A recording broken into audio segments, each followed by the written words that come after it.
you, right? And I'm Yeah. gonna tag you right now with the link. You're gonna include the call number too, right? Yeah, I had so I gave you the image already with the calling number. So that's right. And I'm tag you right now. So that's how you called in now. So you already got the calling number. Okay. The image I sent you, I screenshotted that.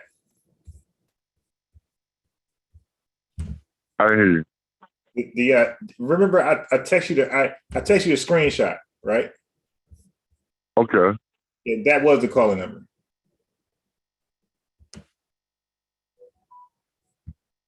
You get what I'm saying?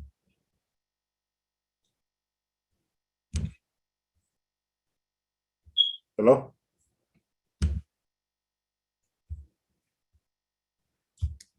You might be on mute. I can't hear you. Let me see.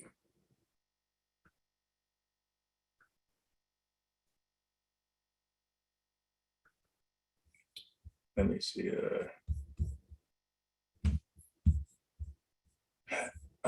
Oh no, you're not on mute.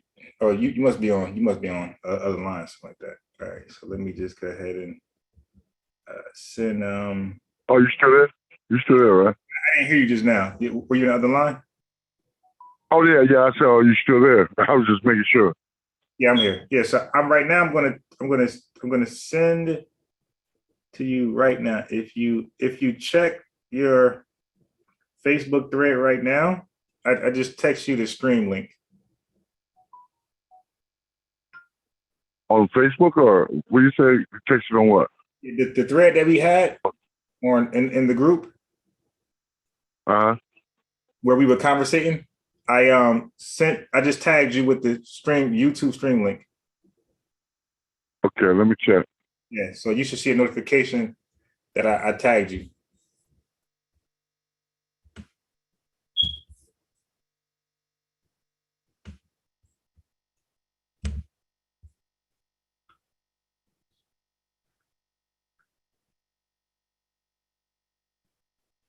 And that would be the YouTube.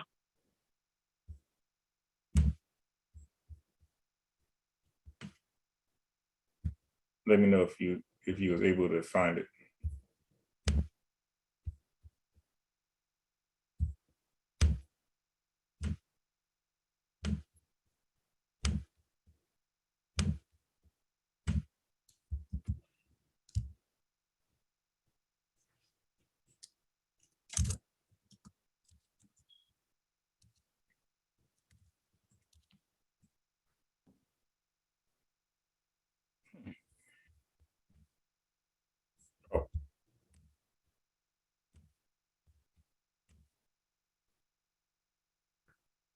And I'm going to, I noticed when I call in, the audio is a lot better than from my computer or iPad. I listened to some playbacks. When I called in, I'm like, I might be too loud. Okay, I hear you're on Zoom right now. Yeah, I'm on Zoom. Were you able to find the link that I tagged you in with the YouTube stream? Yes, yes. Okay. That's where I'm at right now, actually. All right. So you're able to see the chat from YouTube? Not actually. I just see something say Unbiased Sports. Yeah, that's Zoom. That's different. So if you go to your Facebook account, right, and you go to your notifications and you click your notifications, you're going to see that Ron Harrison tagged you. If you go to that tag, you're going to see our conversation, and then you're going to see a YouTube link in there. So the YouTube link, YouTube is separate from Zoom. Oh, okay, yeah. I think I did. I probably hit the wrong one. Yeah, I hit the one on top. We're talking about the one below. Yeah. All right, let me get back to it. You should see an image with boxing gloves, and that's how it would look on YouTube. So let me just give you a briefing on, what the panel's about. So this panel, we are like truly diverse. Like you'll have people from all walks of faith, literally, on this panel. We got Sunni Muslims, right? Orthodox Islam, Nation Islam, right?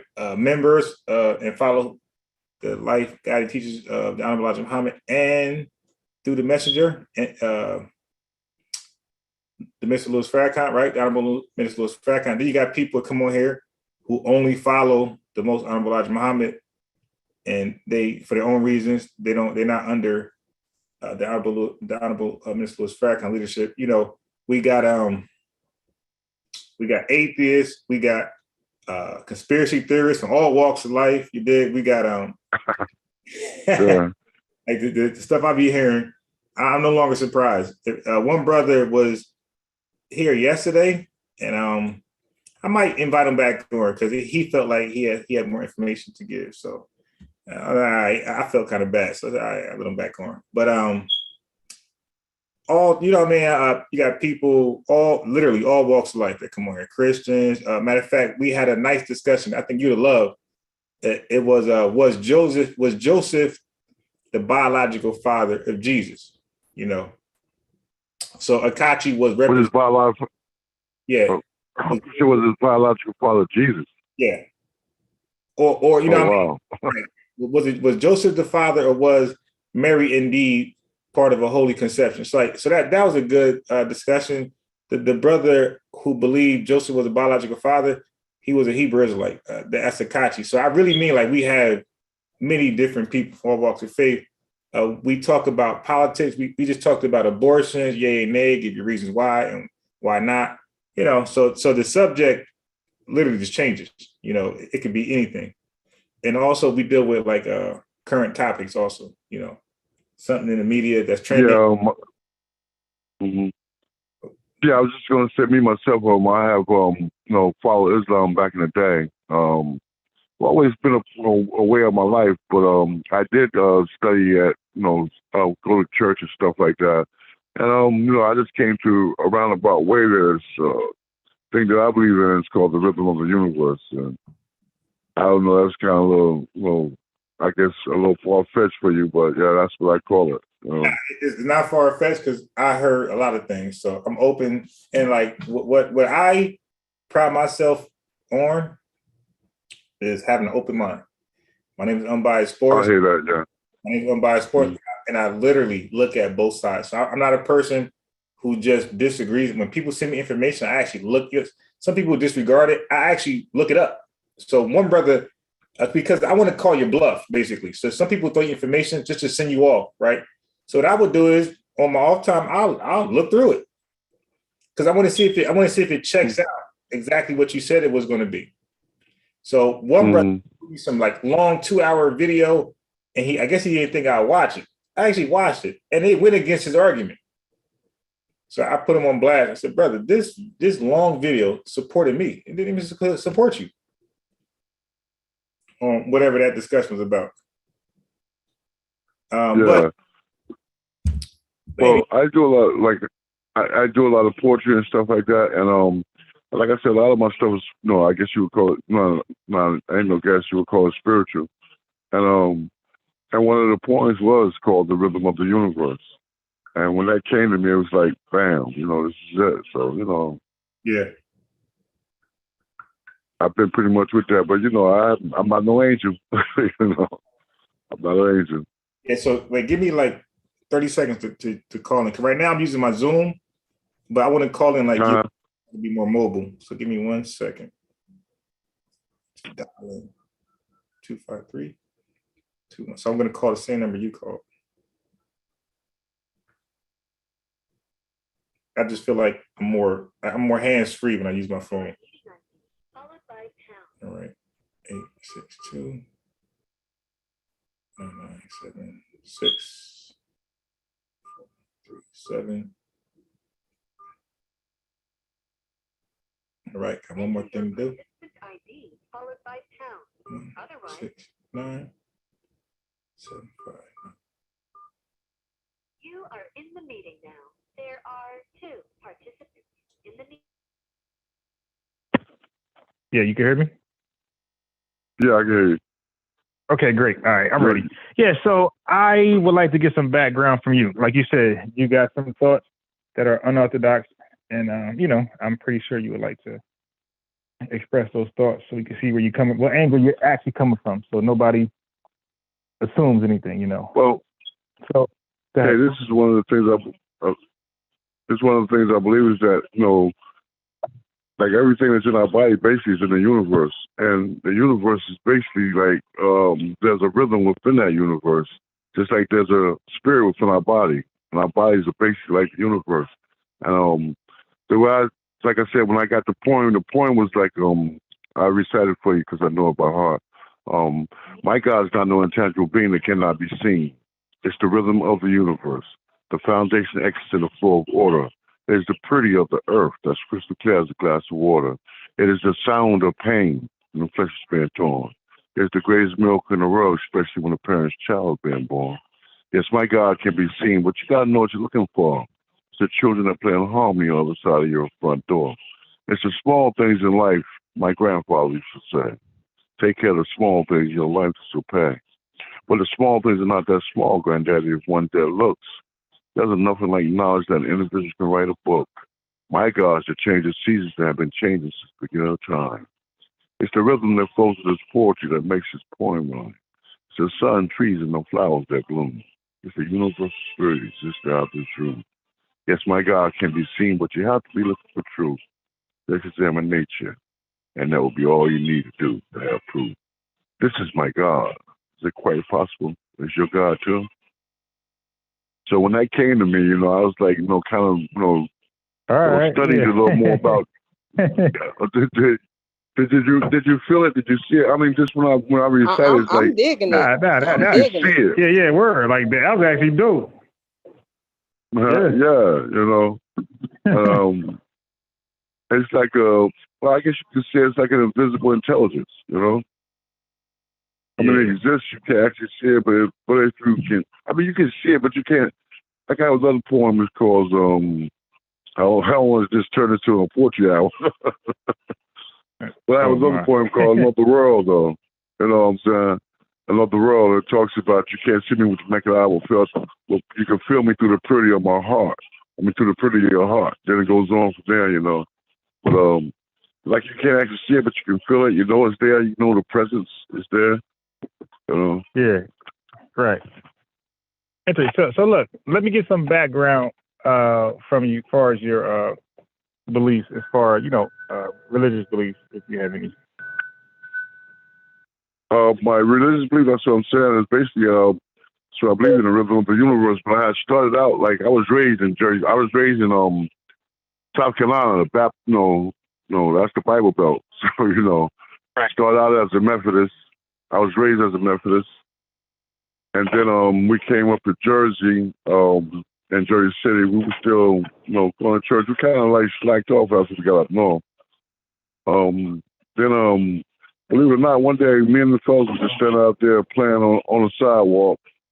And this is back in the day. The Muslims pulled up in a Cadillac and told us to get in. And this was in Plainfield, New Jersey. It was about 4 or 5 of us. We just out there running around playing, not doing nothing. Hey, bro, that's where I live at, by the way. Oh, in Plainfield? Yeah. Where? You used to tend to the Harris's on Bergen Street? I used to tend to the Harris's on... I know what shop you're talking about. I think I do. Yeah, are you talking about... Okay. Brother Keith? You talking about Brother Raheem, Brother Keith? Oh, no, it's from Harris's on Bergen Street. I don't know if... I know that they first name like Lamont Harris, Elliot Harris, Walter Harris. He died, though. He's my age. He went to school with me.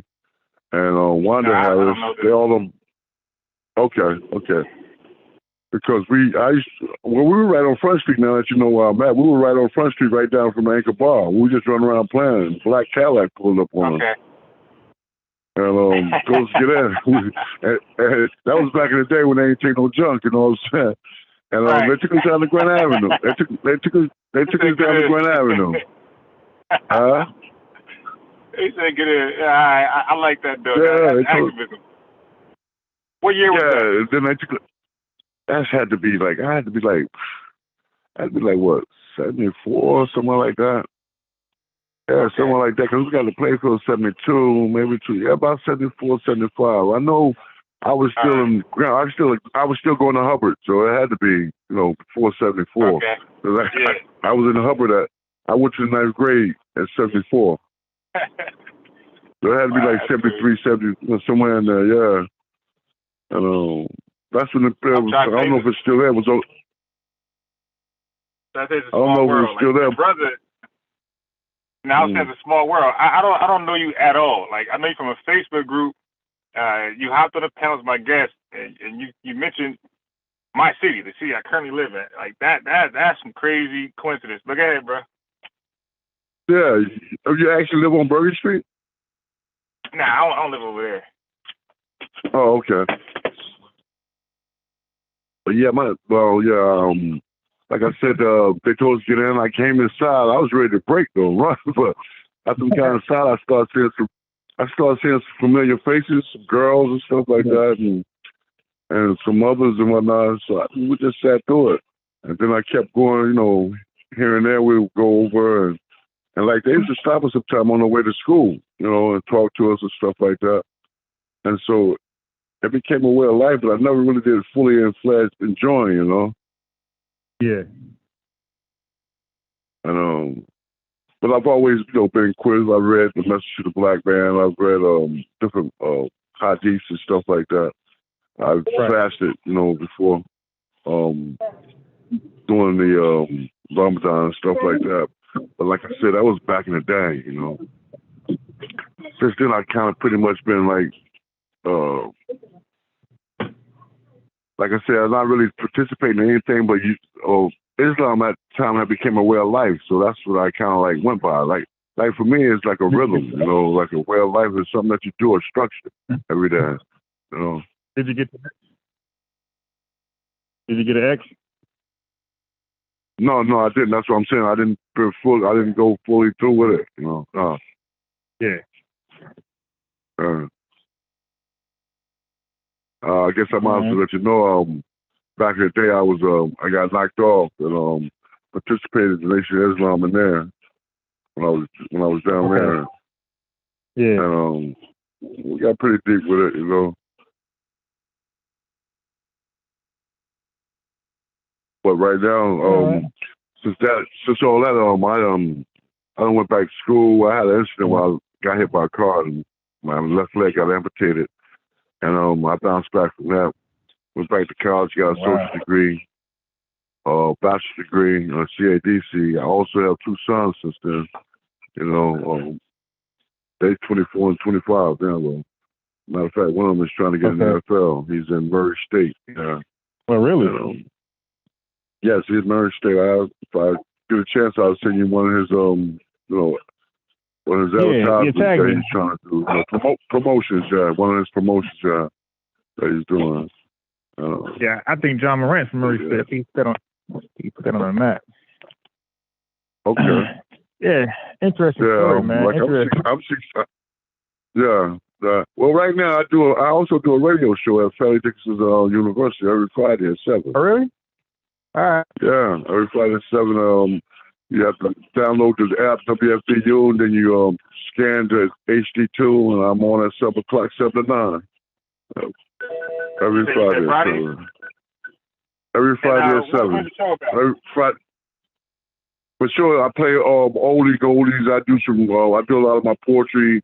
And if I have a guest on it, the guest can from anywhere to insurance to we talking about depression or talking about the things that's going on in the black neighborhood, the black youth. We just actually got back on because it was shut down for almost a year and a half for the COVID. Okay, wow. So I only been back on the air for like maybe 6 shows. So you said like maybe a month and a half. Okay. So I'm starting to get settled back in. I used to have a guest on just about every week, but I'm starting to get settled back in. And then a lot of protocols come down with this COVID. Certain people can't have it. Got to have vaccine and all that. Right. So that's a good segue. What's your feelings about the whole pandemic? I'm telling you, I can't really get my head around because they say if you get the vaccine, the double shots, you still can catch the COVID virus and pass it on. So my question is, why am I getting the vaccine? All right, so can if I I answer can that still question? catch it and pass it on. Yeah. Mm-hmm. Now, can I answer that question? Okay. Yes, so you can. I got the vaccine. All right, I got the vaccine, and I caught COVID afterwards. Mm-hmm. Right. So now the difference is this: you don't get the severe hospitalizations, right? So I believe even Donald Trump said this: 98% of all hospitalizations from COVID-19 cases are people who are unvaccinated. That means people who are vaccinated are not going to the hospital. That's a great thing, because that means they're not suffering severe symptoms. If you're in the hospital, that's not a good thing. That means you can't breathe. That means you're having heart issues, all type of, severe adverse effects afterwards. So what the vaccine does, it minimizes severe effects. You won't be hospitalized. So basically, you won't be suffering. It'll be like a flu type of experience. So most vaccines don't stop infection. Okay, they don't do that. They do what the COVID-19 vaccine is doing. It stops disease. It stops like death and like all the major stuff that people are afraid of. That's what vaccines stop. And according to the numbers, at 98% of all hospital visitations are unvaccinated people. That means the vaccine is very successful. Okay. Yeah. Well, I did get the vaccine. I was reluctant to get it at first, and a lot of different things came up. Like I was telling you, as far as me doing my radio station, I wouldn't have been able to do that. As far as me going to work, I wouldn't have been able to do that because I work with people that's getting out of jail, work with people that's in the street and stuff like that. Yep. Well, you know what? I find people will. You know what? I commend you of your bravery, especially somebody who wouldn't normally get it on their own will. But the fact that you went and got it for whatever reason, you did. I definitely commend you for making taking a stance like that. That's bravery, and that's to me, I can't thank you enough for that, because you're good. You're not dying like these fake results. These fake news saying you're not suffering. You're good. Well, this was the whole thing, right? I had somebody come over, urgent care. They came over to my house and they took the test and everything like that.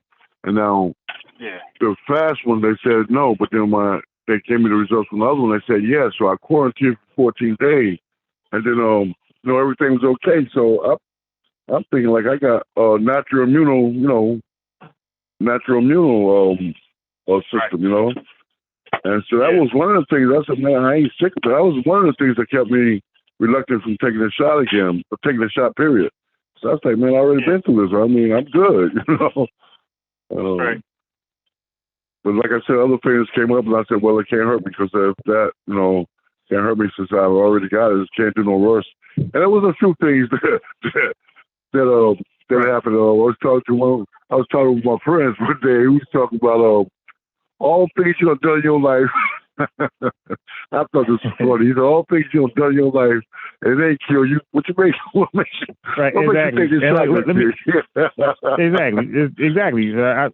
Believe me, your logic is enormous amongst at least the black community. But let me ask you this, at least the conscious community. Let me ask you this: when you got the shot, right? What were some of your side effects, if any? I didn't have any. I didn't have any fun that I knew of anyway. Did I know of? How do you feel about? Go ahead. I took the shot, kept it moving. I didn't really notice anything. I'm serious. I didn't notice anything different. I didn't sleep. I didn't itch. I didn't nothing. So how do you feel when you hear people? Okay, so so it's a good question. How do you feel when the minister, right, is saying don't take it, because he believes something nefarious or some type of crazy adverse effects can happen to people? Like, now that you know for a fact, because they could just ask you, like, how you feel. Like you said, you feel better, if nothing else. How do you feel about the negative talk? Well, it it was a relief as far as, all the stress and stuff like that. It was a relief when it's over and done with. So I don't have to think about it no more. I don't go through the problem. But I do say this, though. Like, I do believe people's immune systems and people's bodies are made up differently. Just because it didn't affect me don't mean it won't affect somebody else. Brother, almost 1 million people dead. Okay, so watch this.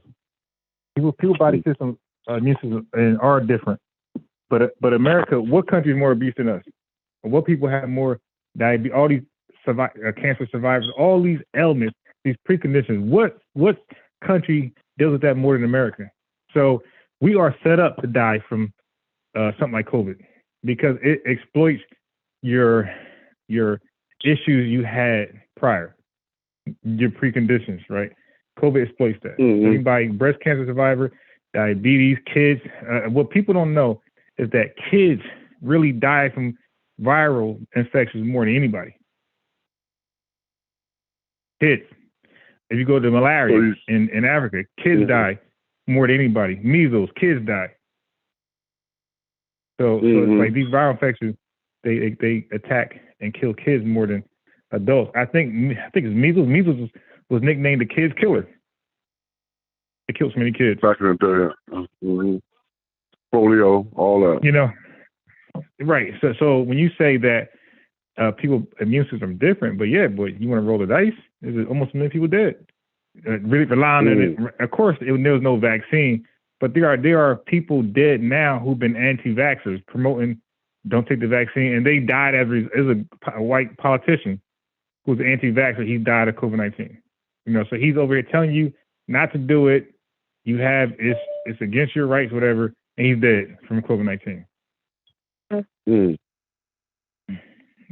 So like they talk that, but then they die behind it. But look how many other people died because of your ignorance, your bad advice. Because unvaccinated. Right, of course he was.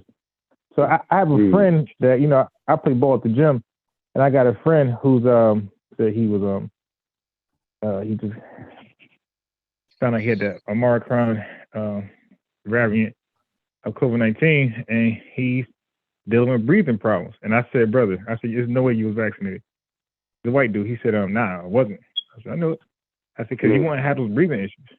But you see, he relied. Now he might get over it, but bro, who wants to not be able to breathe? Like that's not a fun position to be in. So he might survive and be fine afterwards. But who want to? Yeah, I don't want to deal with that. It's actually respiratory issues. Yeah.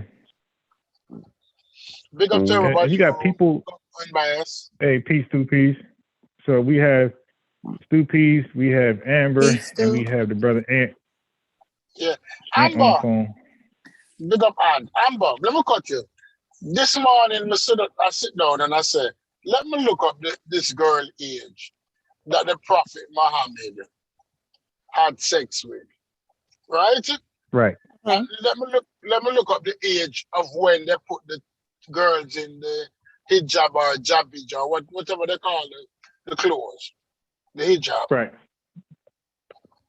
And he had sex with her when she's 9 years old. What? Right? 9. That says 9. Sex. The Prophet had sex with the girl when she was 9.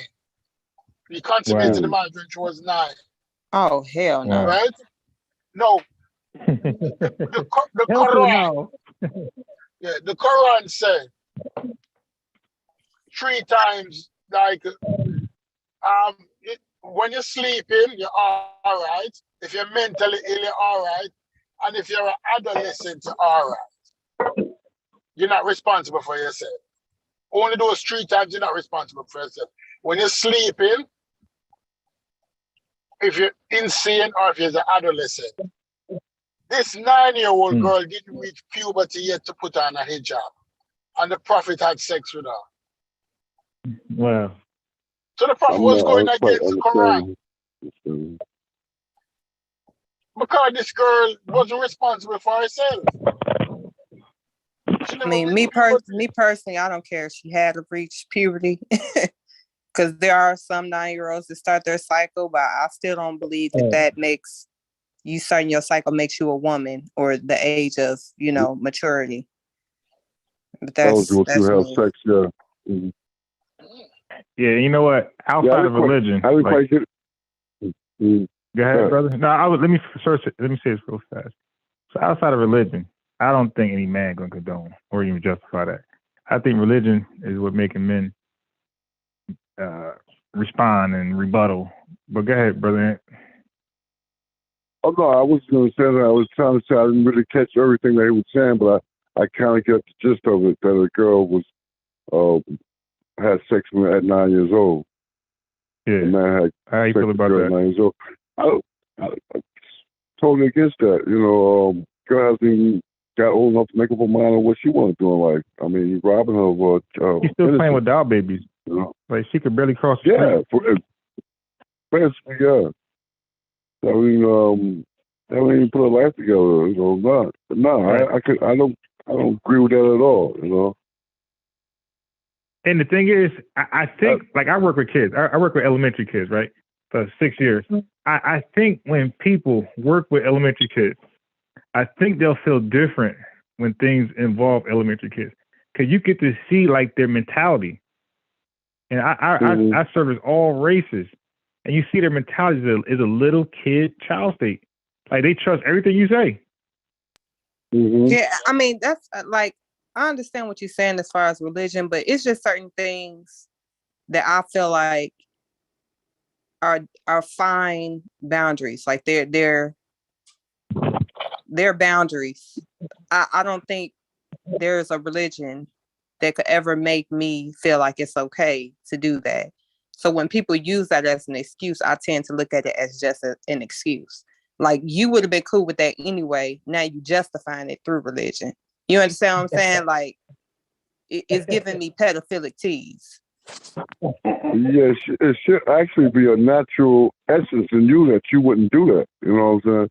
It's not nothing that actually should have to be taught to you. Your mind and body should know. That's wrong. You know. To quote the funny Eddie Griffin, he said, "You know it's not right to kill your mother and father, so you know in your essence the difference between right and wrong." You know what I'm saying? So, yeah. So the only issue, because I heard the brother, the show before. He said at the time, you got to look at it at the time. Okay, if we use that, let's look at slavery. At the time, that was okay. You know, taking little girls, sleeping with them, and whipping people, cutting legs off, and killing and forcing, slavery 23 hours or how many hours during the day. Like that was okay at the time. So how we look back and condemn it, according to that logic, we can't look back at the time. Actually, that wasn't okay at the time. Actually, that was being forced upon the people. You know. No, I'm saying amongst the people who are running society, it was okay. Yeah, that was okay with them. Yeah, but it wasn't okay with people that they were oppressing.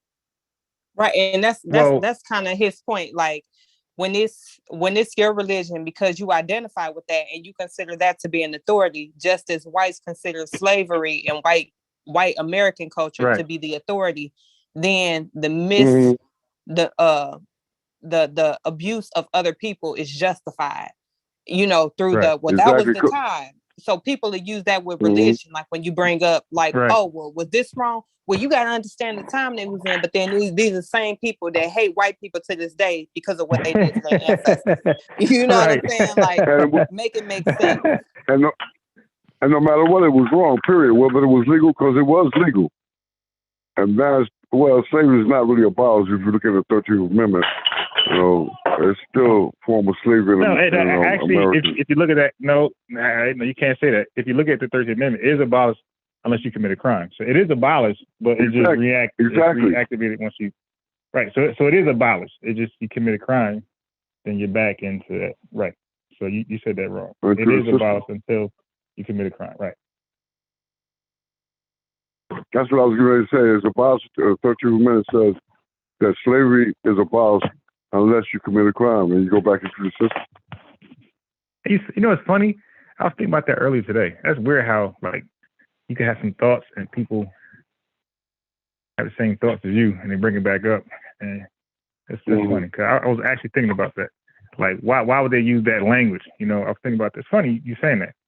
I was thinking about that early this morning. Like, why would they use language like saying slavery is abolished unless you commit a crime? Like, what? Why? Like, why even associate slavery at all? Just say slavery is abolished. If you commit a crime, there's consequences. You know, no right. Right. That's why would what I'm you associate slavery with crime? Like, yeah, that part right there. I just think like that today, this morning. Like, that's some weird shit. That's what I was basically relating to, because they let you know slavery does still exist. If you commit a crime, they can teach you how they want to treat you. Yeah. Matter of fact, well, I mean, by definition, though, like that's kind of like to call it anything else would kind of be like you playing in people's face. Because by definition, you playing. It is slavery. You know, like so to try to clean it up, like, oh no, that's still slavery. Yeah, but you get what I'm saying though. Like at least say servitude. Like change it up a little bit. Like make the people once enforced in slavery, let them feel a little better. But no, servitude kind of implies you can go back. You still have some sense of agency over yourself. In prison, you don't have no agency. You're like your property. So, right. I mean, servitude don't really fit. Yeah, but it goes back to what you said before. It's like I wonder how many hands of the Confederate States had in that right there, like right in that. I wonder how much influence they had in that one, because you know they really was opposed the abolition of slavery. Like they was highly opposed to that. They wouldn't keep slavery. I wonder when they was negotiating how they gonna do it. I wonder how many Confederate States had a hand in that wording right there. Yeah, probably a lot of them, because they were so in depth in it. Like South Carolina was going to secede from the Union. They wanted to keep their slaves. You know, there was a couple of states that wanted to secede from the Union. And a lot of things came from slavery that still exists. They like, I don't know why I wanted to hit this topic, but like with the brothers wearing their pants down, that don't come from prison. That comes from slavery.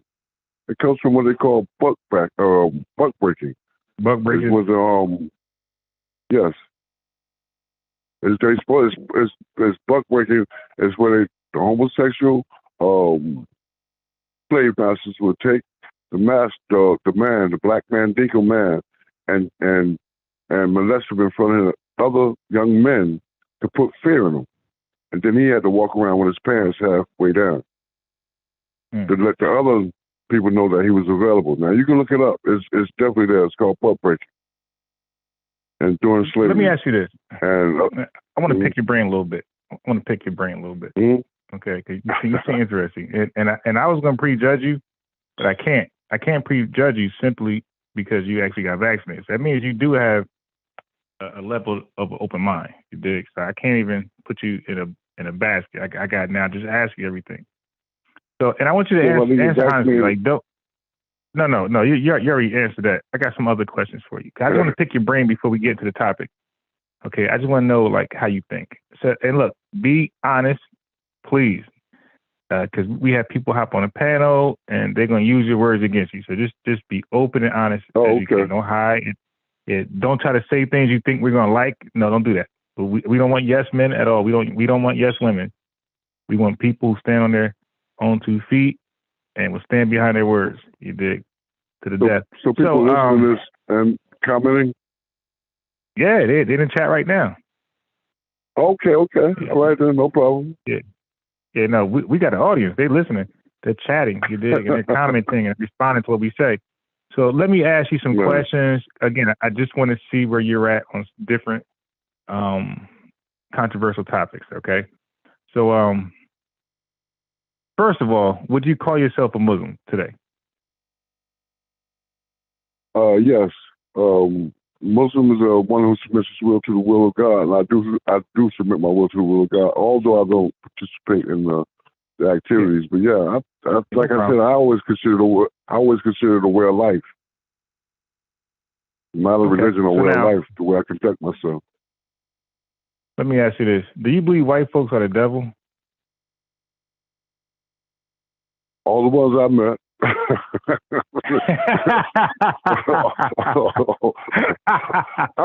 put it to you like this. I'll put it to you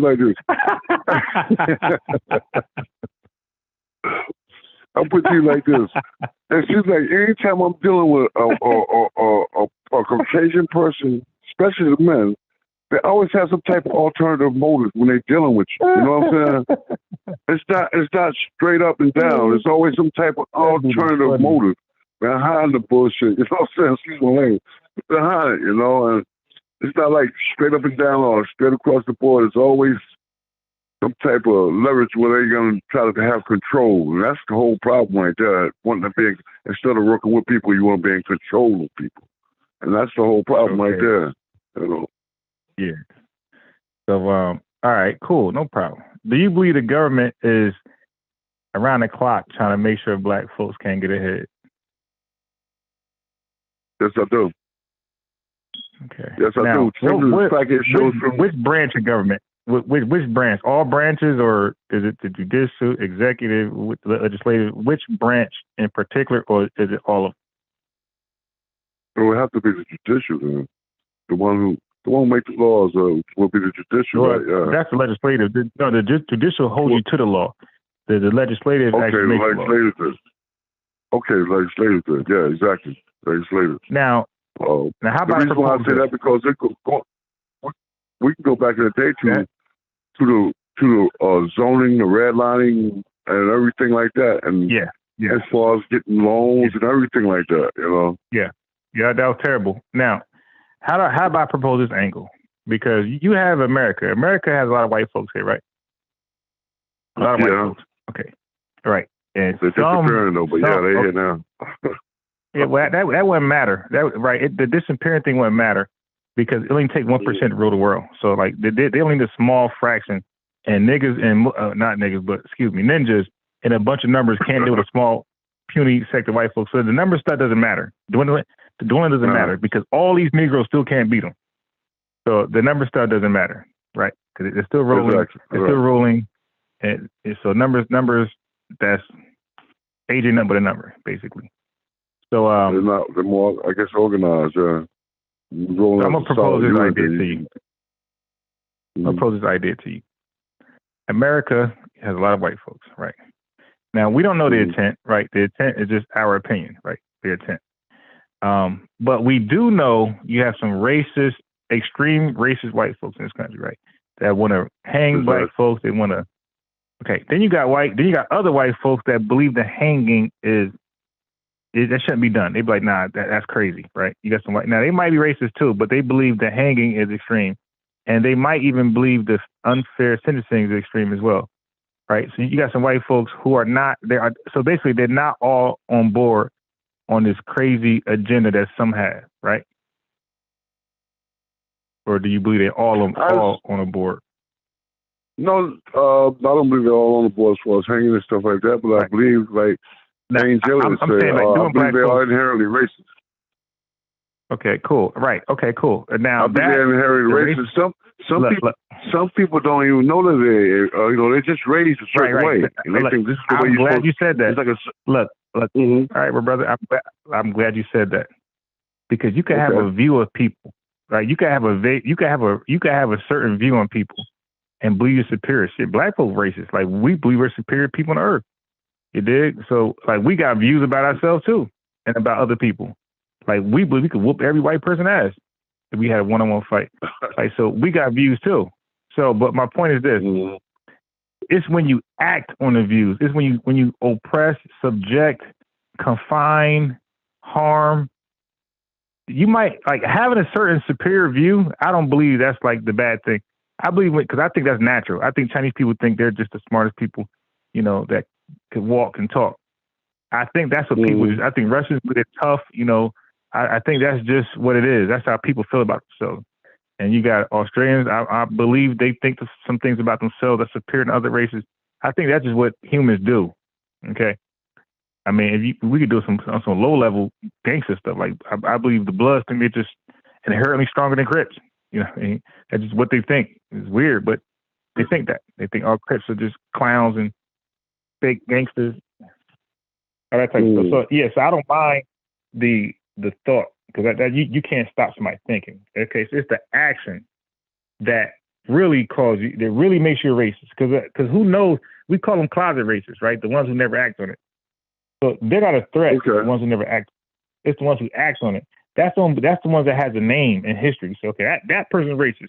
How do I know? Because they did this, they did that, they signed this law, they backed this person, they didn't petition for. You know what I mean? That is the racist. Okay, not the person who ain't doing nothing, but might have some views about himself as opposed to you. So in my opinion, America is divided.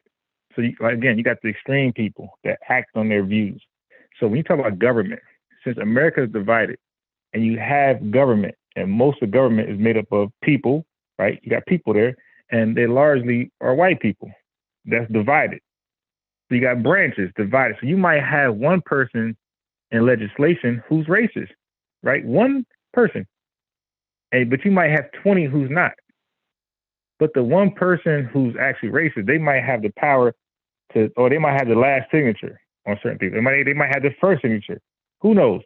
But my point is, if that person is the reason why that branch is suspect, horrible, I don't think it's fair to blame all of them unless they're all on board and they're all acting accordingly. So what I'm trying to say is that sometimes we could be unfair and be stereotypical and bunch everybody in, and then get mad when people bunch us in one box from one bad apple. So I say we just call out the person who actually did the crime. So I have a problem with Nick Cannon saying Jews, Jews, Jews. Like, dude, that's wrong. You can't condemn a whole group, a whole race, a whole nation for a few, or one, or two. Why don't you just charge the ones who did it? Call out the names, right? So you got crime in the black neighborhood. You got robberies and stealing. Well, what I understand that Cannon was talking about is that these people that claim they're Jews are so-called Jews. They actually came out of Europe, out of the caves of Europe. Right. The original Jews. He said, "How can we be anti-Semitic when we are the white man's supposed to be the original Jew?" Right. That's where he was going with that. I got you, but listen, what I'm trying to say.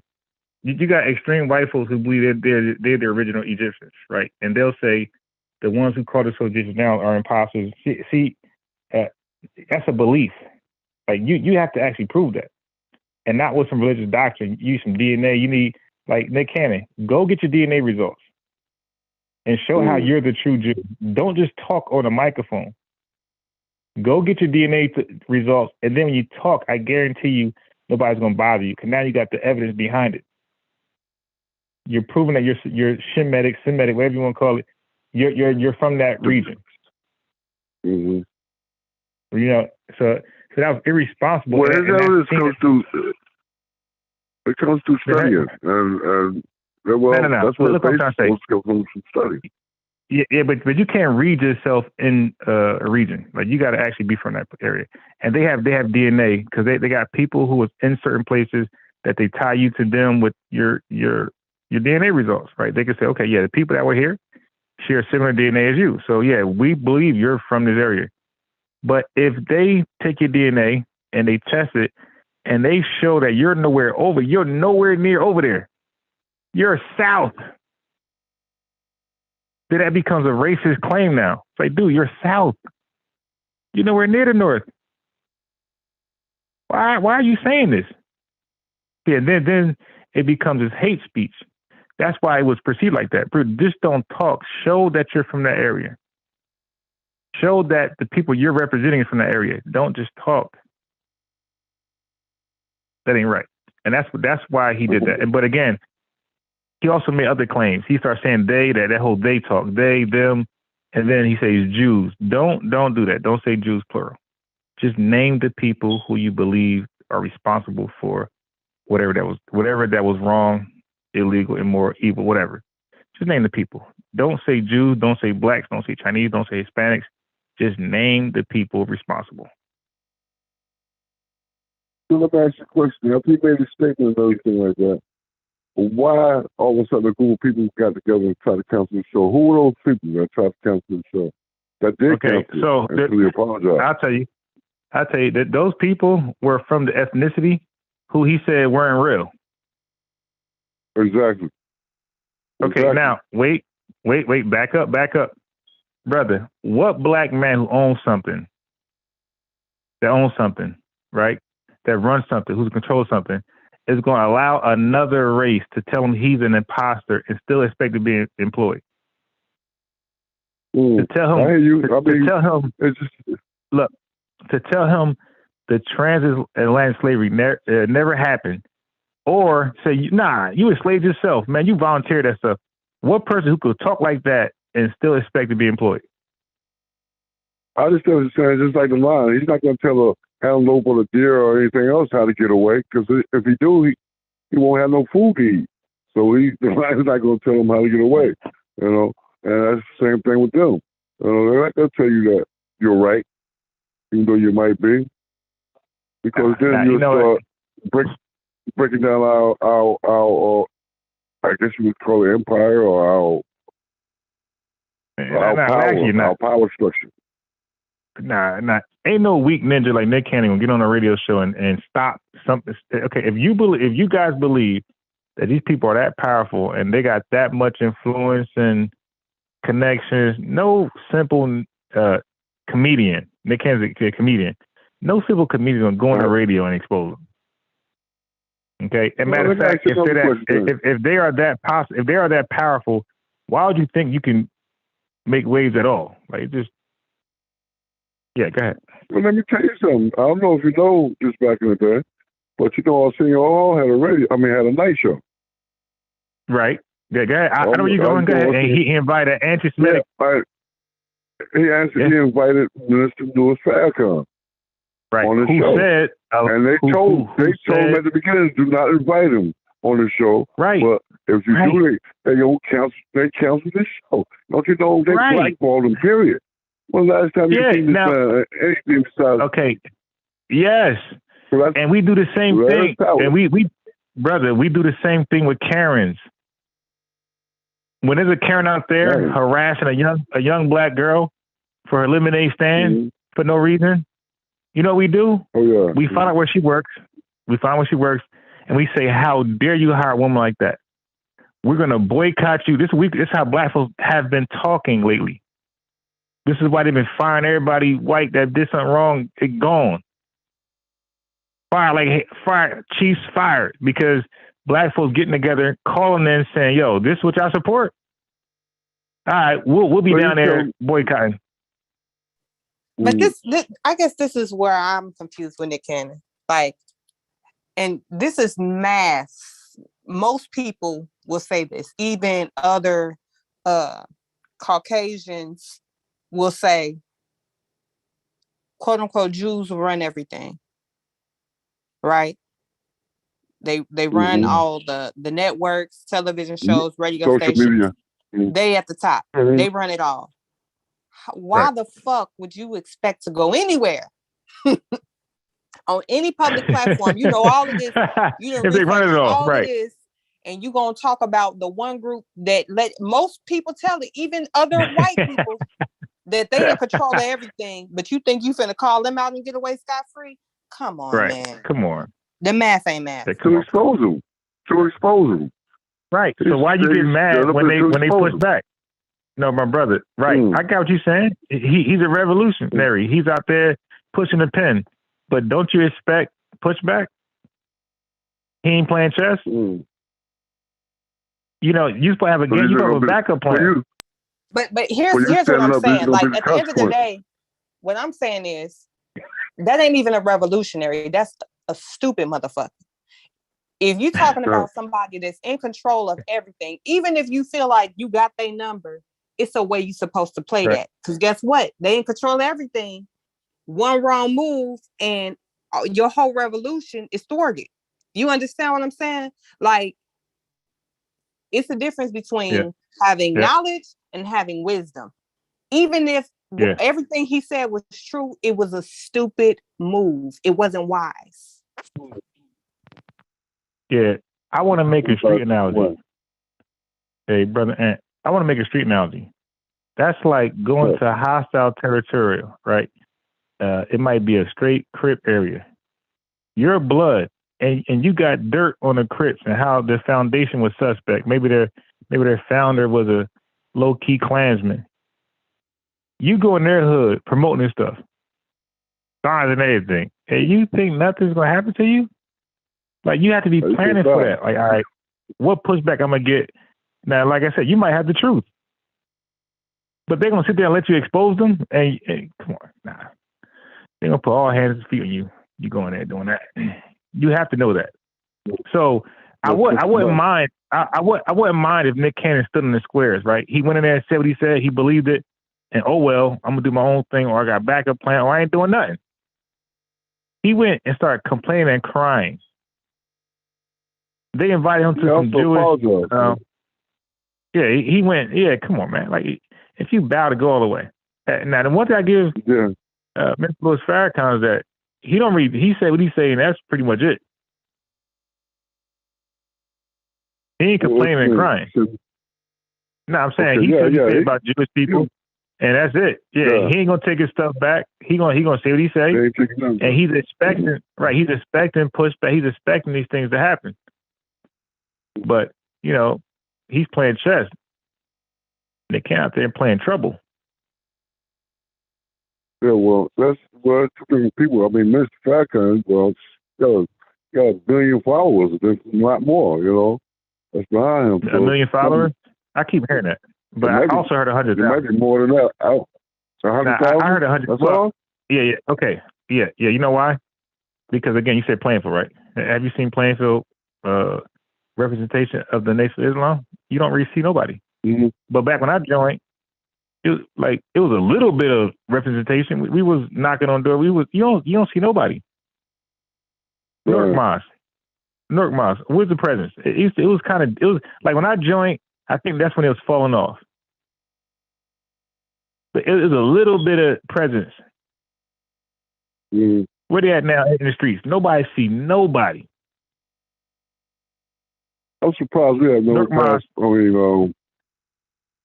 I'm surprised we have never passed each other. I'm surprised we never passed each other in Plainfield.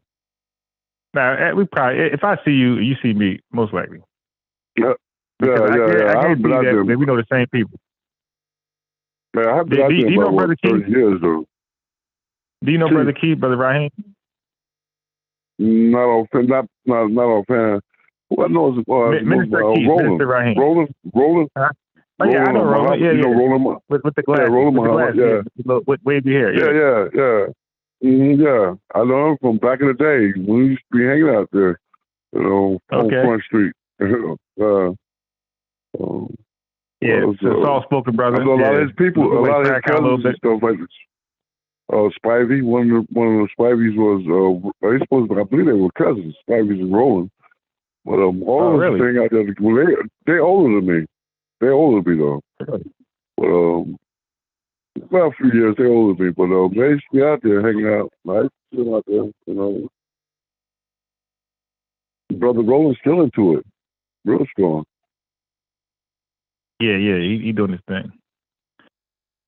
Okay, so I swear, man, I don't know how he eat or whatever, but I ain't gonna lie to you, he still looks just the same as he did 40 years ago. Yeah, he does. Yeah, he does. Yeah, he does. Let me ask you this: what's your feelings on the assassination of Malcolm X in regards to Nation of Islam involvement? Say again. You said what was my feelings on Malcolm X of Malcolm X in regards to the Nation of Islam involvement? You know, like the rumors. The rumors says the Nation of Islam was involved. Mm-hmm. They killed Malcolm. What's your information on that? Like, what research and opinion you have on that? It's like a catch-22 with me on that one because Malcolm did go over, and he learned the truth about Islam when he came back, and then he was told not to do something, and he did it anyway. But I think the FBI did have something to do with it, but it was used as an excuse to knock Malcolm off anyway because they wanted to shut him up anyway. Who wanted to shut him up? The Nation of Islam. Okay. Interesting. All right. So yeah, who do you Good. think actually pulled the trigger? Was it FBI involvement or was it Nation Islam involvement that actually pulled the trigger? Well, the guy that said he pulled the trigger is in jail right now. He said the other two guys ain't had nothing to do with it. He's the one that pulled the trigger. I forget the names and stuff like that, but he's the one that pulled the trigger. And he didn't even have an ex. So you tell me, he didn't have an ex. It was just the other two brothers with the ex, calling by their names ex. For him, they was calling him by his name. He didn't have an ex. So I don't know how you want to look at that, but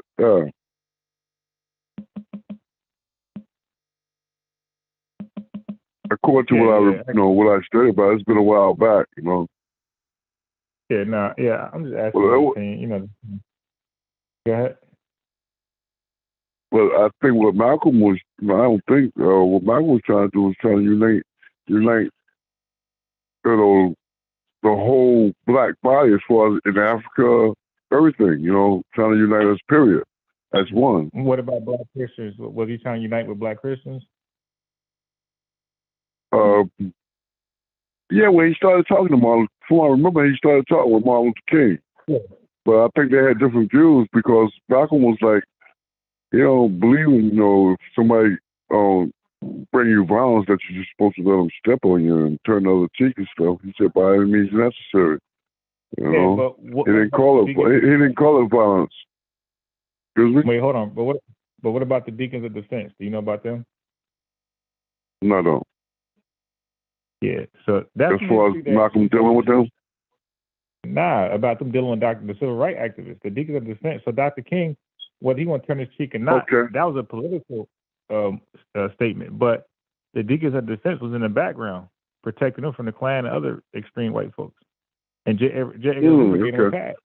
J. Edgar Hoover, he said, nah, they legit.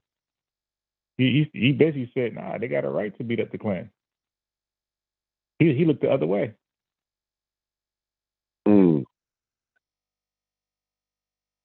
A lot of that's controversial too because right now a lot of people have that because Martin Luther King in the end before he died said that he believes that we have been graded into a burning house. Let me say this. Malcolm, Dr. King was not a politician. He's a preacher. He was a religious person getting into politics, right? And he had a genuine love for his people. So politicians was lying to him, telling him they'll push the pen. So he is like us. Like, what's the difference? When you sign a lease, when you sign a contract, you're expecting them to, do their part. If they renege, that's no fault to you. So when they was promising him, Dr. King, certain things, that sounded good. He was with that. But he realized they ain't willing to funnel anything towards black folks. You know what I mean? So he immediately spoke on it. It wasn't like he was stupid. The minute that he started seeing land grants and other assistance being funneled to white foreigners, everybody but black folks, Dr. King immediately, but he immediately spoke on that. It wasn't like he just was admitting something late in his life. He immediately spoke on that. But first, like, you have to be wrong before you know it's not real. So once they then follow through with tangible things, Dr. King like, wait a minute, what's up? But see, as far as that is concerned, for people, you either had to be interested in knowing that aspect of Martin Luther King, or you had to be around during the time. Because the way the media propagandizes the nonviolent movement and this I have a dream thing, a lot of people think that that's where his message stopped. You know what I'm saying? Like, because that's what they want you to believe. They want to try to use that. That's why they downplay Malcolm X and play up MLK's, nonviolence and, the I have a dream of white being with black, the whole integration aspect of it. So yeah, that's something that is more a belief because of the way his activism has been propagandized. It was like a subliminal indoctrination. That's what it was, like a subliminal. We're going to promote this and show you the imagery and everything of this. And so you're going to go with that instead of, and go against Malcolm X. You know what I'm saying? But the whole thing that a lot of brothers today are talking about, that integration is one of the things that hurt us the most. Because everything that we had got absorbed into the system itself. And now a lot of our stuff is that we kind of reestablish things now. You understand what I'm saying? A lot of businesses, stores, everything. Once we integrate it with the white race, so a lot of our power and stuff got absorbed into their system. Okay. My brother. Okay. Now, I'm not saying I'm the scholar or guru on this, but I do have W. Du Bois' book. Okay. Concerning Black Wall Street. I do got other books on the different Black Wall Streets in North Carolina, and I think another one in Virginia. Okay, so my brother, and I know I got the Titan, A.G. Gasson. You know what that is? You know A.G. Gasson? That's the black man. That's the richest black man throughout all that time. He got replaced by Reginald Lewis, and Reginald Lewis got replaced by Oprah. Okay, so anyway. These brothers was in business with white folks way back then. With insurance, they was big with insurance companies. Insurance companies was big. You had a lot of black folks already integrating their business with white folks. So the integration idea with businesses, I'm not buying that, because you had black folks again had insurance companies with white folks, and they were very successful, and it was part of that Black Wall Street era. But then they burned down Wall Street. Well, again, you got two different types of white folks. I'm proposing. You got extreme racist people who sack religions, who just believe what black folks ain't nothing, and they got to get rid of us. And you got other white folks who think they're crazy. Like, yo, listen, like we might still think we're supporting blacks, but we ain't doing that crazy stuff. Like y'all wilding.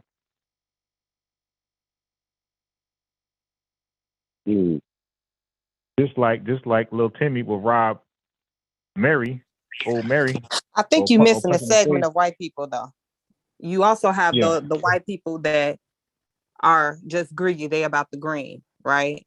So while they may not necessarily be the one to harm, I'll be in business with you as long as I'm the one that's winning out. But at the moment I'm not, then I'm going to use the niggas that really hate you against you. You understand? I'm not going to do that. I agree with that. But I know how to get you done. Yeah, no, I agree with that. I experienced that in real life. So yeah, I agree with that.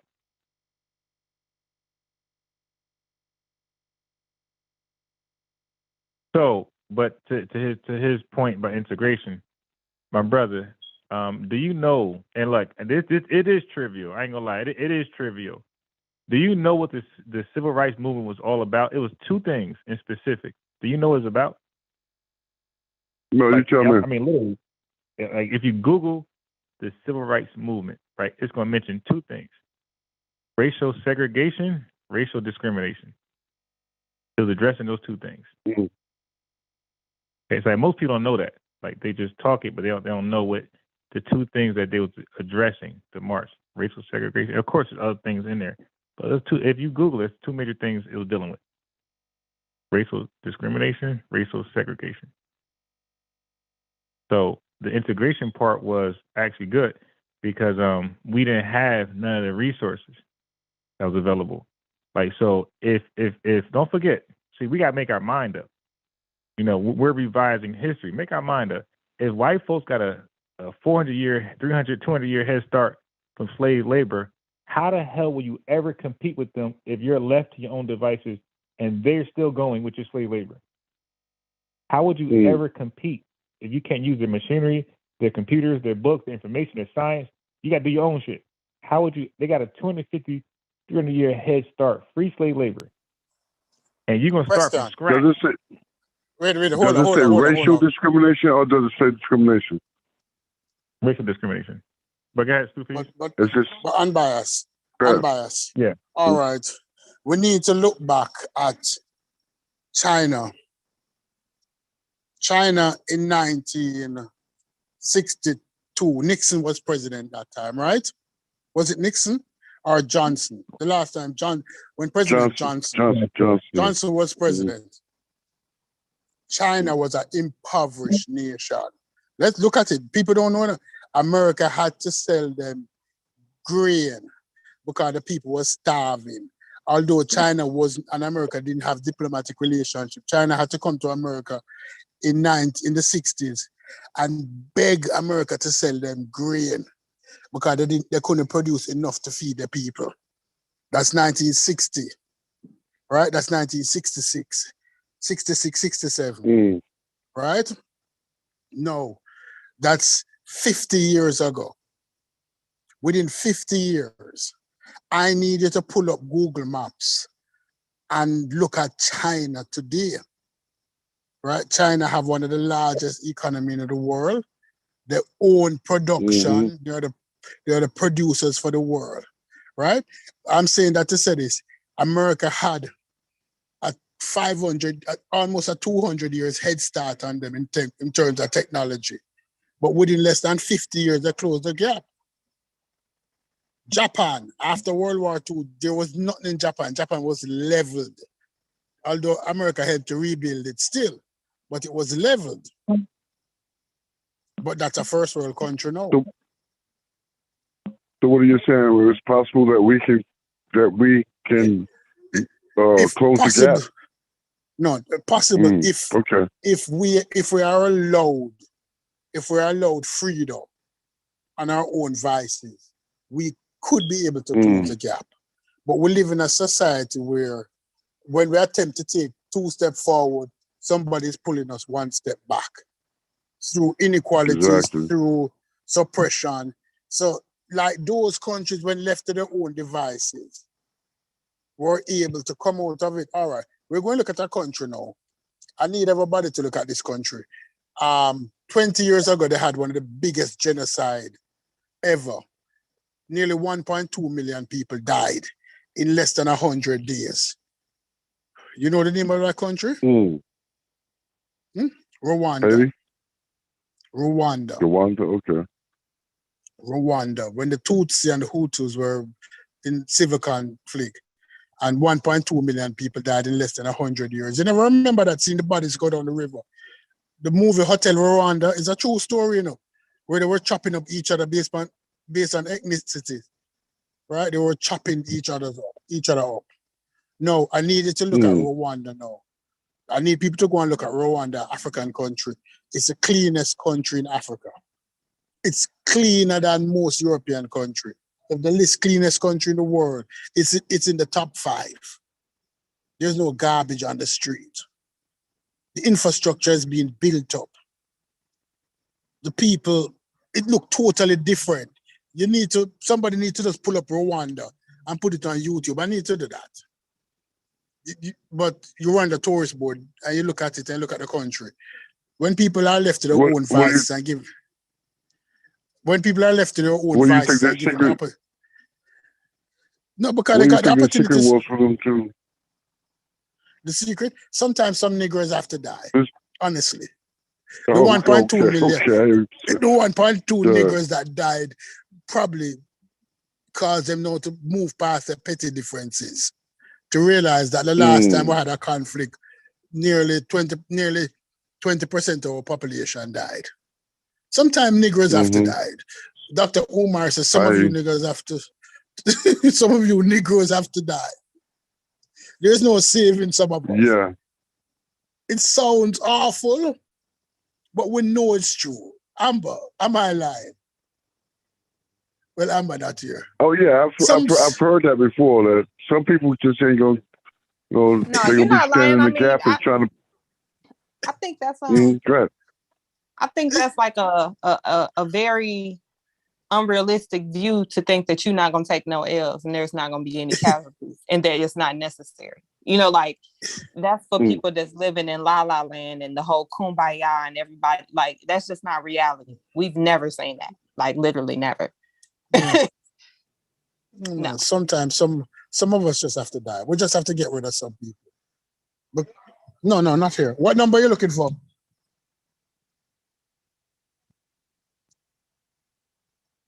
$26? All is a mistake. That don't. Yeah. Sometimes some niggers have to die. There's no doubt about it. Some people they can't carry the battle. And listen, last night I listened to that dude, and he's some fundamentalist who every word, if you're a Muslim, I understand. But the prophet is not God. Every other word you can't be saying peace unto the prophet. Peace unto the prophet. You're making a statement, the honorable peace unto no. It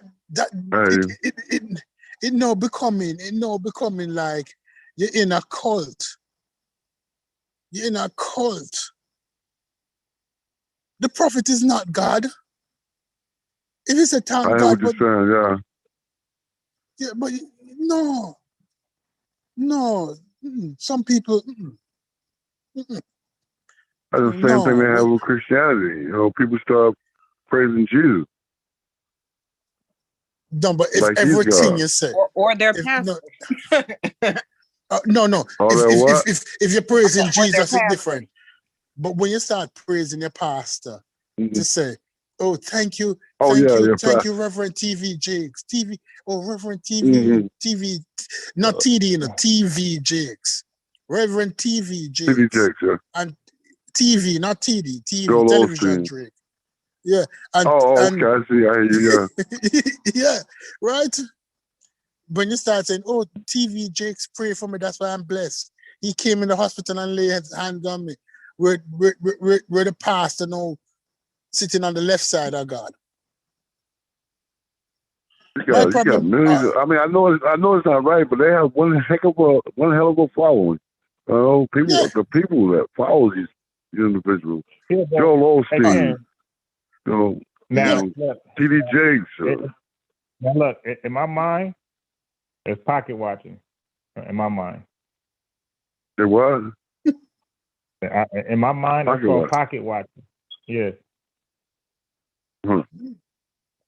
No, just my problem with it. Honestly, you can have a lot of people can give you reverence without necessarily giving you coins.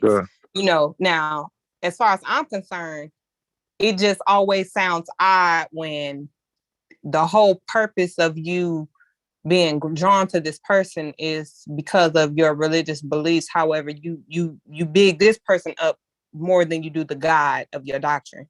You understand what I'm saying? Like, exactly. Everything is you paying homage to them. Huh? Okay. That's why in that case, to throw away the Mormon Church, throw away the Nation of Islam.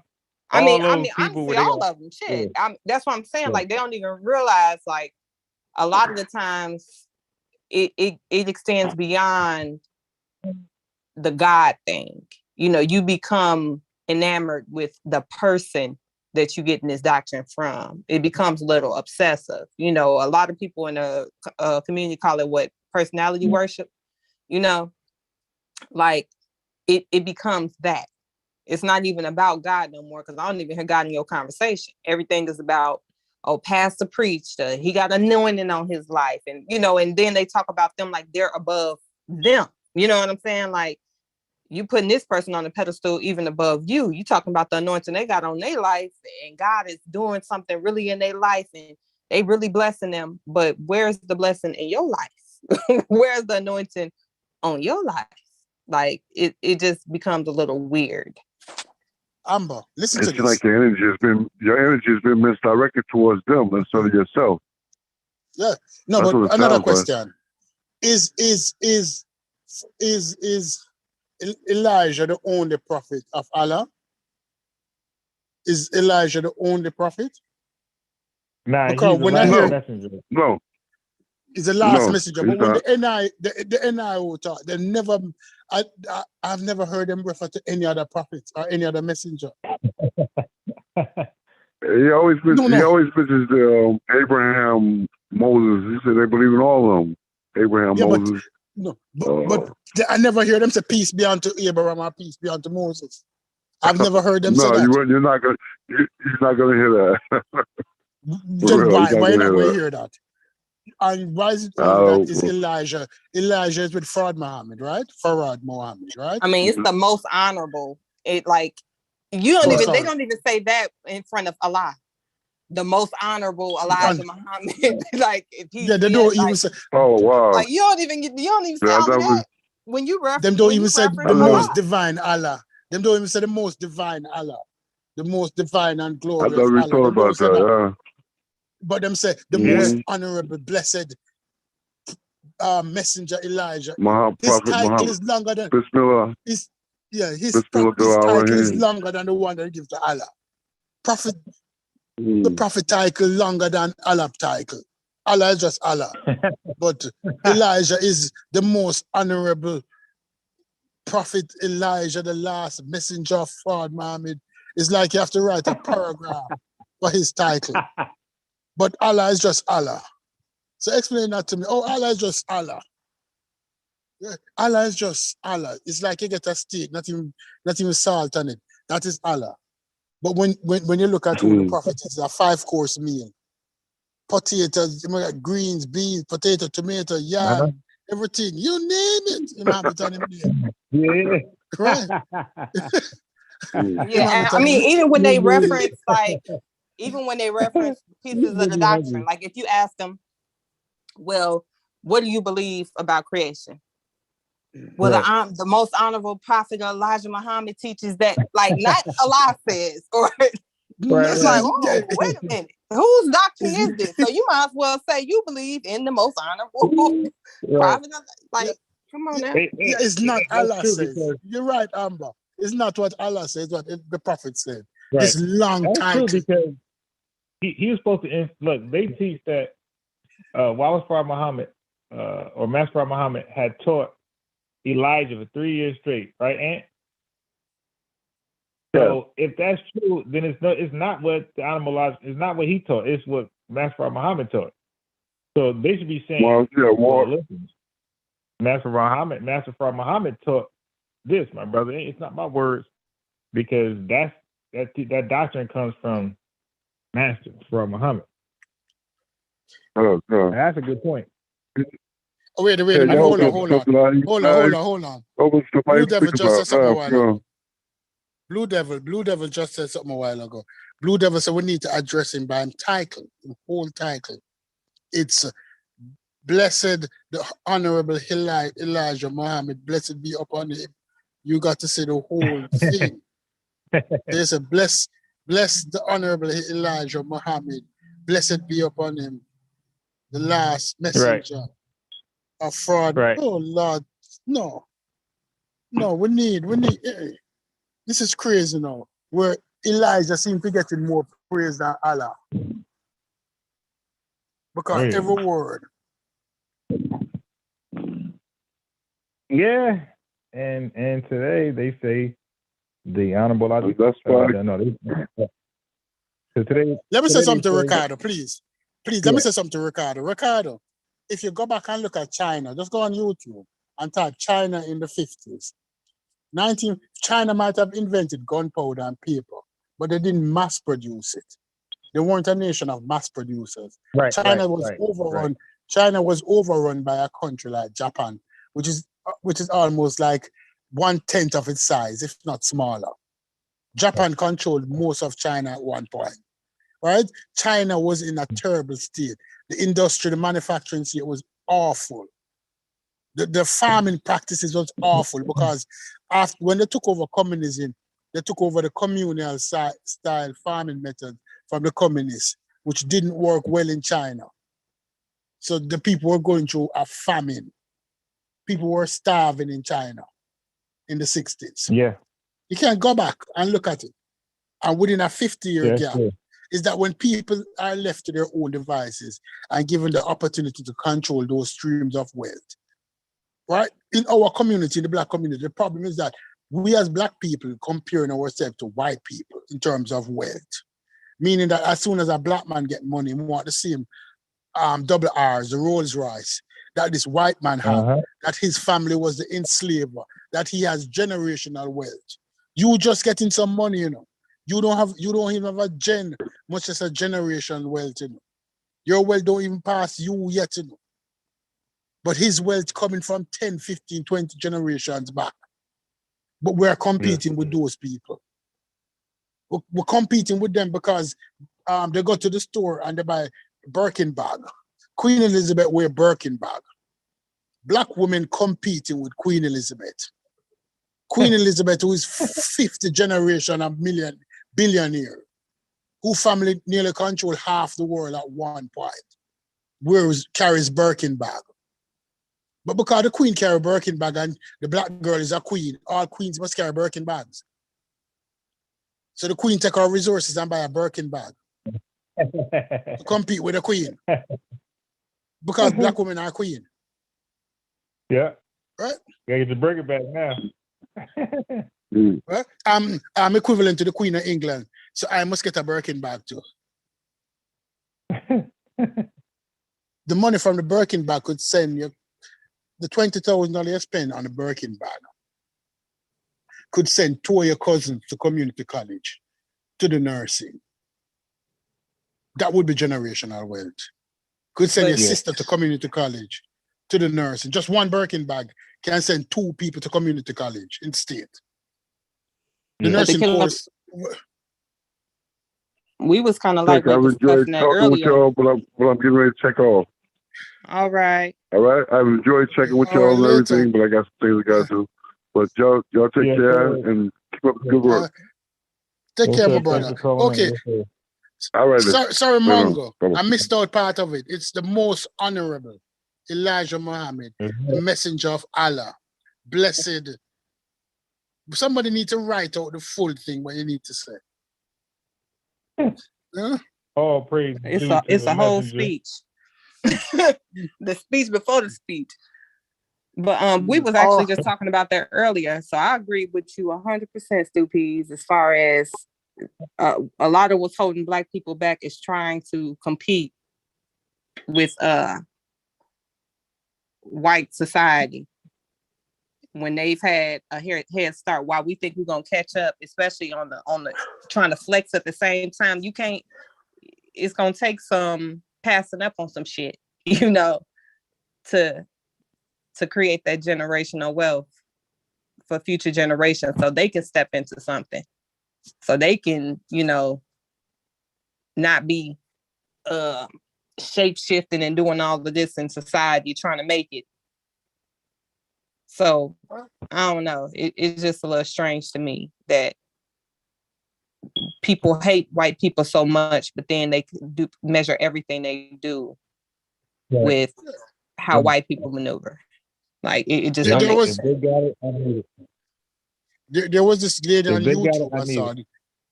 There's this white lady on YouTube that I saw that from Texas. She has one of the largest closets in the world. Her closet is like 3 floors. It has a little bar inside it. She can champagne with her friends. And one place she have her shoes or Birkin bag. It look like our closet look like a mall. Those are the people that we're competing with. Right. How are you going to compete with those people? Yeah, and it's funny because the brother said integration was bad.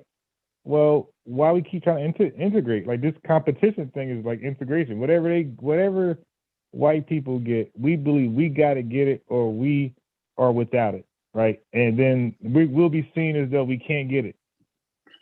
Okay, let me tell you a story. My next door neighbor, she moved now. She couldn't park her car in the garage, because she had her shoe racks in the garage. Let me explain what I mean by she had her shoe rack. This girl had shoe rack that like you find in the stores. Her garage had 8 rows of a shoe rack with shoes. You understand when I say shoe rack in the garage? The from the floor up there are about 6 foot tall, and they're on both sides, and it's about 8 of them in the garage with just her shoes. It took one U-Haul just to move her shoes. Wow. You ought to move shoes. Right. It took, when I asked her, the first time, one day I saw her open the garage, and I said, girl, what are those? I said, those are my shoes. And I said, how many shoes I have? She said, I don't know, about 800 pairs.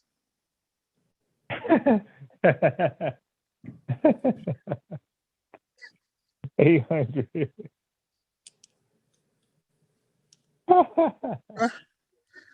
She wanted to start showing me them, but you know, to show them, like she had red bottoms, she had this, Yeah. that, and I'm not talking jinky shoes neither.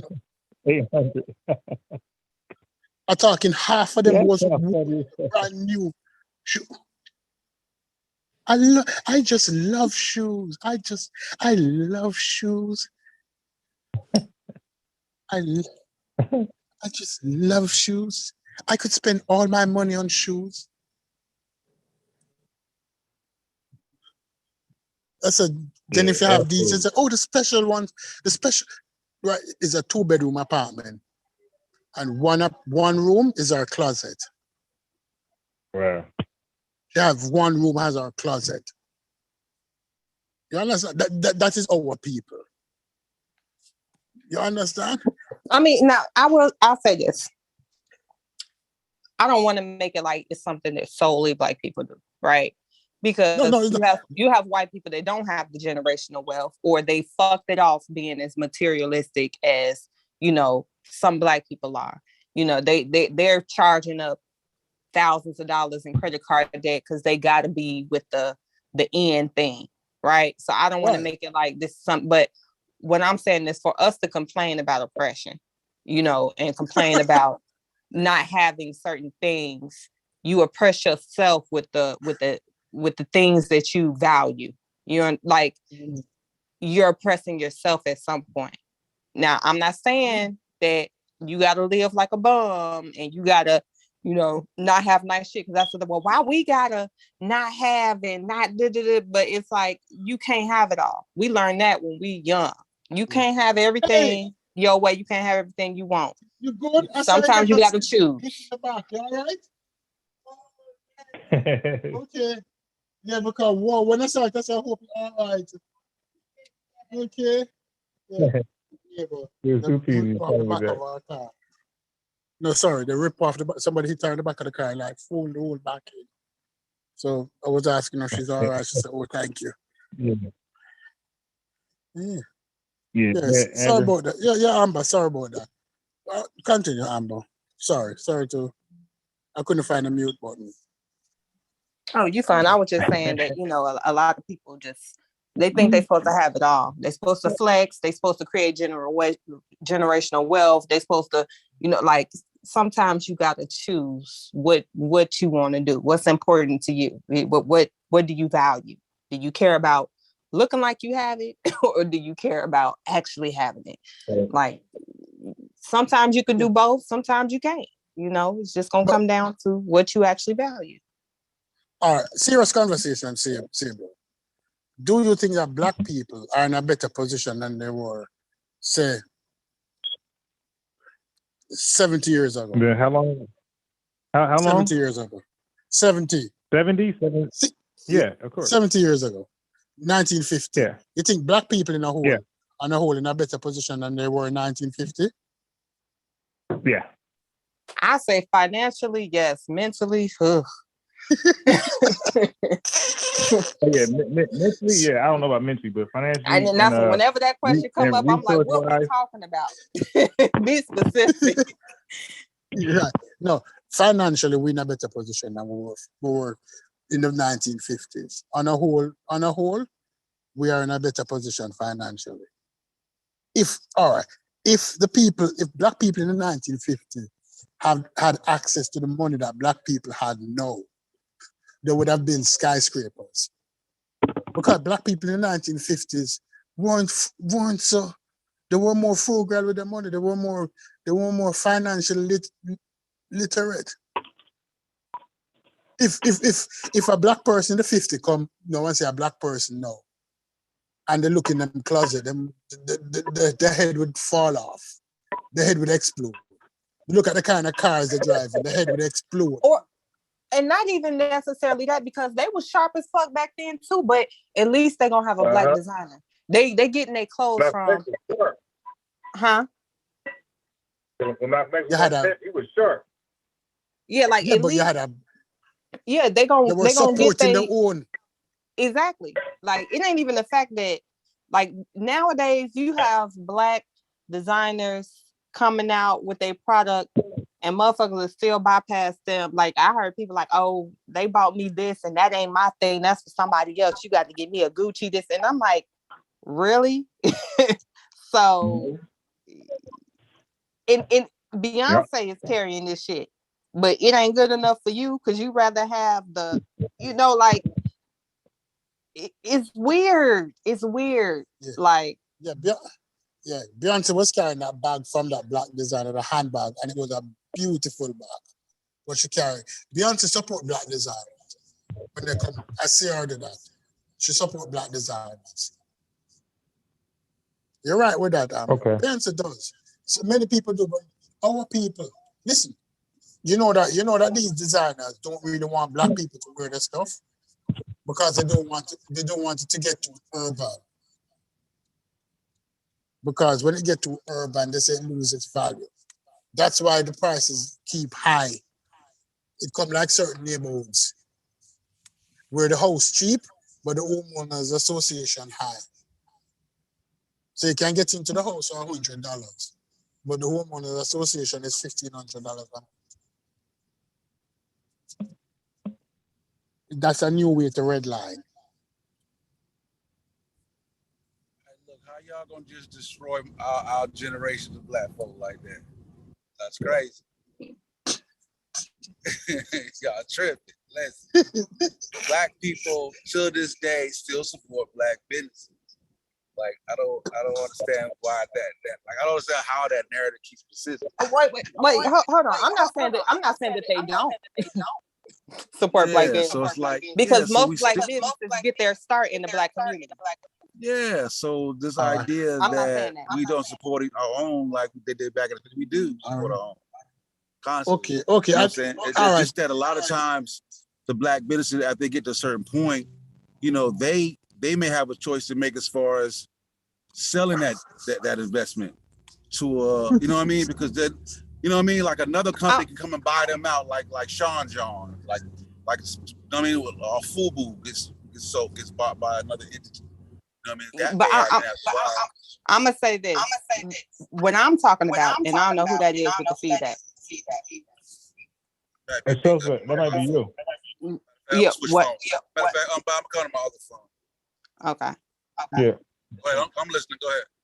But what I'm saying is, at the end of the day, we'll support our own, but when it comes to quote unquote luxury brands, we rarely count our people in that number. When it comes to quote unquote luxury brands, we're looking at the white supplier or the white brand as the luxurious brand. We don't typically count our own shit as luxury. If one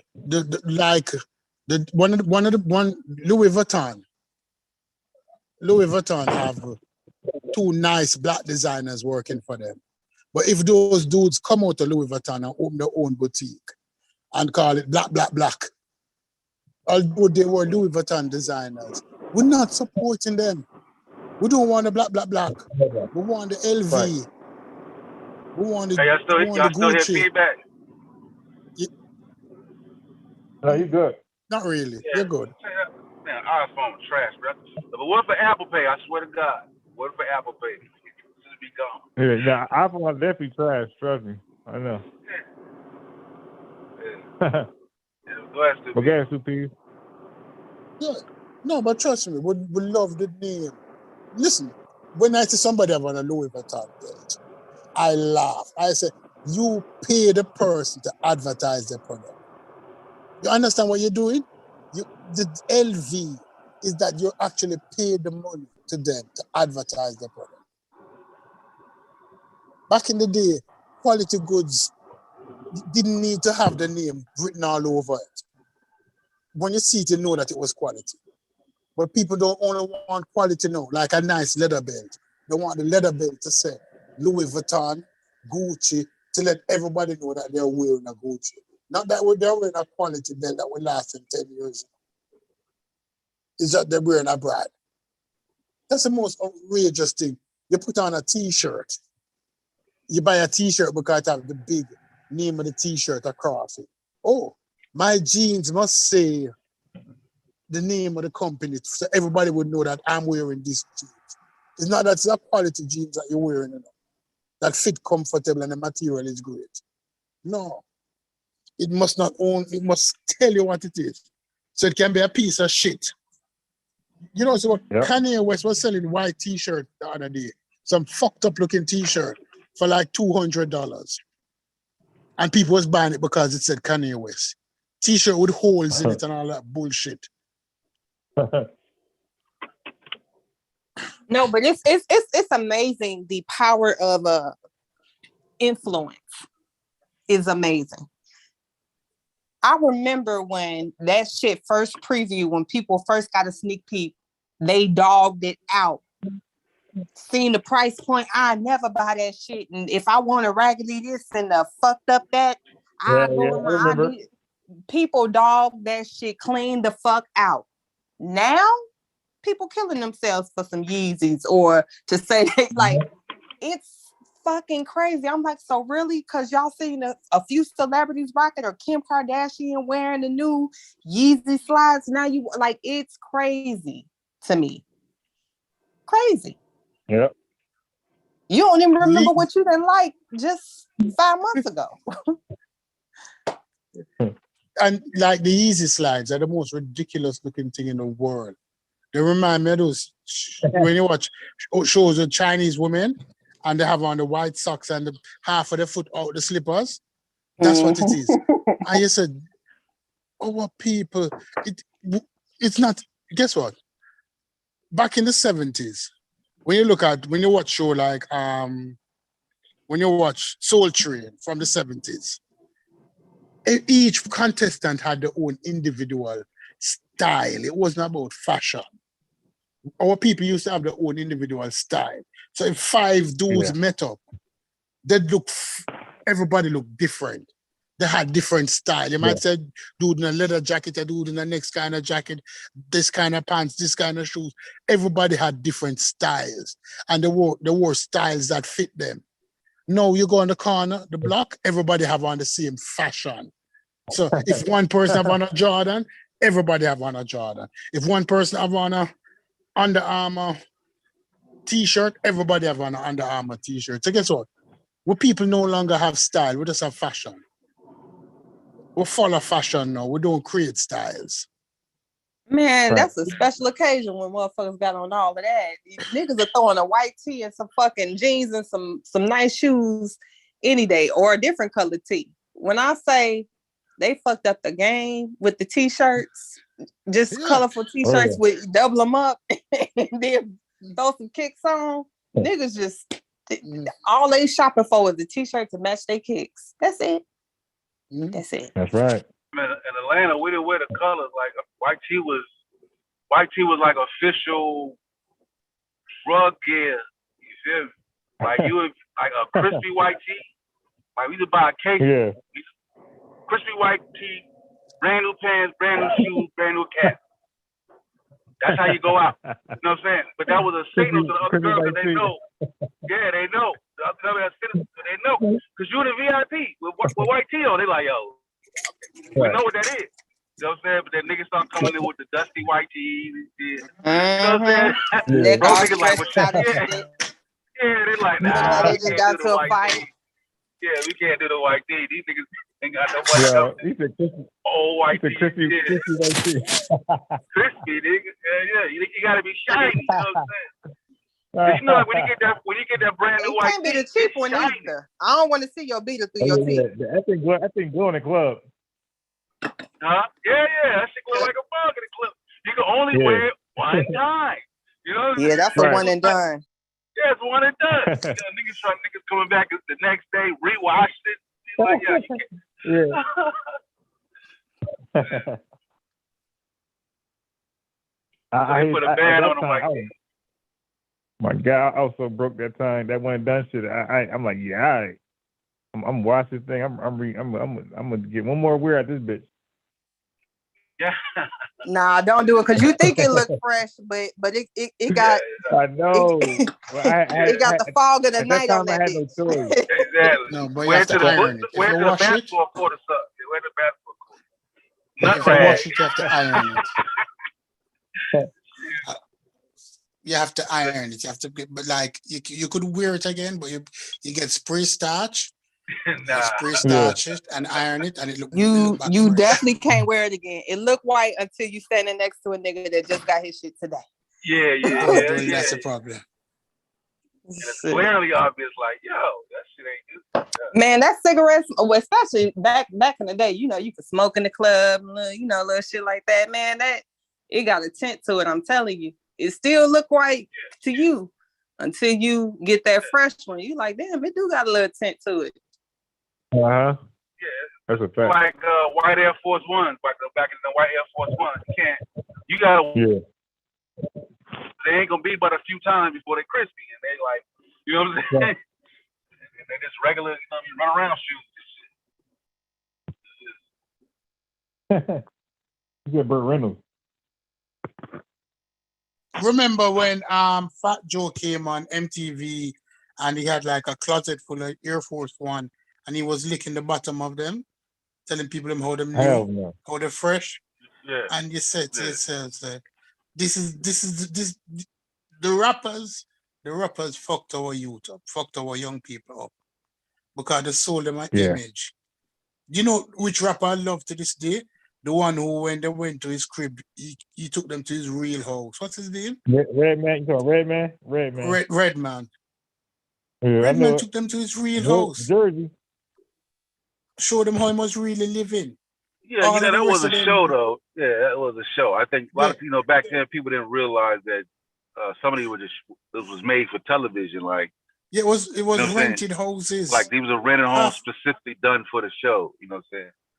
Right, but that was the image. Redman didn't do that shit. I didn't know that, yo.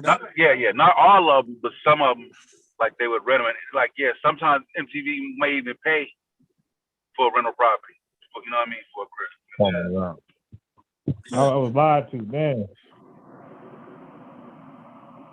Yeah, that's part of hustle. Redman took it to his house. Redman kept it real 100%. Look. Snoop would tell you. Snoop would tell you that he doesn't own any of his masters. Snoop would tell you that he didn't get a lot. Listen to Snoop. A lot of them. He don't own any masters. A lot of the money, royalties. Snoop tell you that he's not getting any royalties for most of the records because of the contracts that they signed with Death Row. So a lot of the Death Row artists didn't get shit more than, and even the cars that they were driving. Snoop didn't start making money until he went over to Master P.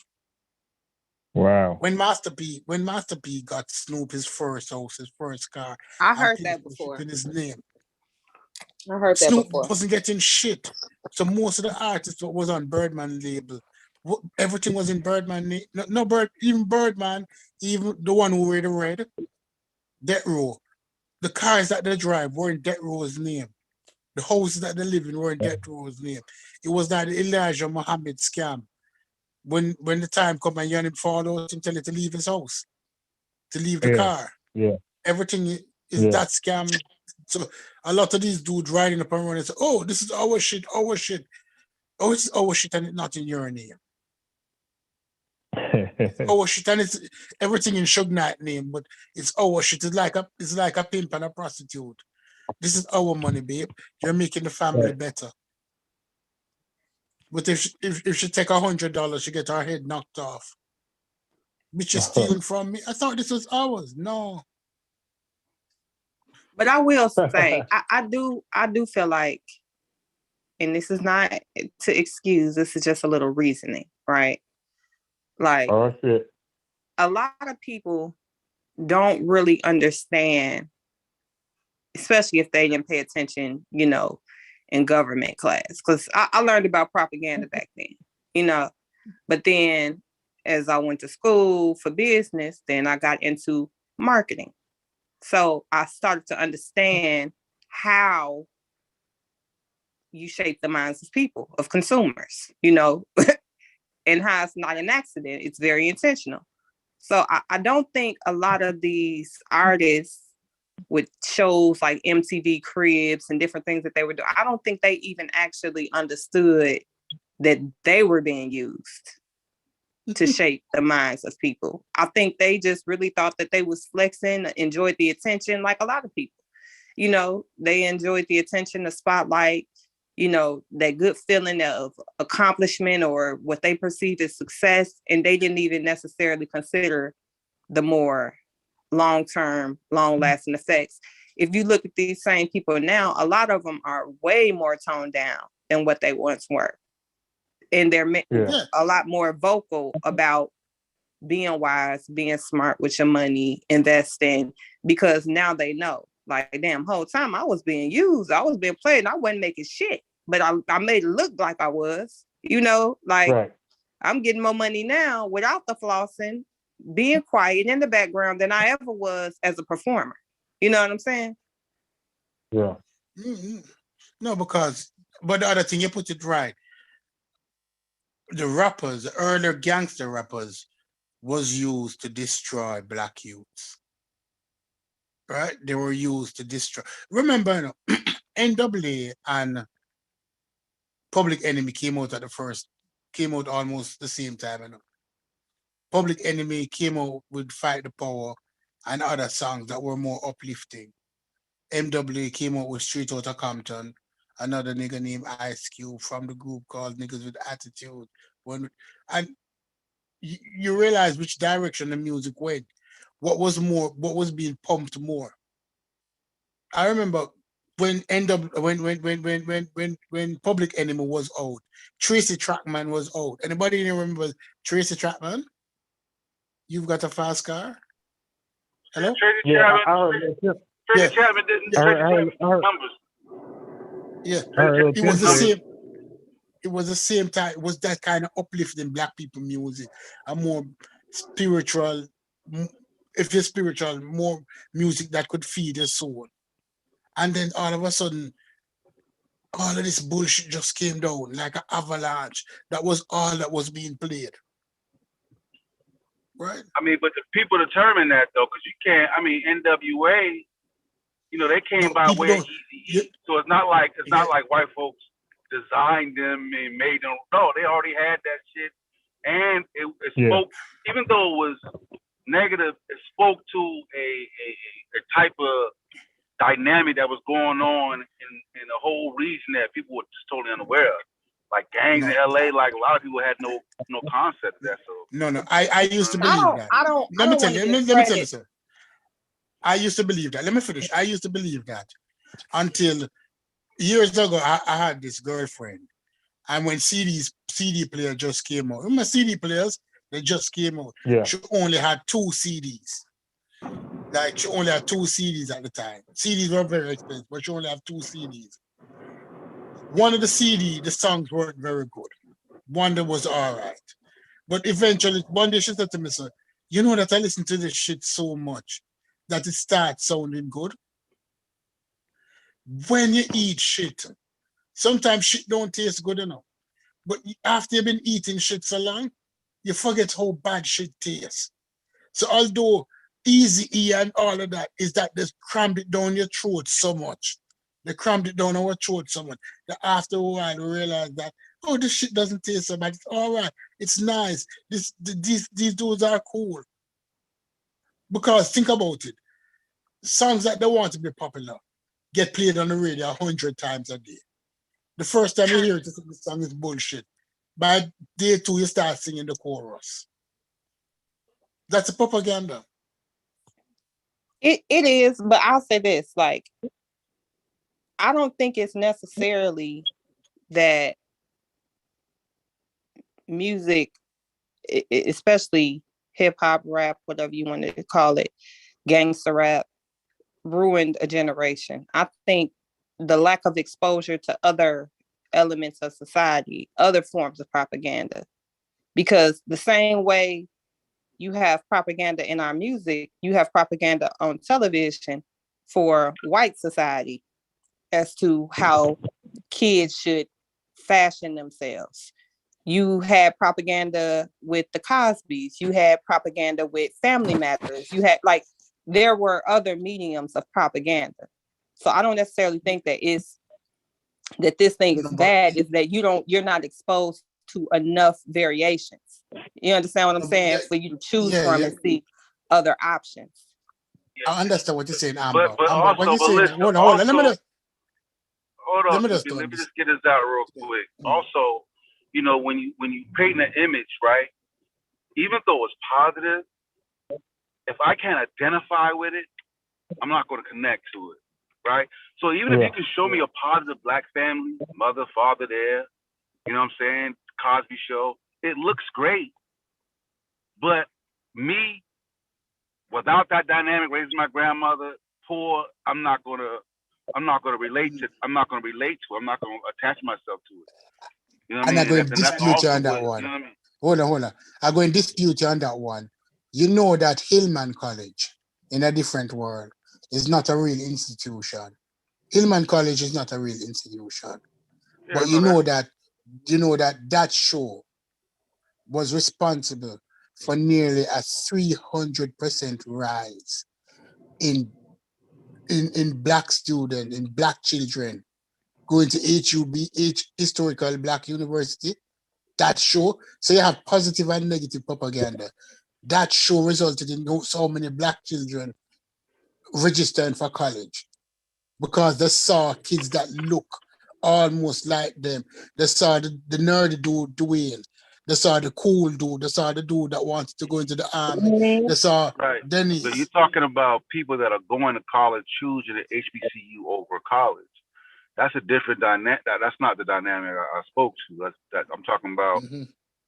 I'm talking about looking at an upper income family who can afford to send a kid to college, and a kid who's in a household where that doesn't seem like a reality is a little far fetched to some. I'm not saying that's not an absolute statement for every black person. I'm just saying it's going to be that generation that's going to look for something else. You see what I'm saying? And whoever comes along and provide that is going to win that viewership over, that mindset over. Is what I'm saying.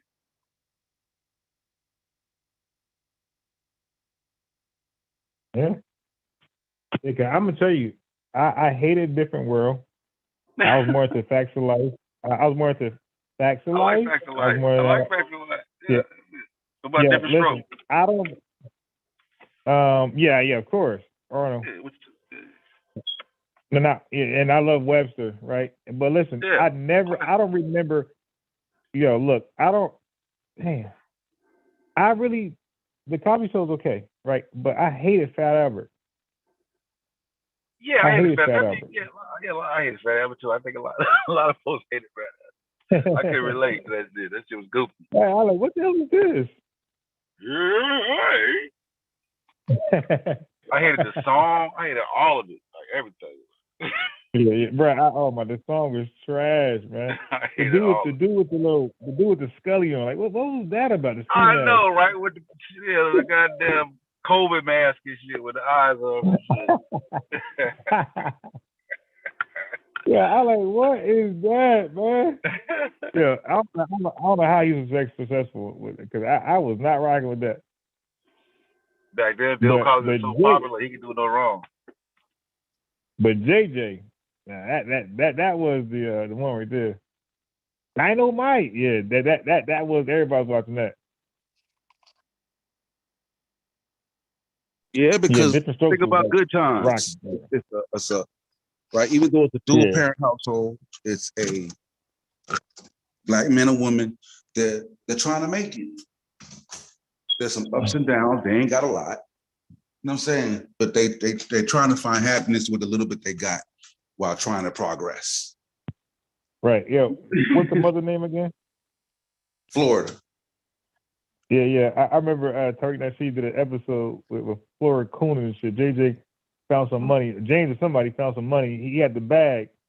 James, you gotta put that money back. Like this such a little goofy ass something. Yeah, they got a little overboard. Niggas gonna strike us down. They're like, Michael was revolutionary and shit. Yeah. Young Black Panther. Yeah, Flora was a mammy, yo. She's a mammy. She was definitely a mammy. Oh my God. But that was a good show though. Yeah, it was a good show. Huh? That was good. Yeah. Good show. Yeah. Yeah, do you know, I didn't know how fine his sister was until like I was a grown man, like 30-something years old. I went back like, oh damn, what is Thelma? Yeah, I didn't recall seeing it. Yeah, I didn't recall seeing all that when I was young. Yeah, he's too young, but yeah, Thelma was fine. Come on. Yeah, I was like 30-something. Like, yeah, I'm watching the show trying to see, you trying to look like turn right now. Let me see. Yeah, she still looks good to the day. Really? Yeah, I saw a picture like, God damn, he's still like, like she's aging gracefully. Yeah. So. Yeah, but that was the show though. Oh, good times. Yeah. What about the one with the dude be dancing and stuff? The little dancing ass dude. Oh, you talking about rerunning that? I wasn't really into that. What's happening? Yeah, me either. Yeah, I'll watch it because nothing else was on. Yeah, it was like force you to watch. It's like, yeah, but Fat Albert was probably the worst show ever. Yeah, bro. I can't recall one episode of that thing. That thing was trash. Yeah. Brandon's trying to hop on, but have some trouble with his mic. Oh, no, it's working mic, now. Bro. All you got to do is hit the unmute, bro. You good, Brandon? It's working now. Yeah. So listen, look. In case I was wondering, the brother was cool that came on and vaccinated. I didn't even want to, Amber. If you was wondering, I didn't even want to touch the topic. You know what I mean? But why? See, he was coming on to address Yakub, but because he was cool, I was like, nah. You know what I mean? I was like, nah. I left it alone, bro. I stayed away from the doctrine. I stayed away. Yeah, I had a heart. Hey, but he said he's vaccinated though. Hey guys. Yeah, the brother, he's an anti-vaxxer. Hey, peace, Brandon. Yeah, he was an anti-vaxxer. Oh, he was vaccinated. Oh, he's anti-vaxxer. Yeah, but he was a smart man though. Like he realized he wouldn't be around the stand, but he wanted to do those things. Oh, that's what's up. Yeah, and guess what? He had less side effects than me. This nigga had no side. He said, "Nah, no side effects." Yeah, I got the munchies. That's about it. Yeah, so once he said he was vaccinated, I dropped. That like disarmed me. I said, okay, we can't talk about this doctrine today. Like, not with him on the panel. Yeah, no, we can't. Brandon, what's up? Hey, guys. I got a quick question.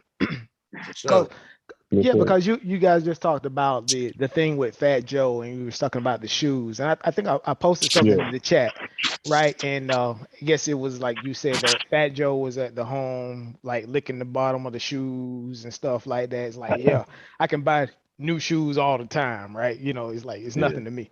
Like, it's the whole thing where it's like I'm sticking it in the face of, I got bread, right? But in reality, when you talk about like with the rappers, right, it's like one of the things how they picked up on it is that the labels back in the day when they went on tour, the labels bought shoes for the rappers. They started doing that every day for sanitary purposes, right? They didn't want them ninjas jumping on tour buses with like dirty feet and stuff like that. So they bought them new Okay. shoes, new socks. It was every day. I know some DJs that was on tour, and that's what they did. And they was like, whoa, what is this? It's like I got like a brand new pair of shoes every day. And I think like after that, the rappers just started doing it, right? And they started sort of like putting it out there, like that was like, okay, we got more money than y'all, and it was Right. like, and that just I think to me is it sort of leans to a bigger thing, right? It's like it's like it's like a culture. It's like, okay, we got more money than y'all. You know what I'm saying? Yeah. It's like I think that was a big part of, or a big thing. I think that's a bad thing in the rap culture now, right? It's like, hey, we're more wealthy than the regular people. We got this and we got that, and we gonna stick it in your face. You know what I mean? Yeah. It's like, I don't know. It's like you really can't pinpoint when it changed. It should happen so gradually. You know what I'm saying? It went from Run DMC, like hip hop, bebop, then it slid into, kind of a Public Enemy group, X Clan, and then it slipped into a more drug dealer, the hustler, right? Yeah. Then it slipped into like, then you had like the love part came in for a little while.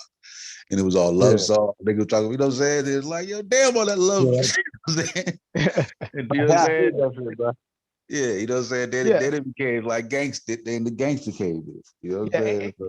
And niggas was walking around with color contacts trying to be Cisco at one point, like with the vest. And at some point, it's like the money that went into the rap game just skyrocketed, right? It was like you went from a point where you was just wearing gold chains, where you could be like, okay, yeah, I can kind of maybe look like a rapper or kind of emulate what they was doing, to where you was nowhere near. Yeah, I think that also correlated you with can't buy a $30,000 diamond chain. It's like you're not gonna do that. Because it correlated with the charts. Yeah. At the beginning, rap was everybody was saying as a fad, it wasn't gonna last. So, Run DMC wouldn't sell out. At that time, remember heavy metal was number one, rock music. Rap destroyed rap. Rap just took rock out of did away with rock. There is no rock. Yeah, right? you know what I'm saying? Rappers are the rock stars. Yeah, so all of it, then after a while, it took out pop. You know what I'm saying? The rap became the number one dominant music. So it's like now all the big people that want to get their stuff out, and their rappers was already wanting Gucci, but they was rocking Gucci, not even getting paid for rocking a Gucci. Making Gucci pop. You know what I'm saying? It still ain't shit. Now I will say, as far as like shit like that, I do feel like that's more of a East Coast, specifically New York thing. Like if you go back and listen to a lot of the music, or even like just read a lot of the literature, like urban literature, that's always been the thing. Prada, Gucci, like that's always been the hood chick kind of thing with the drug dealer boyfriend, even before rap was mainstream. Yeah, in New York, because New York was rapping about shit. I had to look that shit up in the South. I'm like, the fuck is that? Yeah, they always been on that wave. So I don't know. The Harlem scene was like that for real. Yeah.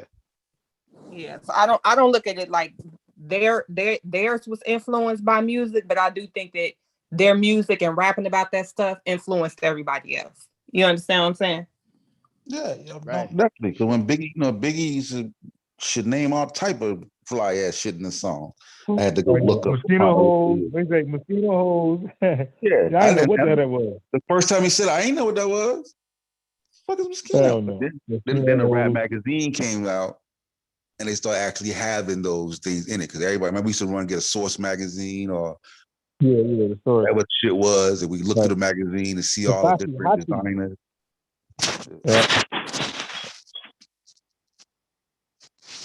Yeah, that shit happened so gradually though. Like, it's crazy. Like, listen, I love and you know, I love the music. You know what I mean? I'm in a conflicting position right now with rap music. I can't even front. You know what I'm saying? A part of me wants to be there because I know it continues to put African American people in a position to gain, you know what I'm saying, generational wealth. But at the same time, it's like, I don't know if it's even right because I want to destroy this shit. You know what I'm saying? Like, you know what I'm saying? I can't find a middle ground. I can't find Especially when, especially when you look at it now and you don't know it, like, I want to believe like, oh yeah, it's creating generational wealth and this, that, and the third. But then when you see the financial decisions that a lot of these people are making, it's like, is it even doing that? And then it's potentially, you know, destroying the minds of the youth. Like, then it's kind of like, is the juice worth the squeeze? Does the good right? outweigh the bad? Yeah, I'm conflicted. Like for real, like I don't even listen to that shit with my daughter in the car, and I know she listens to rap music when I ain't around. I listen to we listen to pop music and shit. We listen to, you know what I'm saying? CD Jakes in the car. Yeah. I got the CD Jakes. I know. We gonna play some, you know, alternative music and stuff. We gonna play some goddamn. What's a little skinny little white girl that sing like Mariah Carey, something like that. You know what I'm saying? Yeah. I know you're talking friendly about music and shit. You know, man, Miley Cyrus type. You know, easy vibes, R&B ish. That's me. Yeah. That's me. Yeah. I can't ride with that booty shake, make that booty bounce with my daughter. You know what I'm saying? Dude, I don't have kids, but hey, I would not let my kids listen to the Hot Boys. I ain't gonna do that. I can recommend 2 artists for y'all, or maybe 3. Lil Uzi Vert, Young Thug, and probably Offset. Yeah, listen to all of them. Because if you think about their music is not all that bad. You think about their music. No, well, they're Lil Uzi there because he's actually trying to write music. Right, and that's my favorite right there. Yeah, their music ain't all that bad. It's just like I could tolerate them, those 3. But truth be Offset told, talk about money. It be problematic messaging in a lot of music though. So like my son, 11, one day we was all in the living room. He was like, "Oh, y'all want to hear the song I'm gonna play at my wedding?" And we like, a wedding? Because he got all his shit mapped out. You know how many kids he gonna have, all that. So we like, let us hear it. Song started playing, and the first line said, "Fuck you and you and you. I hate your friends and they hate me too." And we like cracking the fuck up. Like, are you serious? But it's a Caucasian, you know, that's singing the song. But this is the shit that he listening to and he vibe with. Yeah.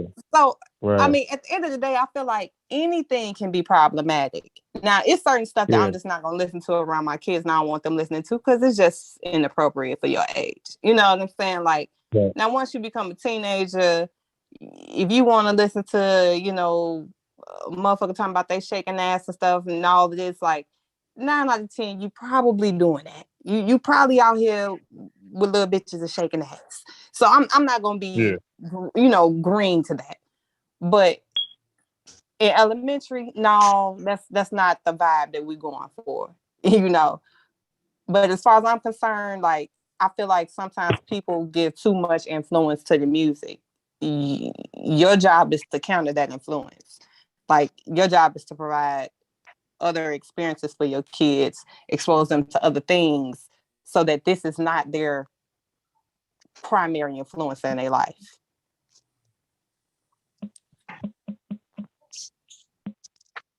Yeah, but when TikTok is the avenue that they get their music, and they got, you know what I'm saying, what's the nigga name? Spot him, got him.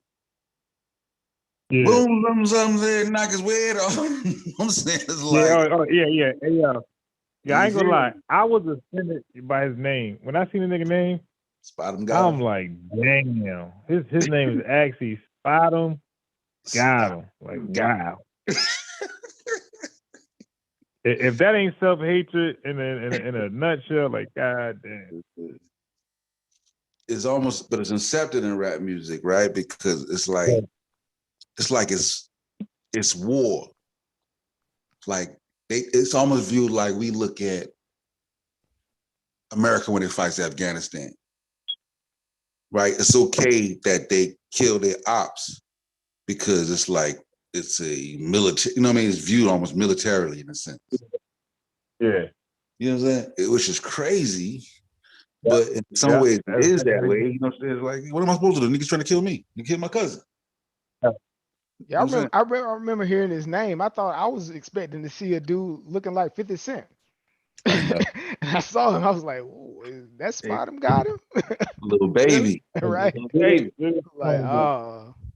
Yeah. Little baby.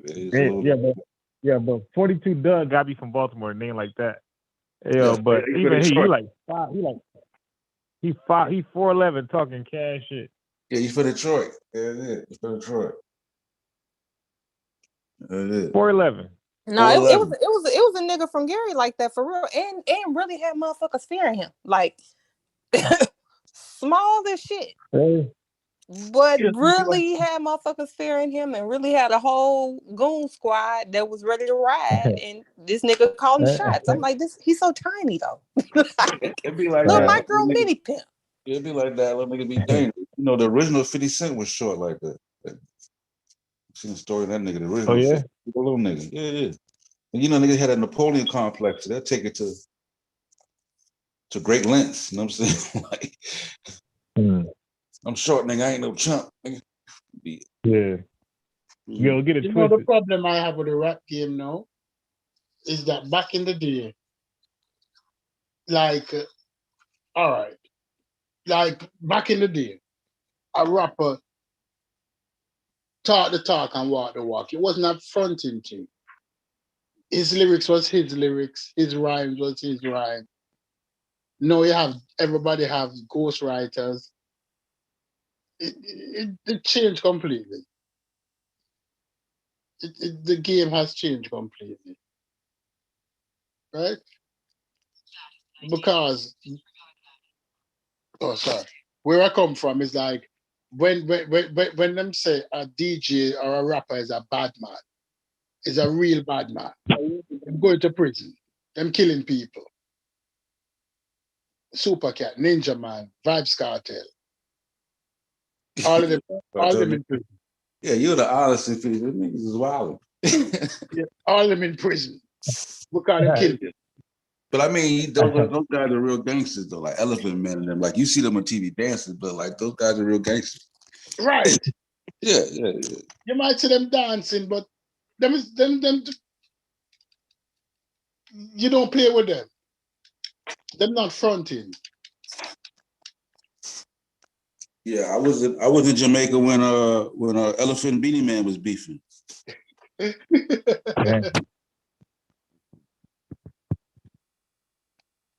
Yeah, it's a difference of nerve because people see the Jamaicans on TV, they be dancing, they be thinking like it's all gay, like they're like, nah, they're just gangsters, like what you say, but real fuck up, come up stinking. Fuck around, come up stinking. Yeah. You know, BD Singer do the Bim Zimmer. Who got the like, you know, they're dancing to a real gangster. Don't even realize it. So, BD Singer was my boy. But what was I going to say? Oh, so I agree. Was it Stu Peace that just said that, or yeah, it was Stu Peace. As far as rappers and having, I said Beanie Siegel, Beanie Man, that rappers having the actual talent to rap, like that's a problem for me. Like, and I know everybody use a little line here and there, but it becomes a problem when the majority of your lyrics don't come from you. Like, it's different than singing. Singing requires actual skill. So if you have a songwriter writing a song and you sing it, okay, cool. But when it comes to rapping, I find it hard to give credit to people who don't really write their own music. Like, you just a voice. You know what I'm saying? Like, yeah, you might have a nice rapping voice, but to me, it doesn't require any skill to do that. Yeah, but in the entertainment business though, like especially like when it becomes big money, with rappers, it's more about, can I sell you? You know what I'm saying? Can I sell the individual? You know what I'm saying? Like, okay, you got the background. You're from the state. You know what I'm saying? Like, I can market you. You know what I'm saying? Versus like, another person can have way more talent than the person, but he might not be marketable, right? So a label will put marketability over talent. They feel like, I have to sell you as a product. You know what I mean? So it's very dynamic. Who are some of the popular rappers today that use ghostwriters? Drake. Who's that? Drake still writes some of his shit. He may have had I still feel like Drake still put work in, but I feel you on that. But it's hard to say. I feel like Lil Baby got a ghostwriter.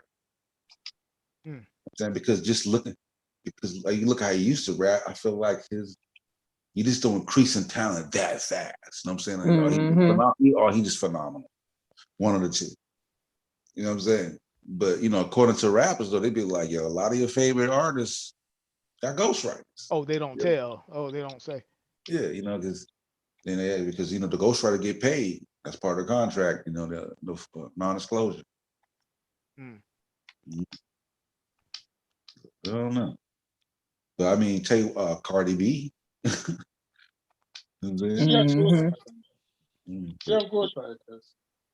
Yeah, I'm saying she's sold strictly off of marketability. You know what I'm saying? She had built an Instagram following. People was feeling her, did the little show. And because you see it on the reality shows. The girls that come on there like, yo, you should rap. Nigga be like, I ain't never rap. Oh, you should sing. You know what I'm saying? Like one girl. Like she never even thought about singing, but they think you're pretty. You know what I'm saying? Yeah, I can make you a singer. I can make you a star. You know what I'm saying? Hey, Bobby Brown couldn't sing. Now the crazy thing is, and not to say I don't like her now, but I actually used to like Meg Thee Stallion when I used to watch like her little freestyles and stuff. But her raps have become so redundant. Like she sounds the same in every song. Yeah, she tends to regurgitate lines like Tupac did. And while I love Tupac, he was kind of repetitive in his music, So I find it really hard to continue to like her, even though I want to. I'm serious. I want to like her, but she just don't have enough variety to me. She's like a one-trick pony.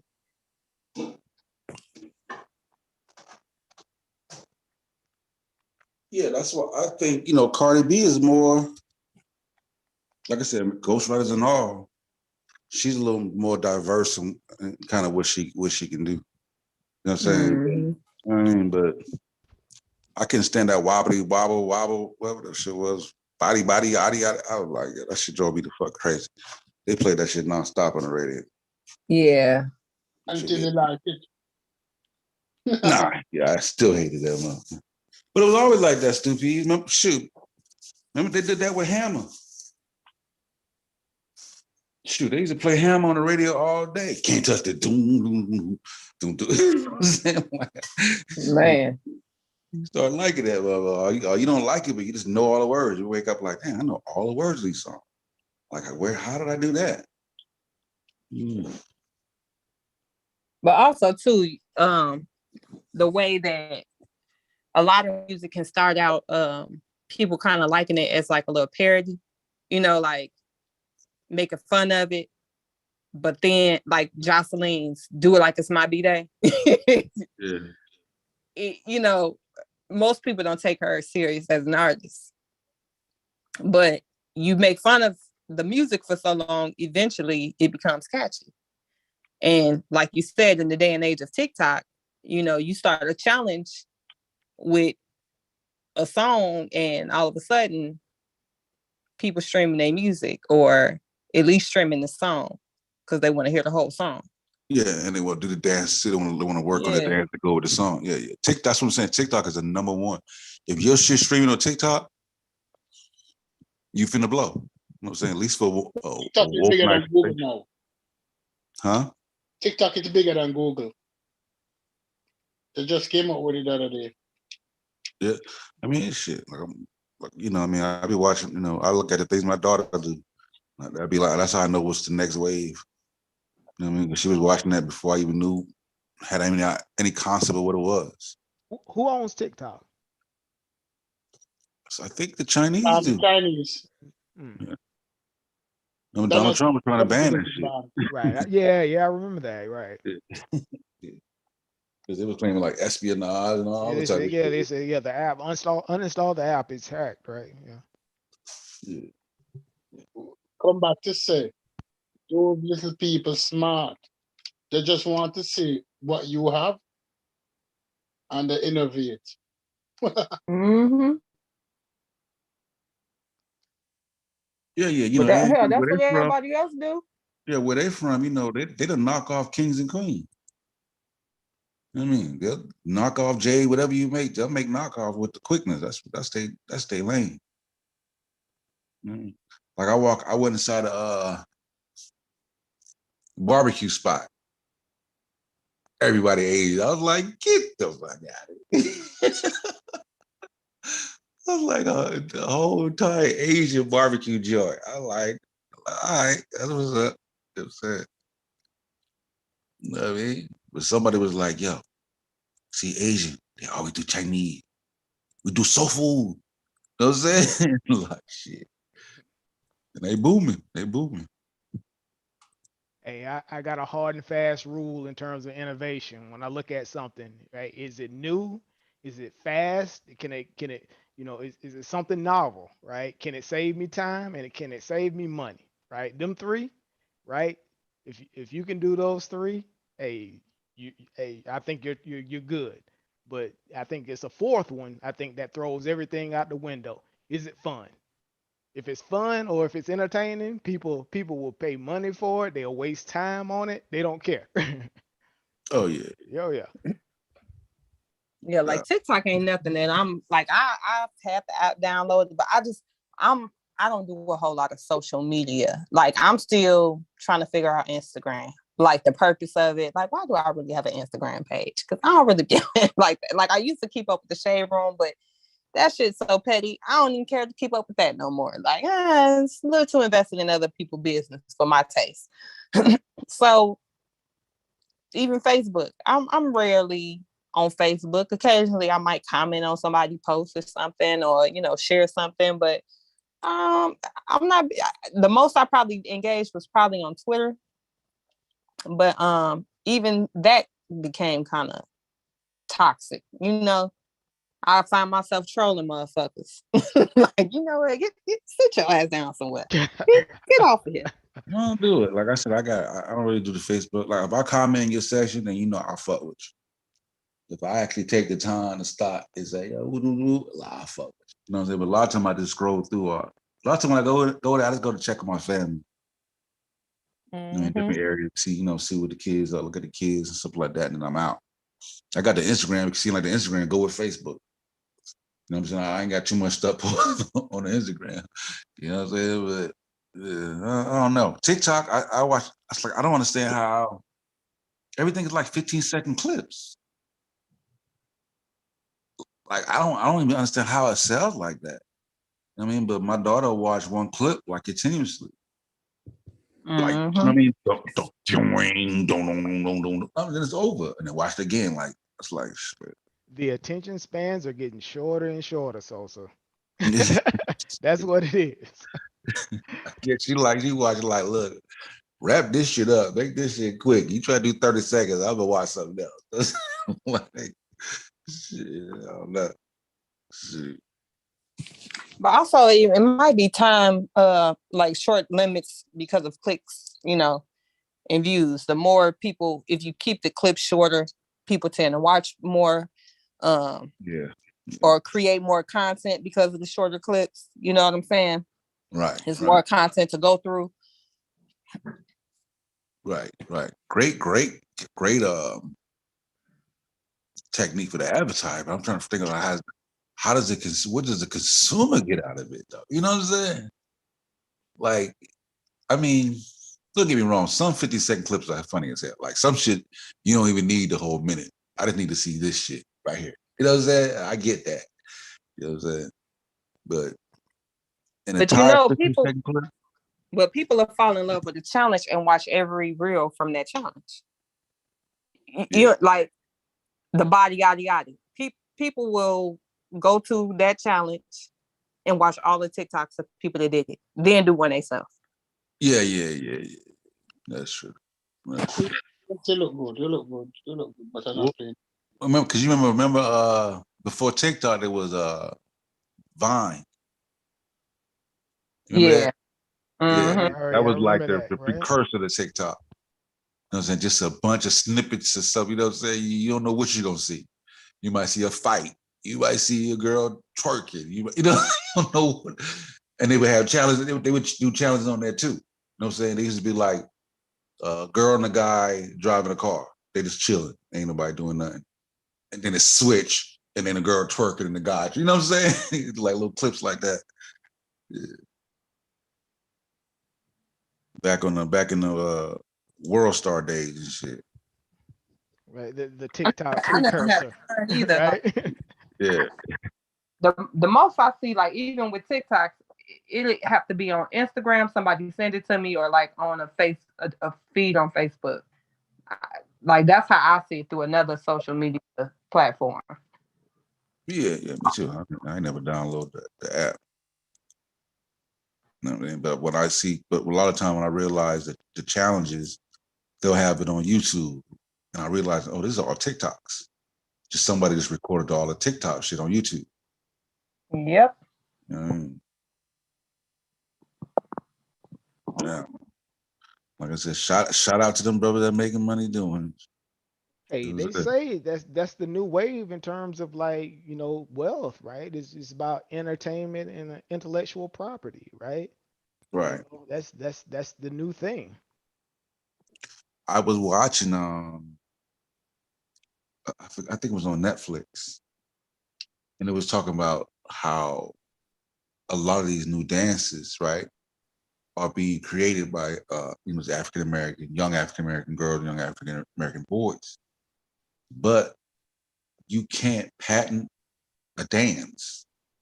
Mm-hmm. So they're not getting. Yeah. So they're not getting their just due. So then, okay, so now a white girl will take that dance and then go do it on her channel, and then she blows up, and then now she's on Jimmy Kimmel, acting, and then without crediting, teaching them to dance, she made without it up. crediting the people that she got the dances from. You know what I'm saying? So actually, I think it wasn't Jimmy Kimmel, but the other guy that had a Tonight Show. What he did is he actually, after he had a girl on and he got a lot of feedback, and Twitter's like, yo, people are stealing this.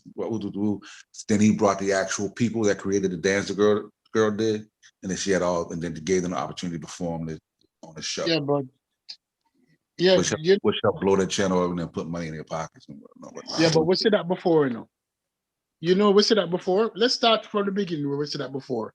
He ain't none but a hound dog by Elvis Presley. That wasn't his song. That was a black girl song.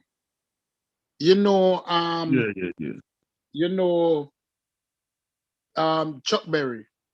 Yeah. Sure, of course. A lot of Chuck Berry songs were pirated by the Beach Boys.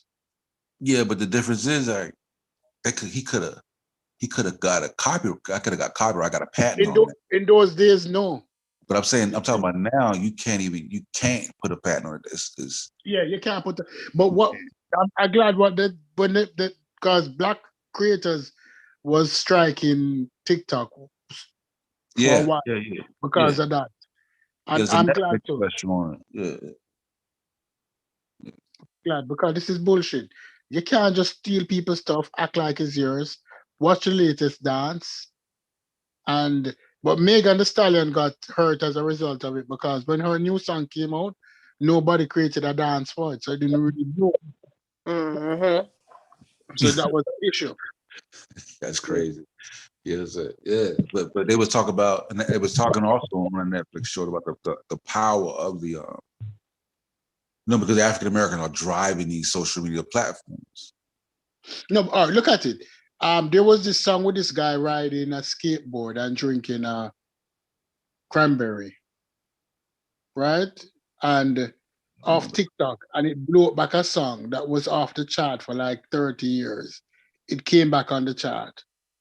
Most downloaded, most listened to. A Fleetwood Mac song. TikTok is powerful.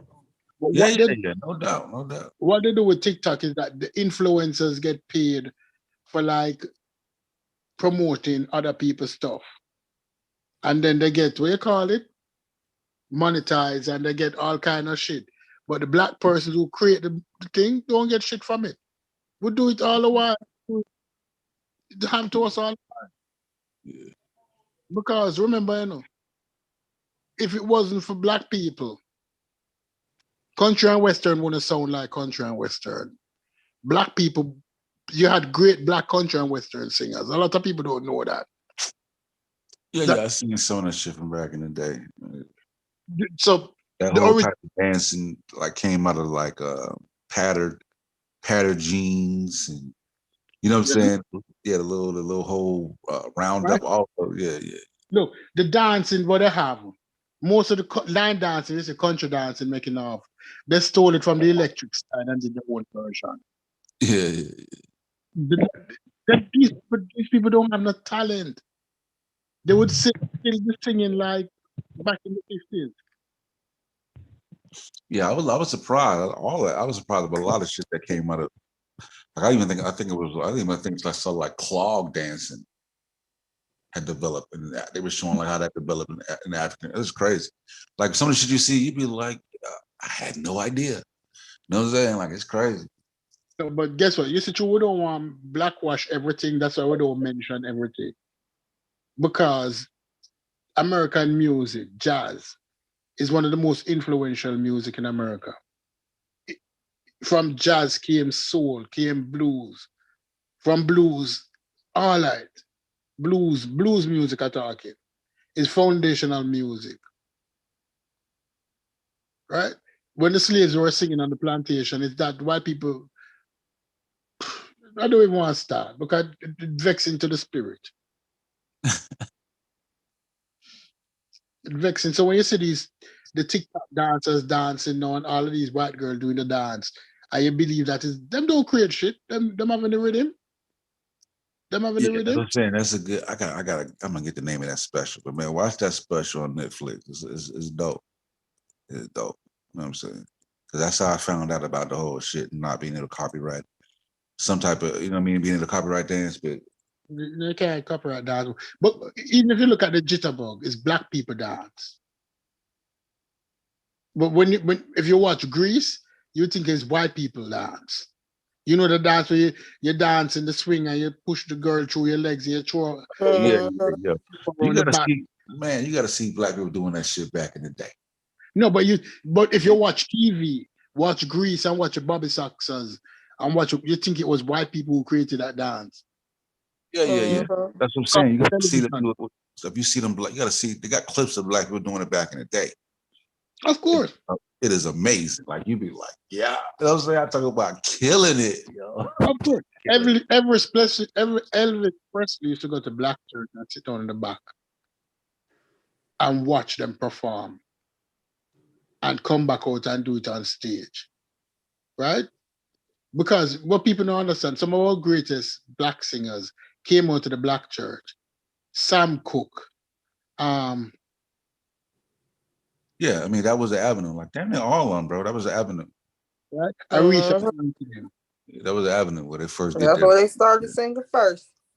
Yeah, even though was an old girl, but then I think Nina Simone started in the church. Of course. Yeah, then went classic, then went more traditional piano, and then broke off. Nina Simone is one of the greatest black singers. Nina Simone left America in the 60s. I didn't like her voice, but I did like some of her songs. I started a little shit on it. I love Porky and Bess. I love Birds Flying High. And you went deep with the Porky and Bess. Like you got that shit. You went old school with Porky and Bess. All right. I love Birds Flying High. I love Where You Going to Run To? Preacher Man, where you going? Listen. Yeah, she got a strong voice. And I watched the other lady that sang the Blood on the Leaves. What's the girl name? You know what I'm talking about. Billie Holiday. Billie Holiday. Yeah. I watched that shit too. Tree. You said what? The song was Hanging Tree. Yeah. Blood on the Leaf, Blood on the Rose. Yeah. Everywhere she goes, she get banned for singing it, and she'll still be like, they need to hit the shit. It should be was about lynching. It was about lynching a black man. Yeah. Oh, Strange Fruit. It named Strange Fruit. Fresh Fry, Strange Fruit. Yeah. And she'll be like, Billy, don't do it. Don't do it. Yeah, I'm gonna do it. Okay. She'll be like, listen. Nina Simone was more talented than Billie Holiday. I mean, Nina Simone was special. I mean, she was a pianist. Like, she was a real deal pianist, like one of the greats of her time. You know what I'm saying? Like, she was, but because of her skin color, she was hella talented. But she was militant. She was a militant, dark-skinned girl who held her own. And had a little. Went to Antigua and married. She was the girlfriend for the prime minister of Antigua for a while, and then she was the prime minister for UWP. She was a husband. She married to UWP Newton too. That girl was a militant, Nina Simone. Yeah, she had mental health issues too, stupid. Who would have mental health issue in that time? Imagine the abuse that she got through. I ain't saying she earned it, but she did. You know what I'm saying? Yeah, but listen. Aretha Franklin, RESPCT, who died. Yeah. The woman said her first child was from her father. Ooh. You see what? What did you say? Her first child. Really? Was from her preacher father. Wow. I didn't know that. Look it up. Look. Stupid, you already know I'm looking it up. I can't have you tell me some shit like that. Keep dropping bombs on somebody, and I can still tell somebody shit. I'm looking it up immediately, stupid. Look it up. I'm gonna start calling this nigga Encyclopedia Brown. Who you said that? I was on. Who you said that? Stupid? I was already on my mouse. Like, look it up. Yeah, so Aretha Franklin first daughter was but you see, what people don't understand. That's the next thing we need to discuss. Incest in the black community. Mm-hmm. That topic a lot of people don't want to talk about, but when they want to be in the islands or up here, there's a problem with incest in the black communities where little black girls cannot be left alone with uncles or cousins or sometimes fathers after they reach a certain age. Am I lying? No, you're lying about that. But nobody don't want to talk about it because one of the dirty secrets in the black community where a lot of cousins, a lot of uncles, right? Looking on the nieces like like them draw meat. Trust me. Mm-hmm. I got a question in terms of like just the entertainment stuff, right? You know, being that you know, as there's so many, I guess you would say, influential like black people in entertainment, right? It's like why don't we have, I guess, more of a lion's share of the, I guess, you know, ownership in the entertainment industry? Is it just the, I guess, the doggy dog nature of entertainment, right? Where it's like what is it about? No, what it was originally is that records were sold in record shops and imagine Walmart used to be one of the biggest sellers of records, right? I need to stop saying right. Walmart used to be one of the biggest sellers of records. Many times, these entertainers, if Mariah Carey wanted her album in Walmart, she had to go and talk to the purchasing person at Walmart. She physically had to go and speak to them, because Walmart actually bought the album first. They didn't get them on consignment. So let's say you have the Walmart buying 1 million of your albums to sell. They have power over you, right? So these companies always wanted the distribution. So black people never have power, because we couldn't go talk to Walmart and we couldn't go talk to Woolworth. Sam Cooke, they didn't want to hear from Sam Cooke. They only wanted to see Sam Cooke and say if he was a good yes sir boy. He was a good boy.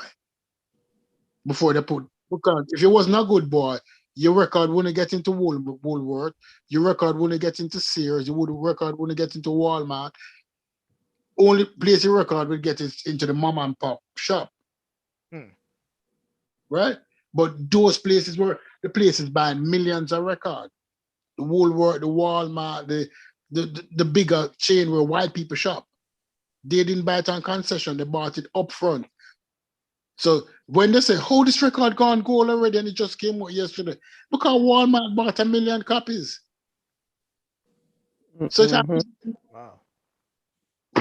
So if Walmart don't like you, that's why I say, all right, if they wasn't willing to promote the gangster records, Walmart wouldn't have bought it. But they didn't have no problem with we calling each other niggas. But say Cracker too much time on a record and say if it's in Walmart. Say Spinks too much time on a record. Say Kike too much time on a record. And it's not getting into those stores. You're not getting in the supply chain.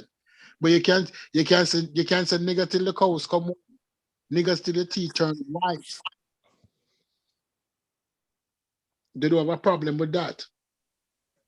So we never have ownership. T-Pain have something on YouTube where him said that last year the record industry made like $25 billion. And all the artists combined only got 17% of that money, $2 billion.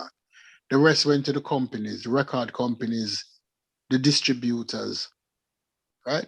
It's because a lot of people don't have the money up front. And when you look at a poor guy, and you said to him, say, all right, I'll give you 100,000, just sign this away. He's never seen 100,000 in life. So I'm thinking 100,000 is a lot of money. Oh, I just got the bag. But what him forget is that he got that 100,000, but already $50,000 worth of it belonged to Uncle Sam. Because now he's in a different tax bracket. Yeah, that's right. Yeah, I'm seeing Aretha Franklin's GP. I don't think that first child was the father. No, although he did molest. Yes, he did like kind of pimped her out. He molested her too. He had sex with her, and she was like 12 at the time. He was having sex with her from 12. I'm seeing it, but it says he got one of her 12-year-old friends pregnant. Yeah, but like the little young girls he was bringing around, like he was messing with her. He was having sex with she. If you dig up, you'll find it. Just dig, you'll find it. But I don't think the child was his though. I think they're not. Who said it? I'll find it. But it was years ago. I saw it. But yeah, everybody, the black community know that our father was sleeping with her. Our father was a pastor and was a sick dude. And him go on the pulpit every Sunday and preach and say, "Thank you, Jesus. Allah, and speak in tongues." Those people want, let me not stop before I put my blood pressure through the roof.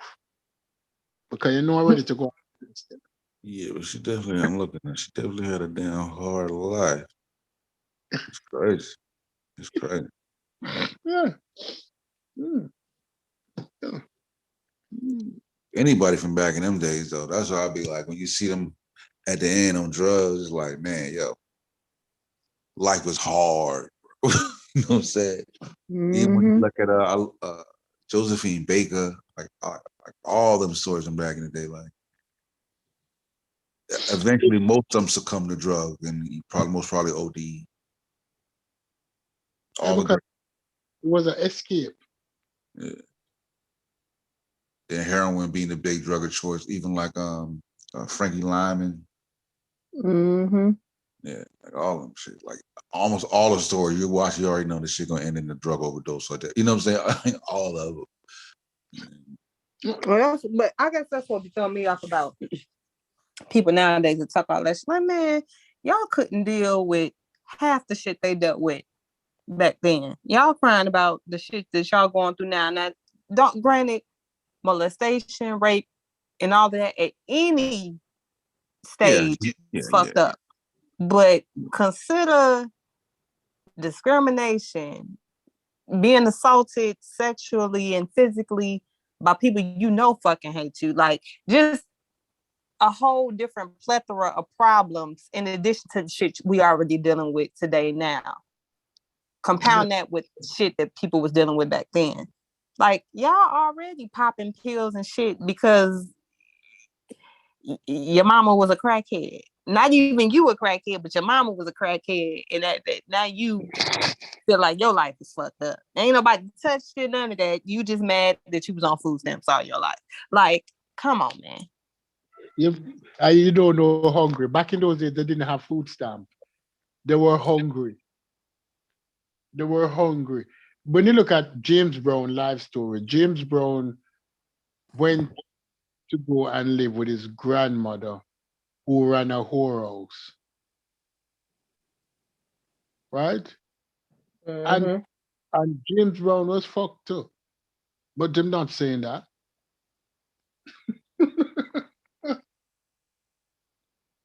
He was fucked too. So Richard Pryor went through that too. Richard Pryor was saying shit. Richard Pryor was fucked too. Yeah. When the men he admitted. Yeah, he told. He said he was molested. Yeah, we live in a whorehouse. When the men come, when the perverted men come to the whorehouse, and sometimes some feel like a little boy, a little girl, and it's a little boy, and say, what about him? And then to carry on the back and bathe you and dress you up and powder you up and present you like a turkey on Thanksgiving. You think whores have any kind of sympathy? To them, a fuck is a fuck because they're getting fucking the ass too, so they don't see it as a big deal. They'll take one for the team.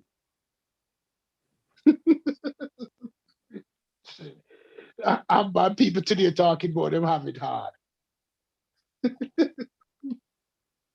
Because them can't get a Gucci belt.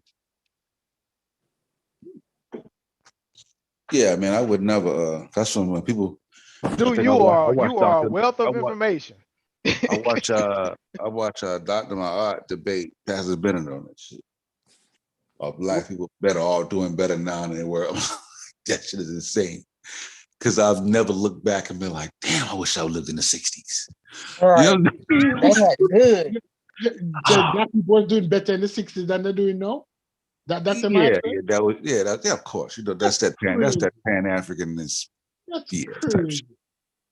Yeah, you know, Pan-African BS. You know, everything, you know. People love to talk about black. We was doing great before integration. Nigga, we was doing great. Like, we was doing great. They love to talk about Black Wall Street. They bring up Black Wall Street. I'm not saying Black Wall Street was not a good thing, you know. But guess what? They compare Black Wall Street to the goddamn Martin Luther King era. That's 40 years after the fact. Yeah. No, remember, you know, in Black Wall Street, you know, you still had to step off the sidewalk when a white girl was coming down. When a white woman was coming down, you know, you have to walk in the mud, you know. Right, the whole they burned it down because they supposedly looked at a white girl in the elevator. Mm-hmm. That's why on Wall Street, that lie they told that a black man raped a black girl, and they used it as an excuse to burn down Wall Street all over the country. Yeah, like who the hell wants, man? You tripping. Yeah, you can't build an institution like that without protection, right? Yeah. Not at all. Yeah, all you just a sitting duck. Yep. I bring this up already. I don't remember. Might have said this already. I'm old now, so sometimes I have a tendency to repeat myself. When you look at Harlem, I said this already, Harlem used to be a traditional black community. Most of those brownstones were owned by black people and would sell the community. The children who never know how shit by sell the brownstone to white people for money. Something that you will never ever get back. You see, back home in Jamaica, I like to use Jamaica. In Kingston, you have some dilapidated buildings that are owned by Jews. They're not selling it. They fix them up and rent them out, but they're not selling it. Because guess what they know? That once you sell it, you might not be able to buy it again. Yeah, that same thing happened in South Carolina, like where I'm from. When I was a little kid, I grew up, and most of that street that I lived on, my family owned homes there. I walked across the street to my cousin's house. You know what I'm saying? Next door, my other cousin. You know what I'm saying? But the same dynamic, right? And now those areas, the housing in those areas, you can't even afford to live there. Like my grandmama's still there. She's like 98. You know what I'm saying? She bought the house in like the 80s for like probably like 50,000, something like that, maybe less. They offering her $1 million for the house. Right. And if you sell that house, would your family be able to buy back one? She won't sell it, right? But the siblings are waiting for her to die. Yeah. And they're gonna sell that house immediately. Like, you know what I mean? And you know what? That be the bullshit to me. Like all this talk about, like, if you're privileged enough to be gifted or inherit something,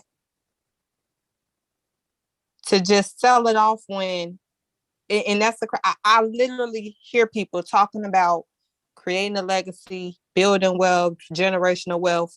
Oh, I inherit this house in the South, but it don't look like shit. I'm selling it. What? Huh? Like, it's just bananas to me. Like, so you literally gonna work against your whole objective. You say you want wealth, but then the moment you inherit something, you want to sell it. It's ridiculous. The thing though, my other cousin inherited a house like that in a prestigious area, right? When those people were coming at her for the house, she was like, no, she ain't selling, right? Then all of a sudden they started trumping up fines for every little thing, 1,000 this, 1,000 that. You know what I'm saying? Till eventually she ended up caving into selling it. You know what I'm saying? Because the weight of the people who wanted the home, it was too. She knew she wouldn't be able to fight them.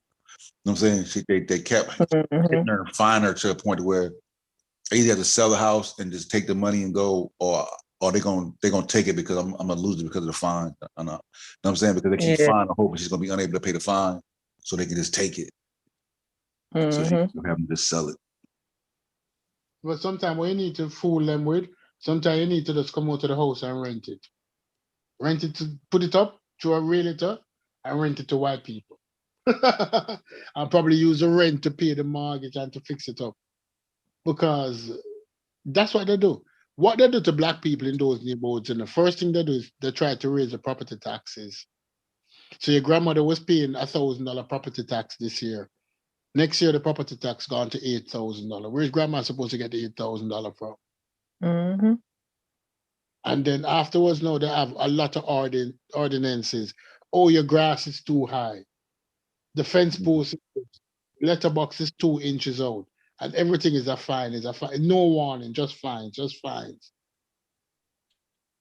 Yeah, a lot of times, in terms of like, from my experience, like down south with air property, it's like, you might get 2 or 3 brothers and sisters, they inherit like 100 acres or something like that. But, no, everybody won't chip in and do what they got to do to maintain the air property, right? So it all falls on one person. You know what I'm saying? So, and then, but then, the collective, they don't want you to sell it, you know, but you don't want to pay the taxes. You don't want to do the upkeep Yeah. and stuff like that. It's that BS that ends up happening, right? So that happened to like one of my partners. He was like, man, he's like, they got some air property. He was like, man, you know, you want to buy 10 acres? I said, man, I can't buy. I said, he's like, if I was trying to buy 10 acres of air property, I said, I know your sister and your brother, all them gonna have problems. You know what I'm saying? But you the one maintaining it. You know what I'm saying? So it'll be a big fallout if you try to sell some air property because so then you can't even sell it. You know what I'm saying? Because everybody got to agree on the deeds to sell the land. You know, so it get crazy. Well, it depends typically too though on the type of how the property is structured, because you can have a property that is jointly owned but split off into shares. So this person can sell their stake in the property, right? Like, so then you would just become joint owners with the other siblings. It wouldn't be your property though. And then you could sell it straight out where you can't split up, you know, the share of the property. It's all one big thing. But like I understand that, so to speak. Like I get the people don't pitch in because it's happened in my family. You know, I'm not gonna pretend like it hasn't. But that brings me to something. Black people have a really hard time discussing wills, life insurance policies. Like making this stuff known is like pulling teeth. How I look at it is, if you tell me you done already got your insurance policy, you own a home, you already know I'm gonna leave this to my kids, whatever. Why don't you tell your kids that in advance? So that way people ain't fighting over what's what last minute, or I can start my little account for paying property taxes, you know. Now I could start saving up for that because I know I'm finna come into this eventually. So that way I have something to help me manage this property. So even if such and such don't do their part, or even if they do, okay, I want to leave y'all this house, but as a condition of that, I want to make sure y'all can maintain it.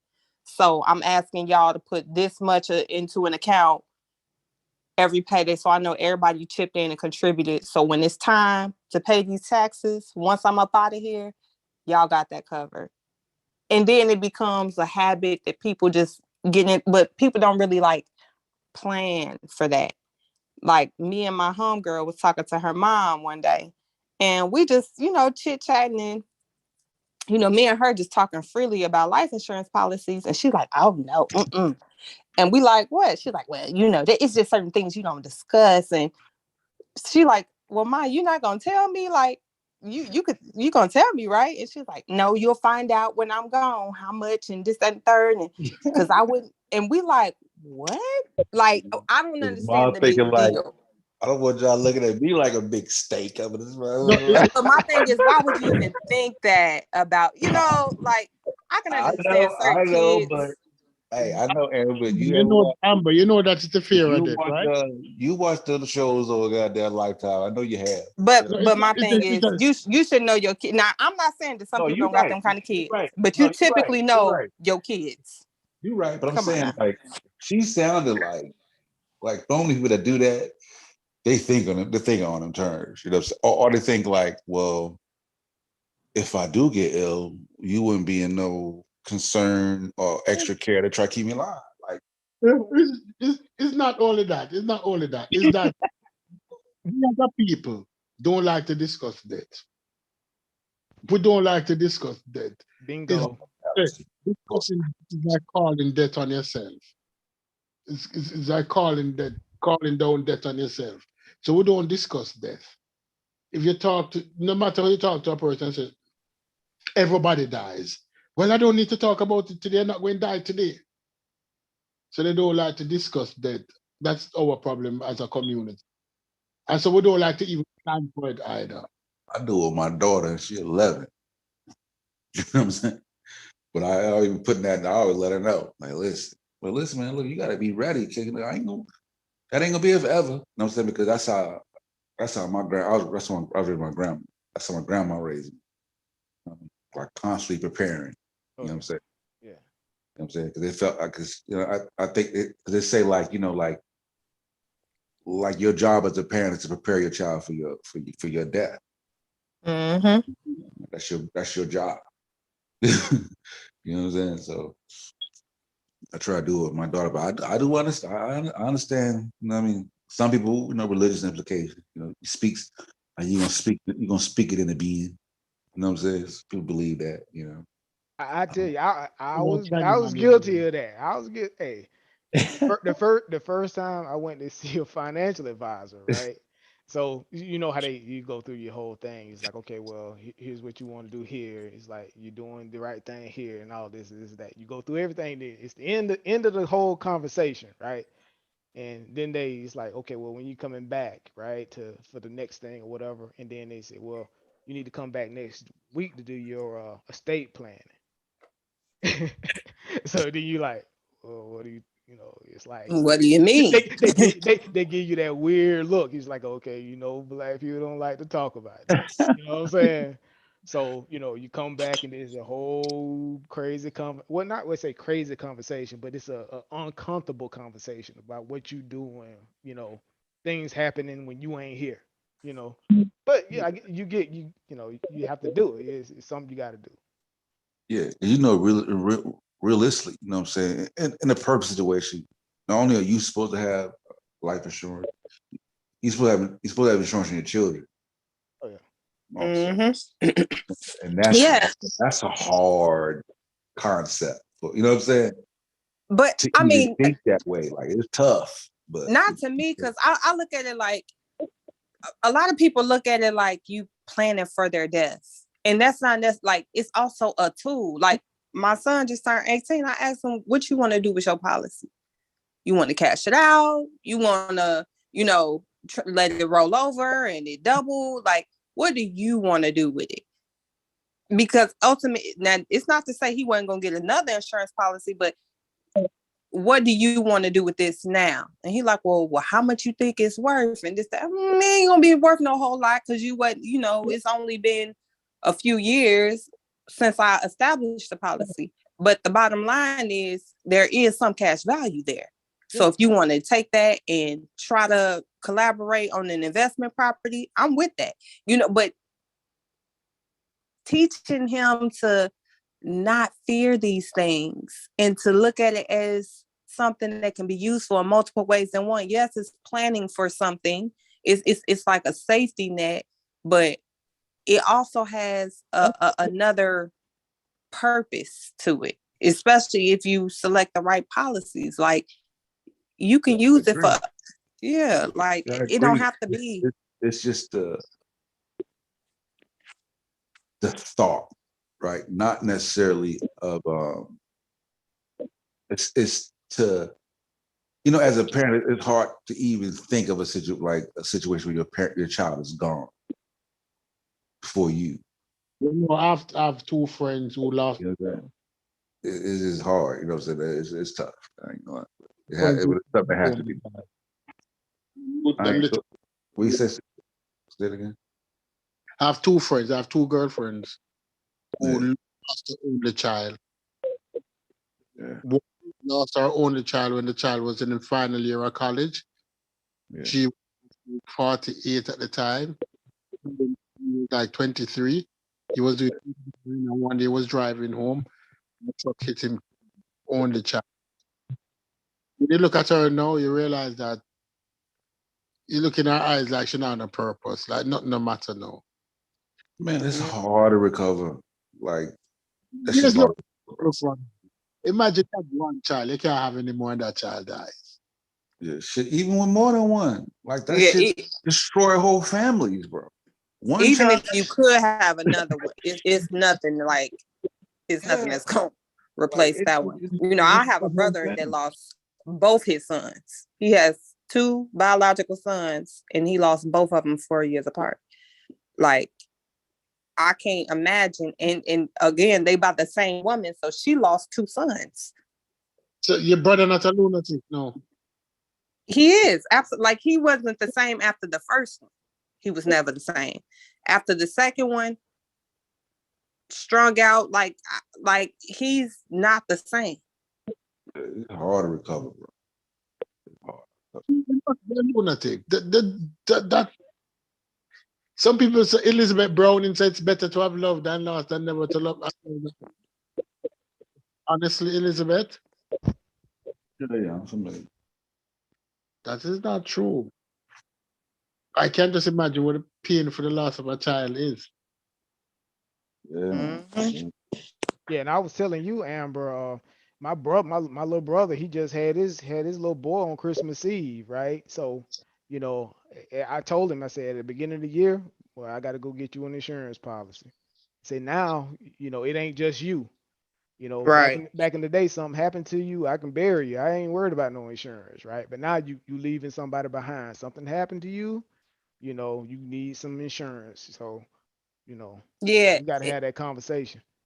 Yeah, and as parents, I think it's real, you know, exactly fucked up when they don't prepare. Like, and I know a lot of people who have relied on they got full families, but they relying on their mothers to pay them and their kids' insurance policies. Yeah.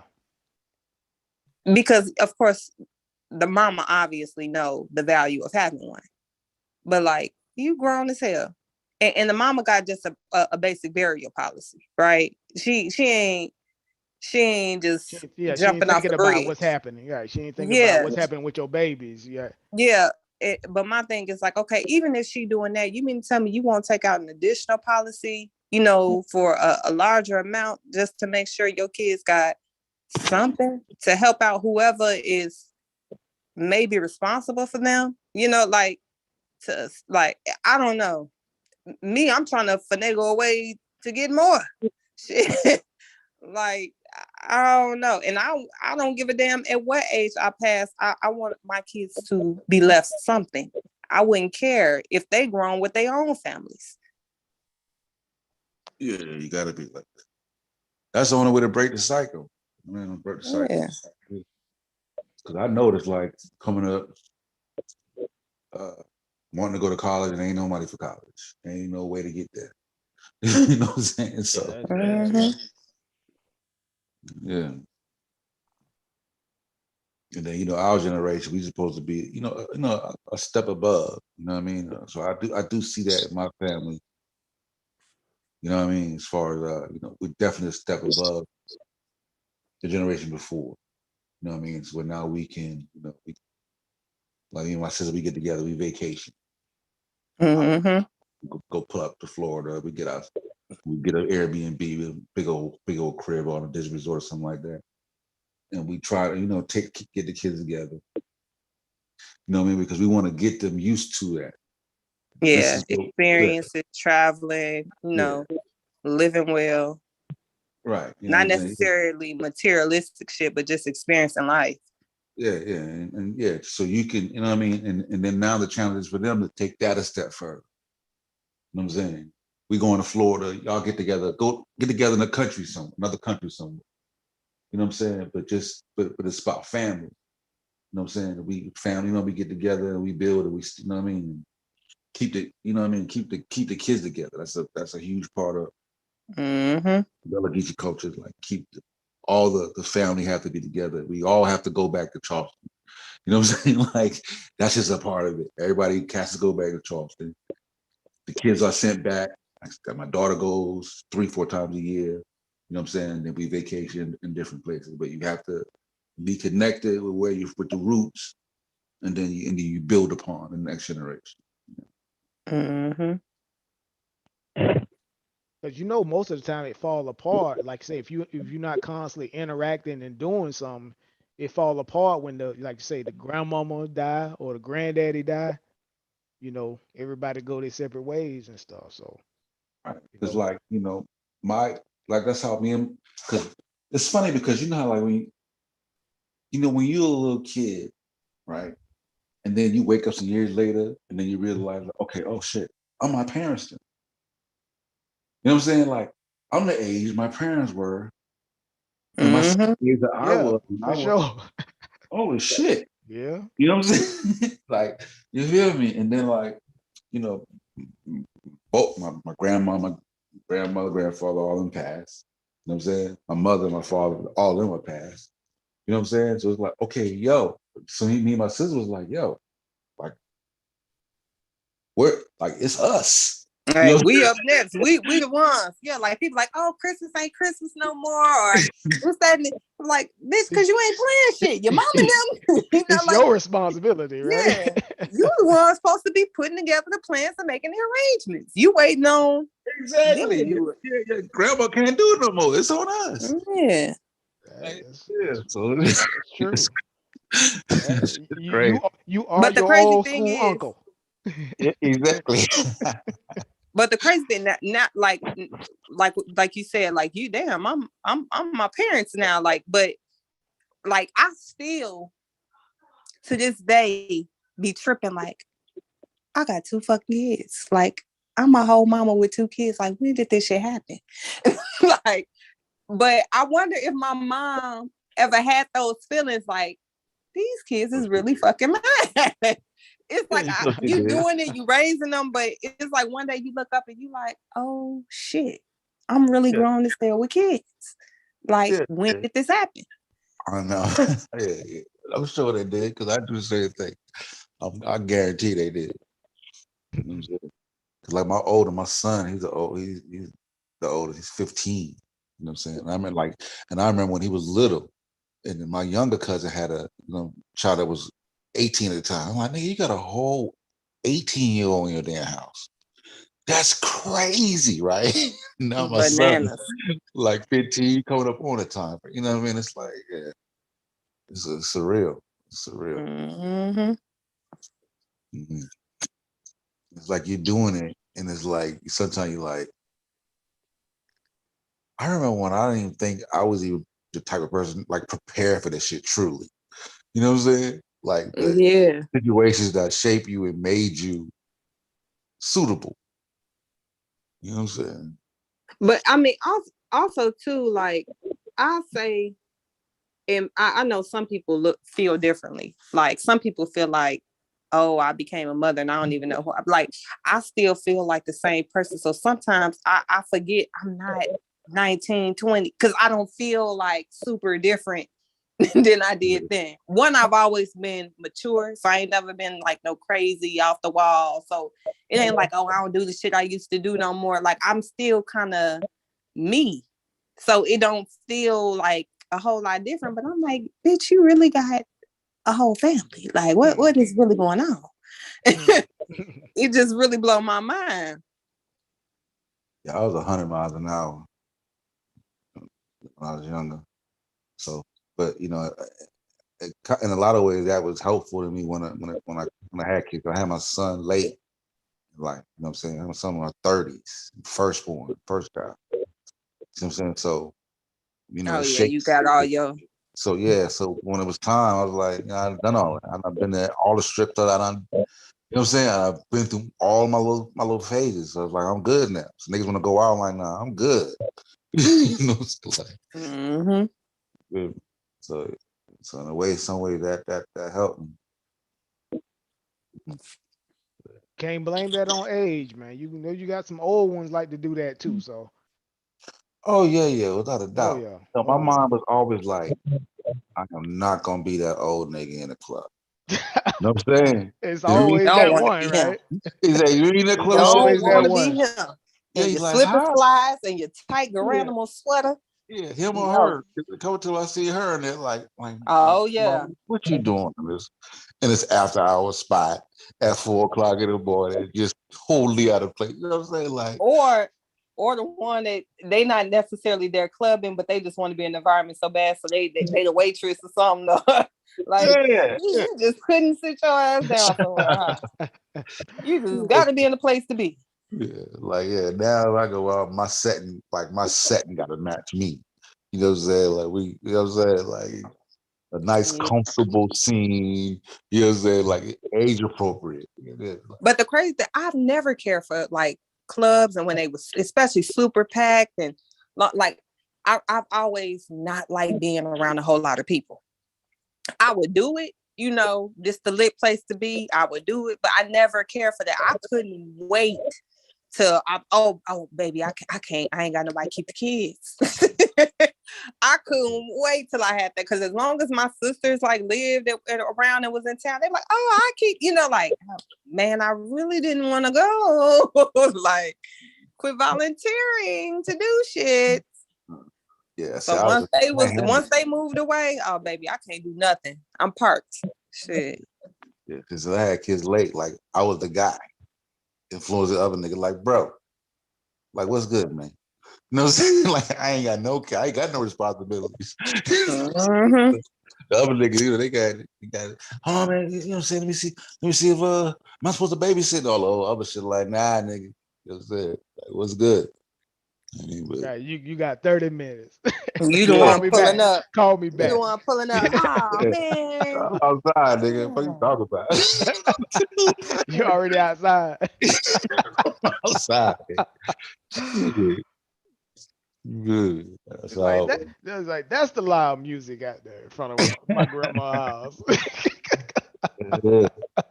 Good. And I ain't letting you go back to the crib. We turn it up in the middle of the day. Like, listen, right. Are you good? You already got the telly and everything. Yeah, we you the reason niggas was getting cussed out and put out.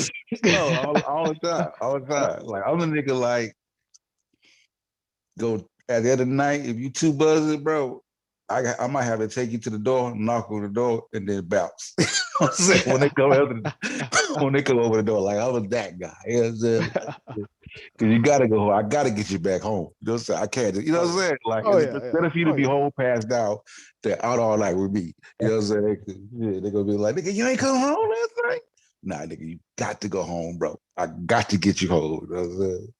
Because that's the past. That's the past for, you know, for the future, right? You got to bring them back to where you found them, right? Got to. So for sure. Old school. Like I said, too wild. I'm glad I calmed. I'm glad I calmed down. Part of that was Atlanta too. I came to Atlanta in my mid-early 20s and shit. And I already experienced Atlanta from Freaknik. So shit, when I came to Atlanta, I was like an animal let out of a cage compared to Charleston, South Carolina. Oh yeah, no, I definitely teed up in ATL. Definitely did when I lived there. Definitely did. Nah, it didn't. I couldn't do it like how often most people that was from there did it. Like it was something going on every other night. I couldn't do that, but I was definitely getting it in on the weekend. Shit. Yeah, Charleston like the exact opposite. You know what I'm saying? Slower. Like, you know, Charleston's like tourism, beaches everywhere, you know what I'm saying? So it's a whole different type of vibe. Everybody's laid back. Parties are normally done at people's homes. We go grab some beers and shit, go to the beach. It's that type of vibe. It ain't nothing like Atlanta. Shit, that's my vibe right there. Shit. That's cool. When you grew up in that vibe, it's like, yeah, you want something different, change the taste. Yeah.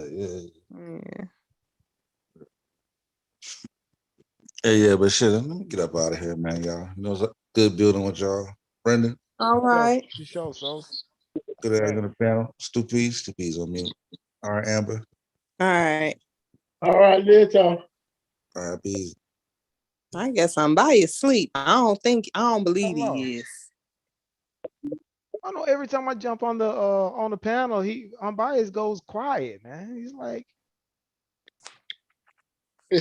I think he waits to load up the panel. As soon as he gets the panel loaded up, he's like, I'm out. Yeah. He's like, yeah, Amber, you got it. Yep. He love to set somebody up. Sure. He always leaving the kids unattended to their own devices. Shit. I keep trying to tell him, stop doing that. What y'all doing for the new year though? You talking about turning up? I'm turning up right at work. I started at degree. I took off 2 years because I just couldn't bother anymore. I told y'all I'm biased. Yeah, but that's my plan for the new year. You say you doing what for the new year? I'm gonna finish my degree in computer networking. Oh, okay. Oh man, you jumping in. Yeah. Oh, okay, awesome. Yeah. Yeah, I'm gonna do it. I'll finish it. I got one more semester. I'll be finished with my master's in enterprise architecture. Woo! Yeah. Yeah. I started my master's in the beginning of the pandemic when it started, because remember all of us used to be on the panels and stuff together and chats and all this, and it hit. Then I was like, man, I got a lot of time on my hands. I was like, I should go back to school. I've been putting it off this long, right? So I would have finished already, but the pandemic, I just never wanted to be in the school system with the pandemic. I'm black, I'm fat, I have hypertension, I have all of one of the predisposing factors. I couldn't afford to catch COVID. I had a good friend who died from COVID. He refused to take them, and he died. Relatively young man, 48, died from COVID. Wow. So when people talking about COVID, I know I have older aunts who died from COVID. Right? So, but people don't want to believe it. Nah, man, it's crazy. Yeah. Yeah, it blows me. But it's go ahead. I was gonna say it's also the double talk though. People don't believe it. It's not real, but then the government created it, and this will come out the same person's mouth. Like, okay, pick a struggle. Is it not real, or did the government create it? You can't have it both ways. No, they don't care. It's like, no, yesterday a young man came on the panel and said Barack Obama ordered 100,000 guillotines. And those guillotines are in train cars traveling across America now. And I asked him to repeat what he said, because I wanted to know if he was serious in his conviction. Is that stupidity is contagious among our people. That's the problem with it. Logic is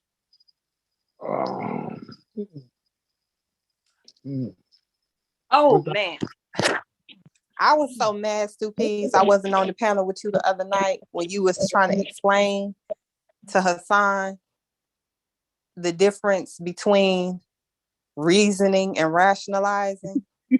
Yeah. I went back and I listened to the show and I was so annoyed, like, oh my gosh. And like, now I will say you never like quite, well, I didn't watch the entire thing, so maybe you end up going into it, but you kept saying reason, but you never broke it down to him that there is a difference, a distinction between reasoning and rationalizing. Right. But the way we use it in conversation, the layman, yes, the people tend to treat them like they're interchangeable.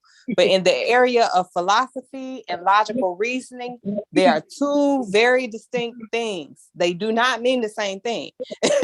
So, yeah, he couldn't understand. He couldn't pick that up though. Him never the philosophy, because him never the philosophy. Guess what? Most of the time we're on the panel here, we're having that word conversation. We're philosophizing, right? We're using that kind of conversation to answer questions, but people don't understand the grasp, right?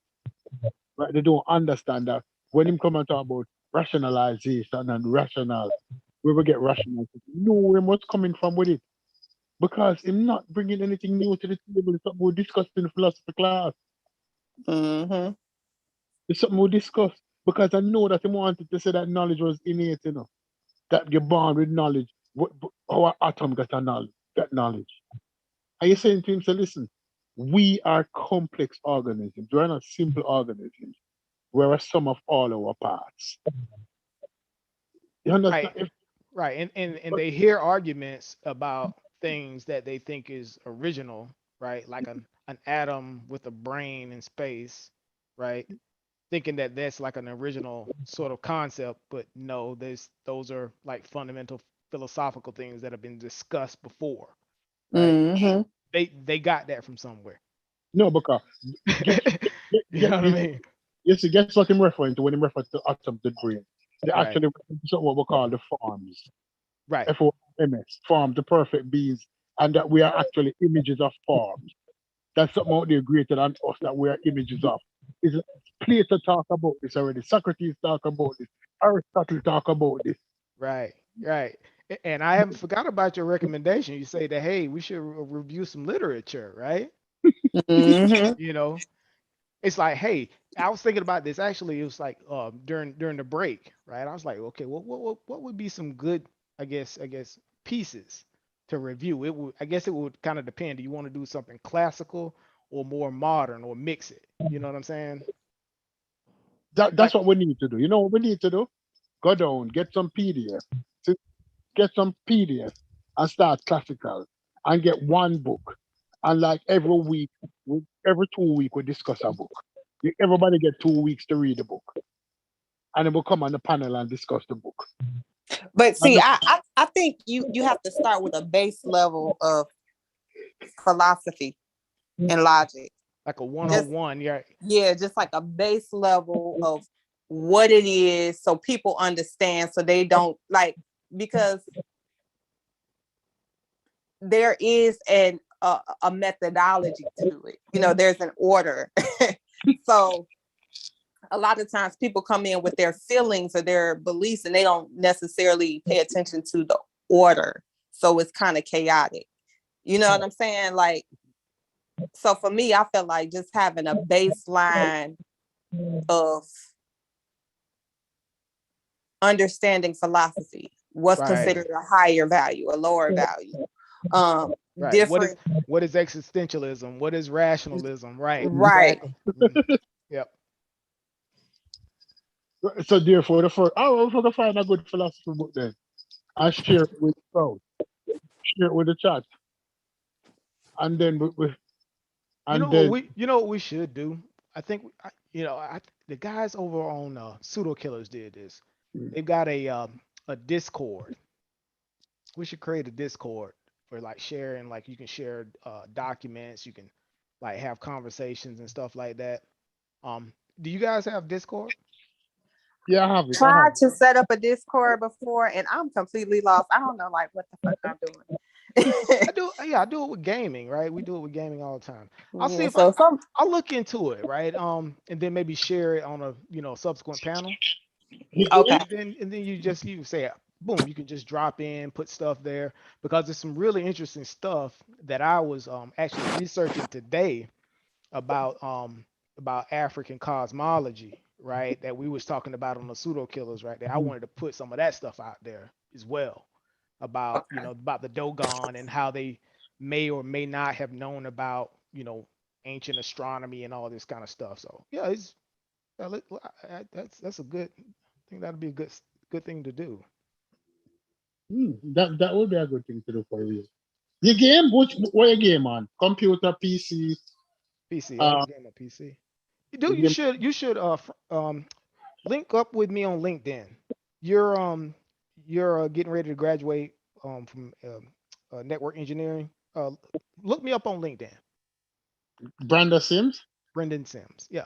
All right. Okay. I'll look it.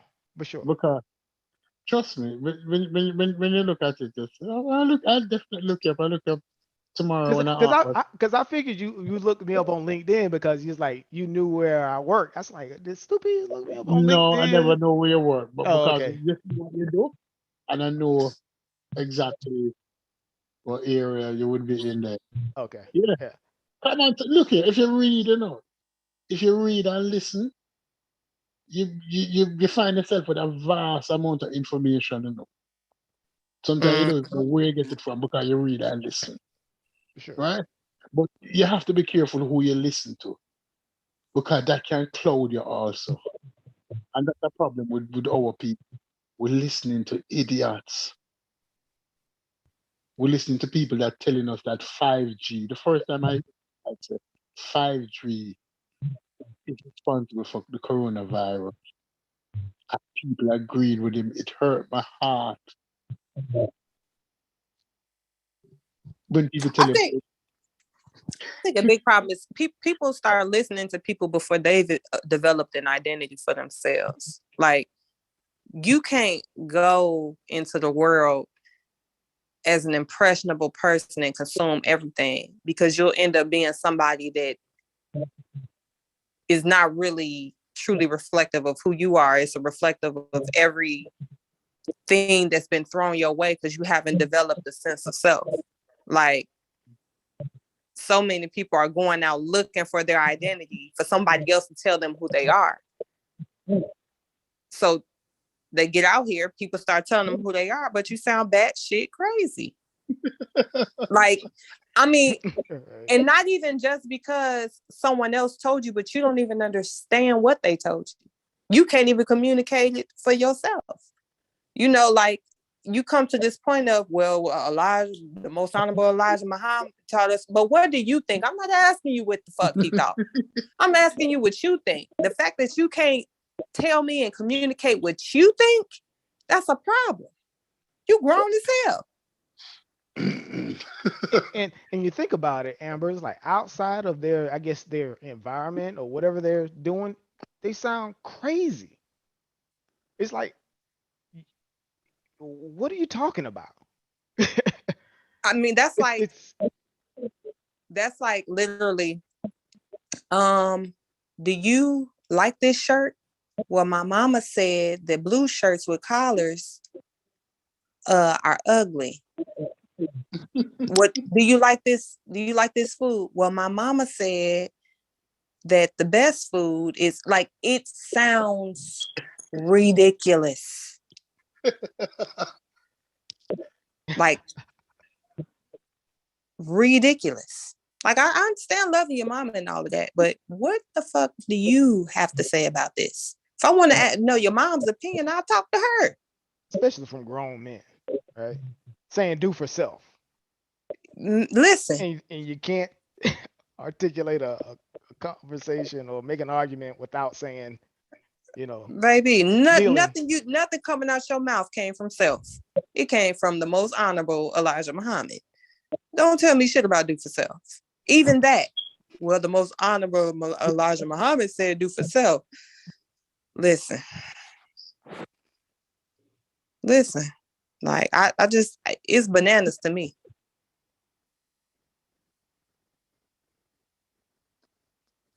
Hey, you know, I try not to step on, you know, people's religious beliefs. You know, that's a thing, right? Tolerance is a thing, right? But it's, you know, there's limitations to everything. Yeah, and I'm with tolerance and everything, but at the same time, it's also like, to a degree, it's the disingenuousness of it all. Like, you ask questions, and when they know they are arriving at kind of a brick wall where the jig is up, they will circle around. Well, no, you really can't. Well, no, they weren't. Like, the whole thing with Yaqub was Yaqub the devil. Well, no, Yaqub ain't the devil. He the royal family, original man. And okay, wait a minute. I'm lost. You just said that he was killing Black people. And you know what, Amber? The darker ones. And I don't have, I guess, is big a problem with, you know, okay, they're trying to rationalize it going around in circles. The problem I have, you know, and I've seen this on several panels, and I think, you know, Unbiased is, you know, he's kind of been digging into this conversation, right, for the last maybe a few days. It's when you corner them and they attack, right? They either start a name calling, or either just it's like a violent streak to it. You know what I mean? That's what irks me. That's what really irks me. That's a problem too. But see, the other thing is a problem to me because there's nothing that you won't justify if you feel like it's for the greater good of your doctrine. You understand what I'm saying? Like, you're justifying genocide of your own people because Honorable Elijah Muhammad said that this person wasn't evil. Even though you see them doing evil shit and your real enemy is the white person, even though the black person, according to your doctrine, created the white person with evil intent. You know, like, but they not evil, but they is evil. So you're pretty much saying there's nothing that your brother can do to offend you that'll be evil. You can mistreat, they can murder, they can maim, they can brutalize, but because they're black, they don't have the capacity for evil. That's reserved for white people. And then add to that, you have this streak of anger where if you feel threatened and attacked, that those are signs of extremism. You understand what I'm saying? For sure. I have a problem with anyone who displays extremism to such a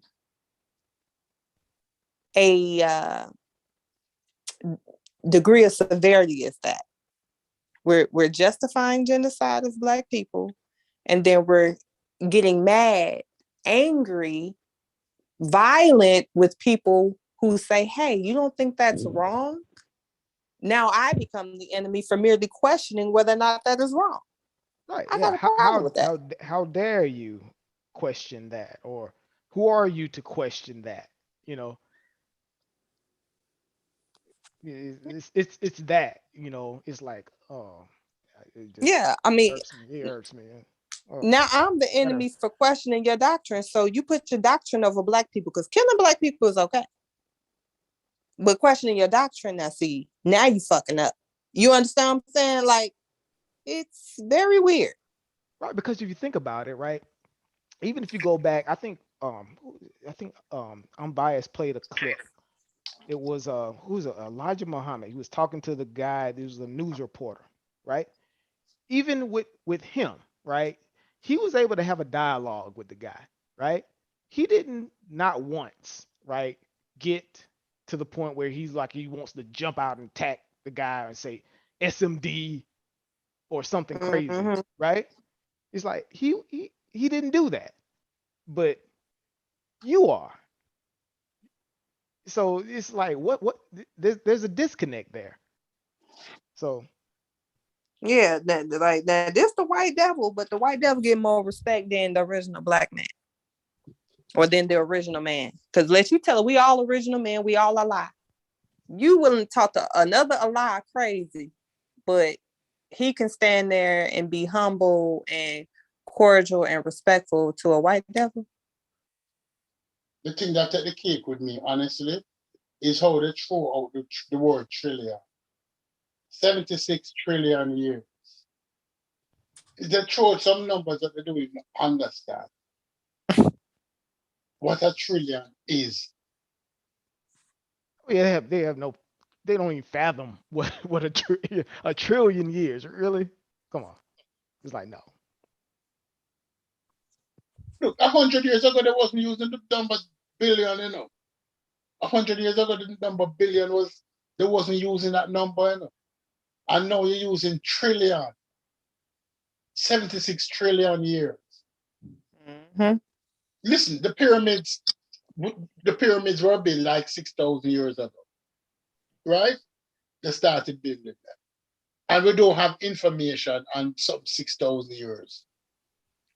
Something happened 500 years ago, we don't even have much information on that.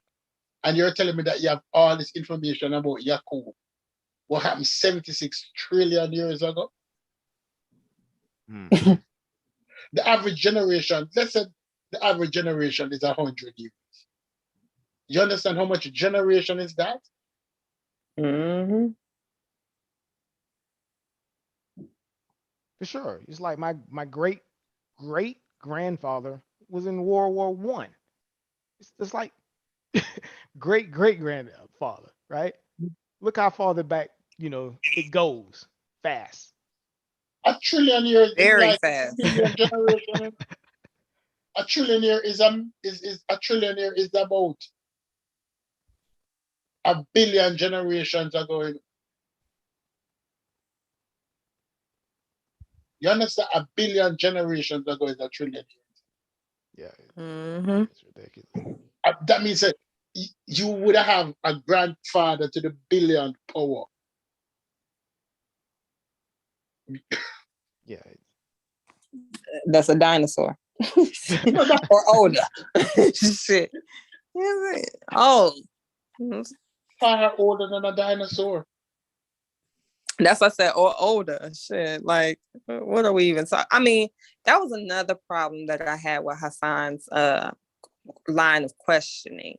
Like, he was trying to, he said, well, how all of a sudden we have rationalization? How all of a sudden we can rationalize? And it's like, sir, this wasn't all of a sudden. Like, you trying to make it like from an atom, 2 days later develops a whole human.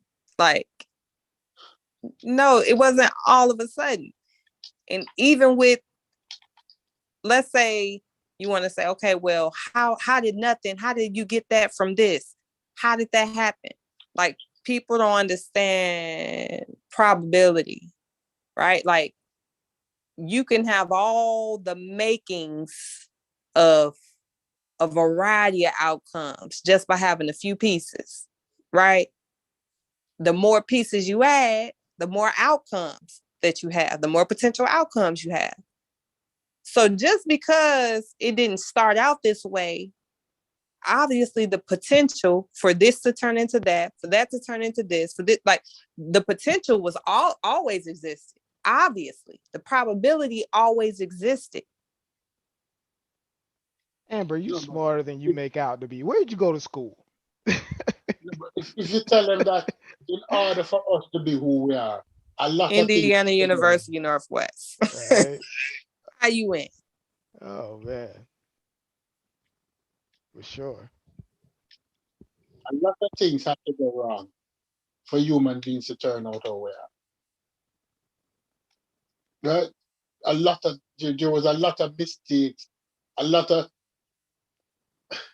them. More creatures have existed, have gone extinct than what exists today. Mm-hmm.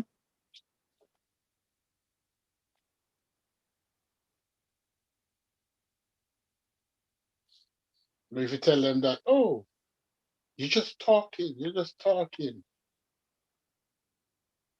I mean, you have to begin to conceptualize, like, it's bananas when you look at like kind of a model of where we sit just in this galaxy, like the size in comparison to everything else. Like, man, please.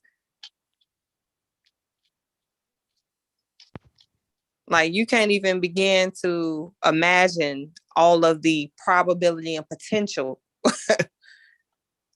It seems like it is very unusual, highly unlikely. And how did this happen from that? And that from this. But just look at all the variety we have just right here on this earth, all the variety. You asking how we become this, but hell, how did the ant become the ant? Why the ant not the fly? Why the fly not the bee? Why the bee not the wasp? Given enough time, right? Given enough time, everything can and will happen. And we've been around.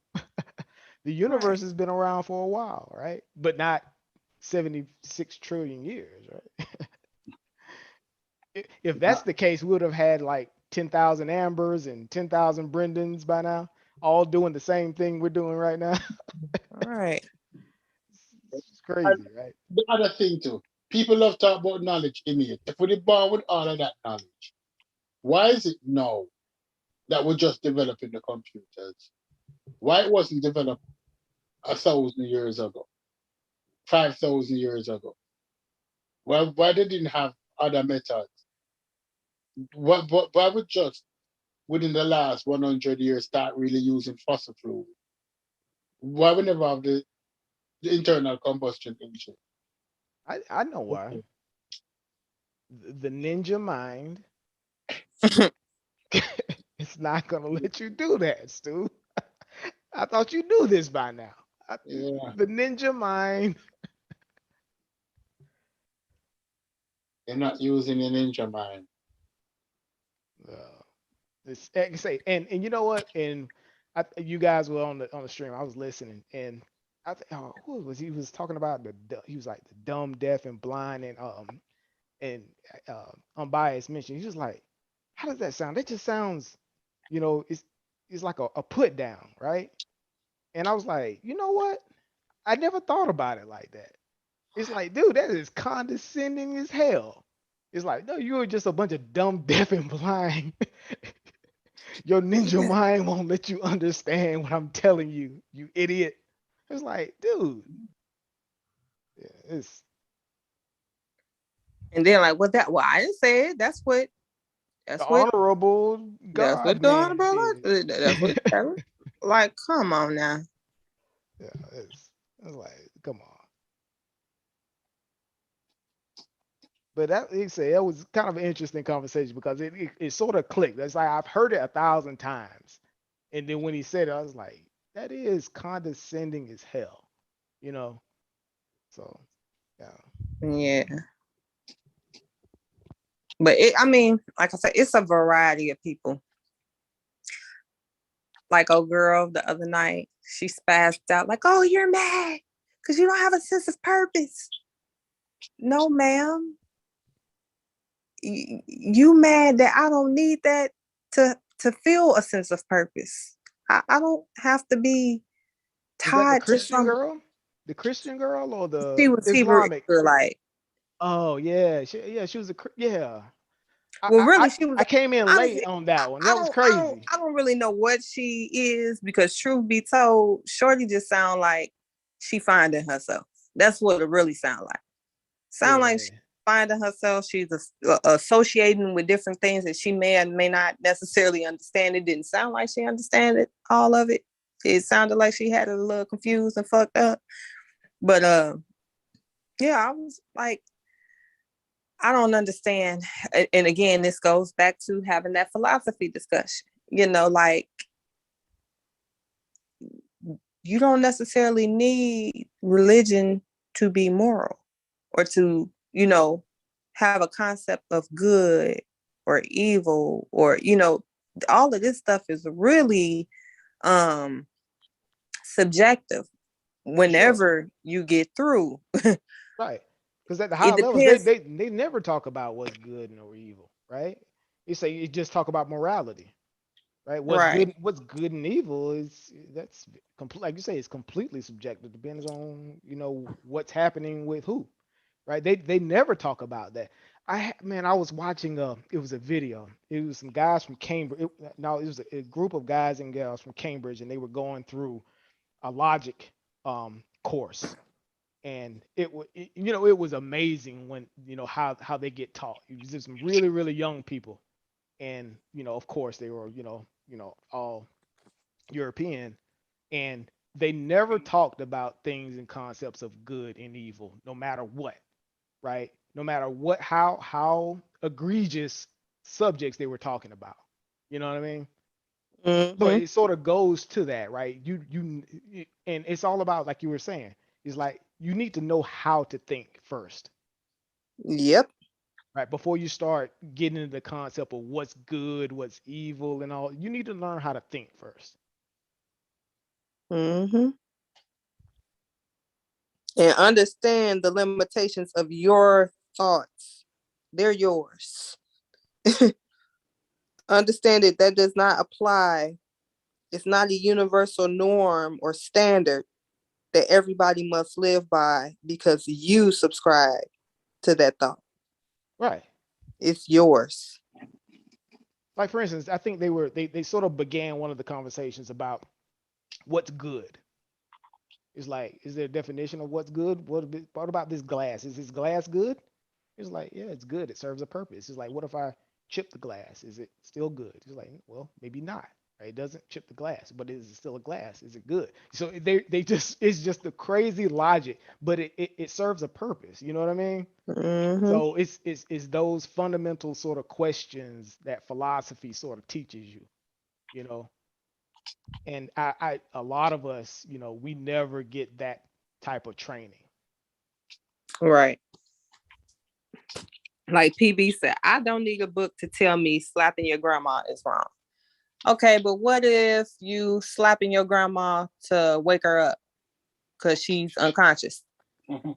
You want to wake her up. Like,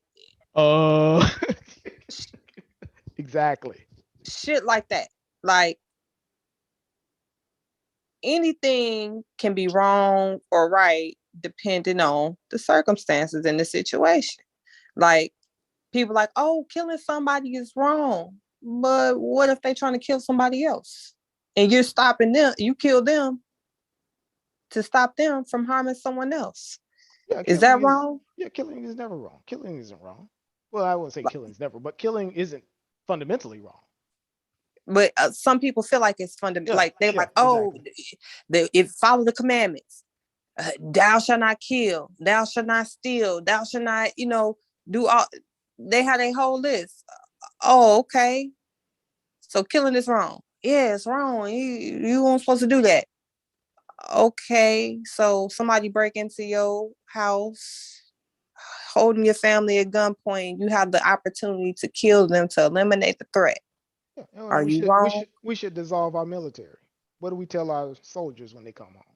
You know, that kind of, And see, honestly, like people be like, oh, well, other countries shouldn't do this and shouldn't do that. Okay, but how much should you impose your belief on others?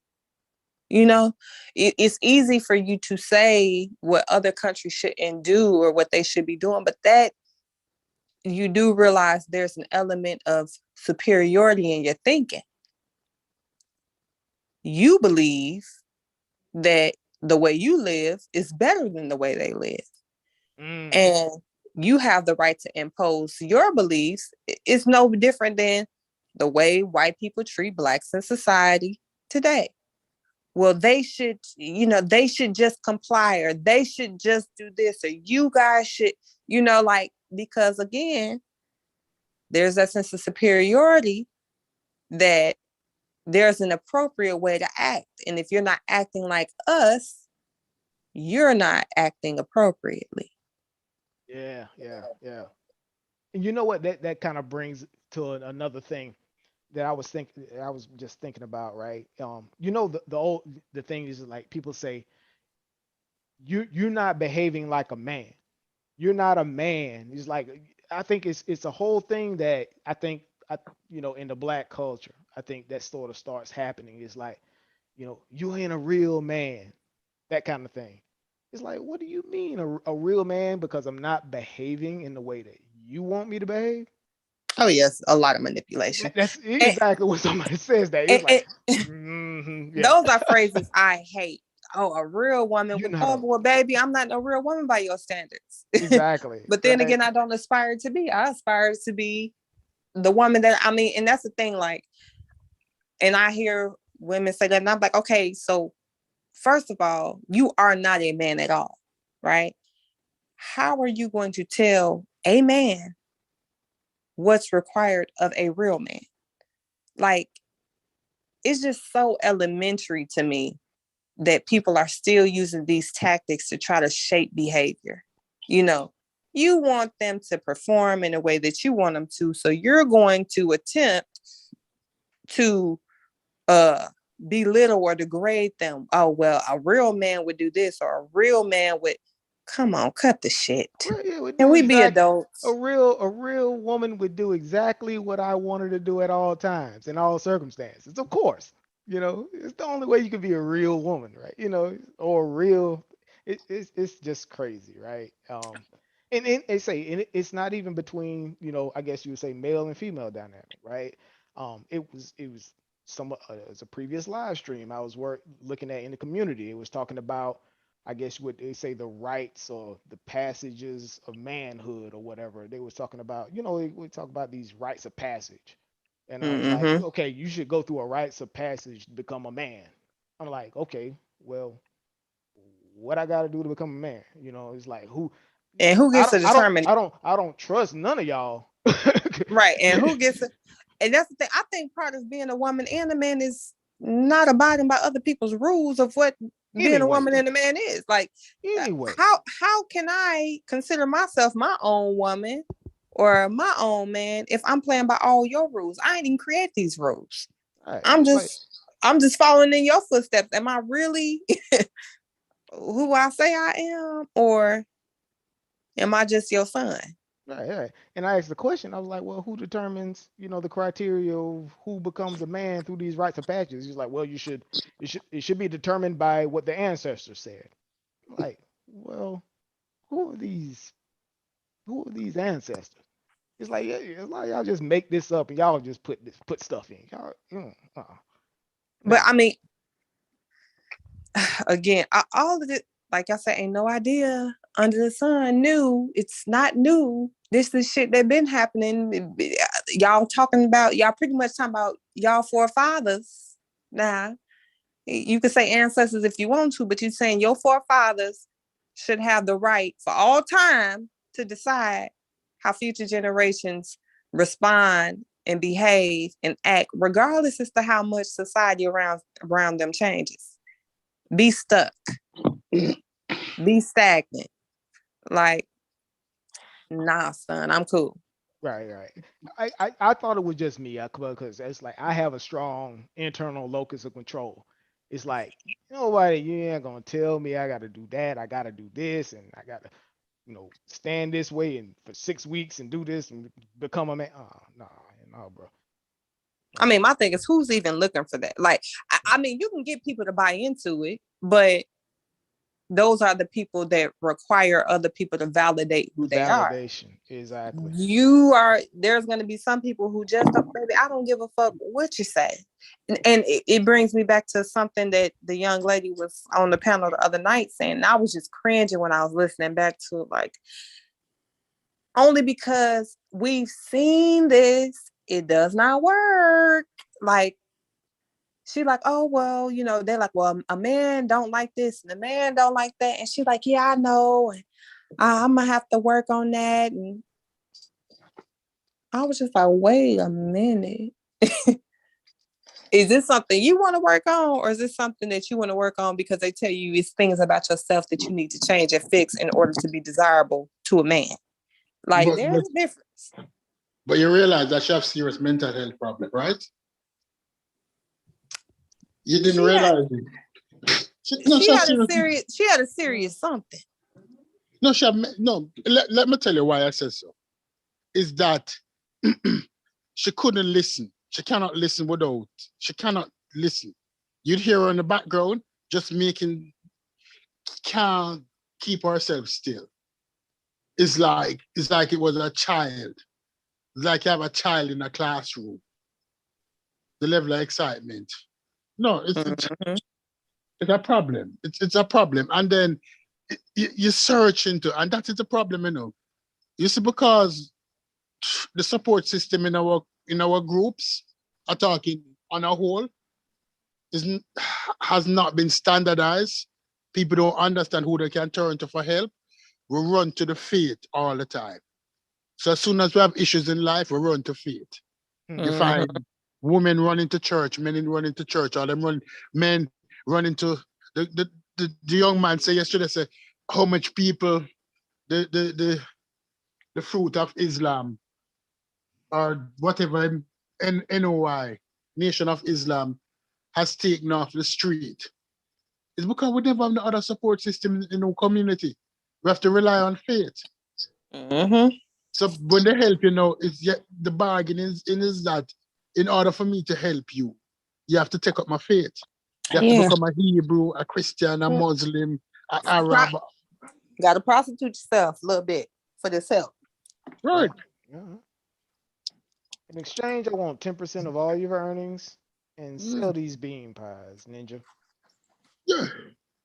But that's what I was saying previously, though. A lot of these people, they find these religions and these faiths when they down and out, So when they on the rise, and the crazy thing is people never realize, and this was a while ago. I want to say me and my cousin was on a panel with Unbiased and we talked about it, but like they don't even realize you turned to the faith because you was ready to make a change, right?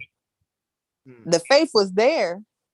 They assisted you. They gave you something to keep you busy, distract you, keep you focused on something positive, so to speak. You found the positive in it. You had a sense of community, whatever the case. But regardless of the fact, there was something in you that was ready for a change. You sought it out, got what you was looking for, but you give all the credit to the faith. You don't even give yourself credit for seeking it out. You understand what I'm saying? Like there was a change in you before the faith took place. That's what made you open to the faith. You understand what I'm saying? Like, but you won't give yourself credit for wanting to turn over a new leaf. You'll say, well, the faith didn't just save me. No, you was on the path to save yourself. And this is just what you gravitated to. Right. Because some people did the same thing you did, didn't get the same results. Right. Yeah.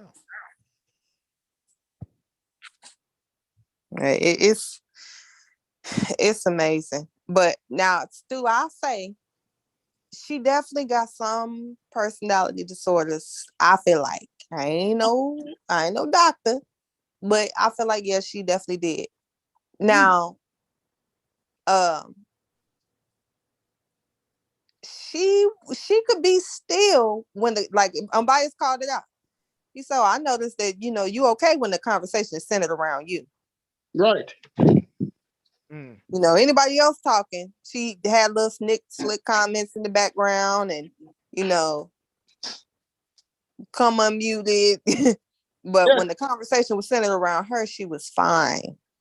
No, I knew because in the night when I was talking to her, when Google Chat and I and somebody else was in the group and we're talking, you have to every now and then you should start lose focus and just start blabbing.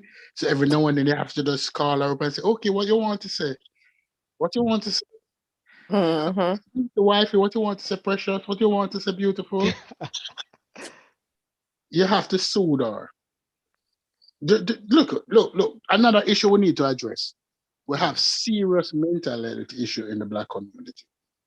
This is international, but especially here in the West. In the Caribbean, we have serious mental health issue. Mm-hmm. I don't know if it's a byproduct of the slavery, but we have serious mental health issue. But nobody don't want to address that in the community. Mental health in our community is a curse word. Is the sister? She's an adult, right? She's 40. She's in her 40s. 40? Yeah, she's somewhere in there. She's in between the age of 35 and probably like 42. Yeah. Somewhere in there. But even the way she was talking was very juvenile. Now, I think that was her trying to sound younger than what she was. Because she come across with the Valley Girl sort of accent. Yeah, the verbal hashtag. I'm like, girl, now come on. Oh, it's put on, right? It was very much rehearsed. Yeah. She much older because I looked at her Facebook page and when you look at her friends, they're older. Oh yeah, they're older. Yeah. So she's the youngest in a group of old friends. Or at least she looks the youngest. Yeah, in a group of old friends. Mm-hmm. But we're carrying a lot of trauma with us. As we're carrying a lot of trauma. And why I like this group on Facebook, I don't drink. I don't go to bars. I don't drink. I might smoke every now and then, but I don't drink. And so you need the camaraderie, you need the conversation. And this is a good safe space. Sometimes it's hilarious, sometimes it's serious, but it's a safe space. Mm-hmm. Yeah, I joined the the Unbiased Research group. Yeah. Is that there on Facebook? Yeah. So hopefully You're part of the Unbiased accept pseudo. my friend request. Or He probably didn't go on it as yet. So Mhm. you're part of the pseudo killers. Hmm? You're part of the pseudo killers. No, I watch their channel a lot. Because that's how I actually came across Unbiased. This is back when he was over, with the pseudo killers. Okay. This is way back, and they were talking about. This is before vaccines. They were talking about the Big Bang theory. This is back when Unbiased was big on the Big Bang and astronomy and science, and then, like I say, the pandemic hit, and they got really big on. They was talking about the vaccines, and they had the vaccine debate Yeah. over in New York. Right, Mm-hmm. right. And then right after that, the bomb dropped, right, and invalidated everything that they was talking about, him, Unc, and all of them, right. And I remember, when you and Amber, you and Unc had a brief spat with the back and forth, and you had to spank him. that was a good one, right? Yeah. It probably was. It was way back. Yeah, it was probably surrounding that breakup between Unbiased and Garfield, because I think that's the only time I really got into it. He came on kind of like making fun and antagonizing a little bit. Yeah. But yeah, I think that's the only time. It wasn't no chink in your armor. Nah. At all. I was like, oh man, that was good. But Yeah, we ended up talking after that. That's my dude. Yeah, but that's my dude. We ended up talking after that and behind the scenes and getting it together. Yeah. I love what those guys put forward, man. They always challenging information, like I said, that's why I always tune in here, because it's something that's gonna be like, okay, we're gonna challenge something, right? It's like it's not gonna be that lay down, listen to what I say type thing. It's like we all come on here and we talk about things, right? And hash it out and you can bring up any topic, right? You can bring up any topic,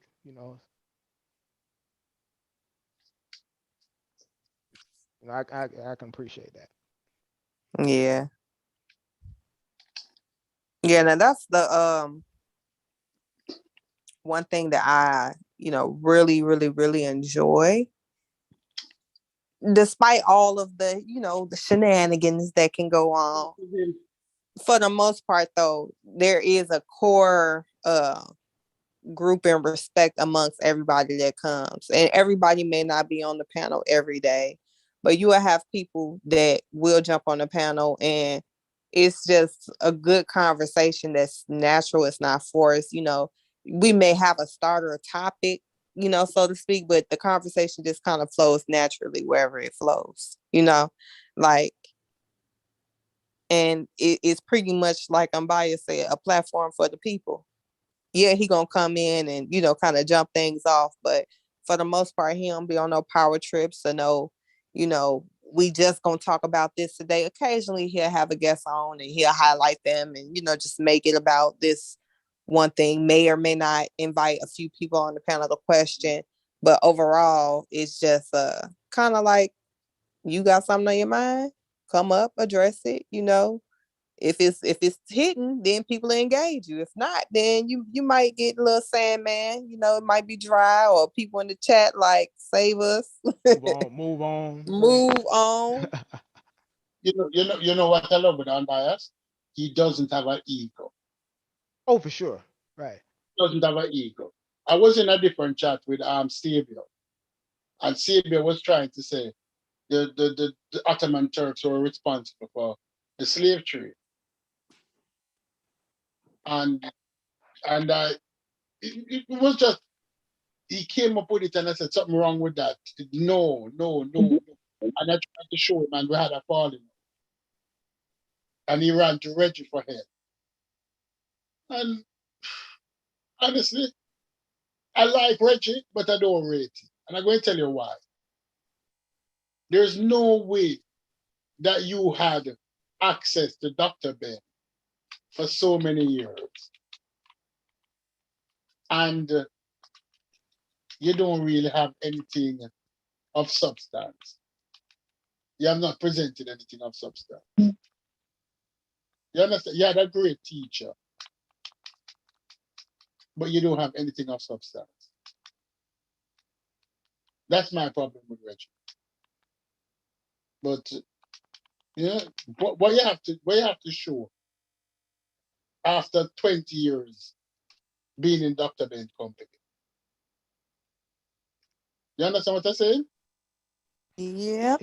Yeah, I think the thing with Reggie is that I think his fight would have been in academia. You know, it's like his fight. He's an intelligent brother. He, like I say, he's studied. He's got some great teachers, right? His fight isn't on social media. It's not on Sarnetta TV or anything like that. His fight should have been in the halls of academia, right there where Leonard Jeffries was and all of those guys, right? Getting his PhD, doing the work, like they say, doing the work, right? That's just me. That's how I kind of see it. I mean, how I feel is my biggest problem with him has not been that he does not have anything to contribute as far as information and knowledge. It's been the fact that he does not command respect. And he allows a lot of people to play in his face. And almost is okay with that. You know, like you said, the reason why I feel like the academia thing, because I don't care what environment you in, you have to command respect. Point blank and period. Like, if you can't do it on these YouTube streets, you can't do it in the halls of nowhere. So for me, that's been my biggest, it ain't that he don't have the information, is that what I want to see from you, I can't even see it, because not only do you allow people to play with you, but you continue to surround yourself with these people that's playing in your face. Like, and I don't find that entertaining or dignifying. Like, I used to be real live mad in the chat. Like, oh, you got to do something. You can't just, you can't let these people just play in your face like this. It's especially the people that say that they in your corner. That's my man and all of this stuff, and they turn around and would say something. Like, I was like, dude, if you would never say something like that to, Yeah, like, I mean, I feel like you have to take your information serious enough, your education serious enough to not be the jester or the butt of nobody joke. Right. Sorry, not sorry. Yeah, for sure.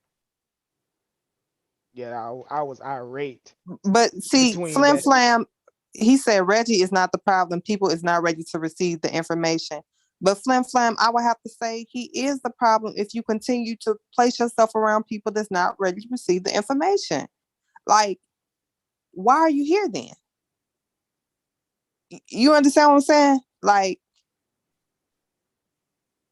yeah, that's like a preacher trying to bring salvation to the strip club. Yeah, joking and playing don't start just crazy, right? It starts small. If you don't nip that in the bud early, then it gets out of hand. Especially like you say, you dealing with information, you're dealing with knowledge, you pass. That's sort of, to me, that's sort of how he puts himself out there, right? And in those kind of conversations, if you don't that plan, right? It's like, okay, no, you got to stop that. There has to be a boundary. We buddies, we buddies, but no. Yeah, and that's the thing. Like, it's certain people you never gonna see people play with them, and if they do, that's gonna be the last time they share the same space, the same platform, the same. Right. Even when you look at Dr. Mott,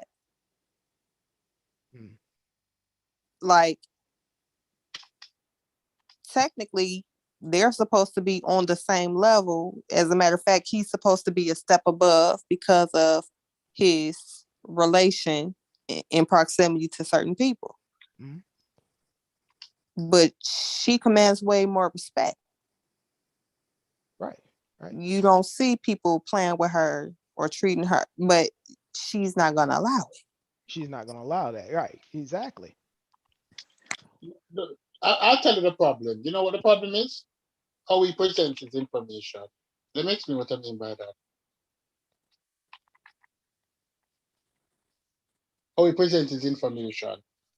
If I ask you about something that you are passionate about, it should be sliding off your tongue like hot knife through butter. There should be no stuttering. Well, no, he has a speech impediment. Like, that's clear. Yeah, this is a little different. Yeah. Mm-hmm. It's and I can get around. I can get around that. Yeah.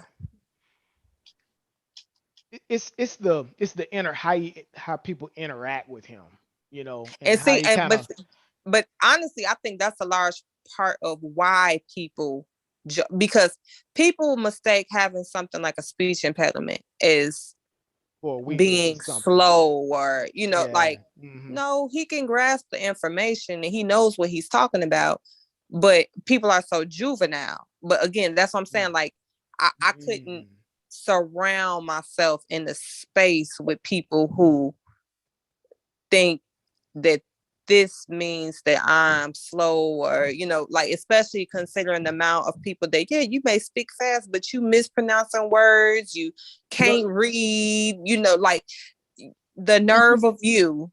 It's not about that, Amber. I saw once he was debating Pastor Bennett, right? Not debating Pastor. He was rebutting Pastor Bennett on something that Pastor Bennett presented. And he wrote a paper. And I read the paper. And honestly, like, when I write in paper, I know that I have a main thesis statement, whatever the paper is, what's the aim of this paper. And then I devise X amount of objectives to satisfy my aim. Mm-hmm.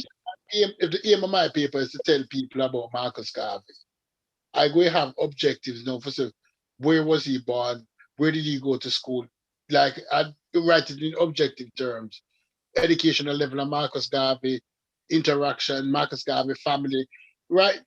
But when he wrote the paper, there was no, the paper wasn't written at even a high school level. That was my problem with him. You're in an era where your craft is to communicate. You have to be able to communicate. But what is his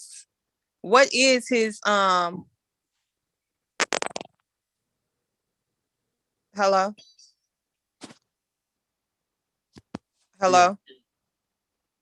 That's Wujawa, just peaceful Jawa. But what is his area of expertise? Computer. He went to college for computer. I know he's computer science. He went to school for that, and I think he has like I know he has like experience in Africana studies, because obviously with his background. Yeah, but like, y'all do know that not everybody is a good writer. Yeah. Like, that's not like a some people get it because they're naturally good writers. Some people get it and they manage to become excellent writers regardless as to what their field of study is, because they just have an interest in it. But that's not a requirement or indicative of someone who has higher education or a specialization in a certain area. You don't have to be it's plenty of people I went to school with that definitely wasn't on high school level. And I would be sick. Like, oh, I went through all of this, put together this paper, and they turning in this bullshit. But at the same time, certain areas you're looking for certain things, are they speaking about the topic? Do they have certain, elements that need to be in the paper?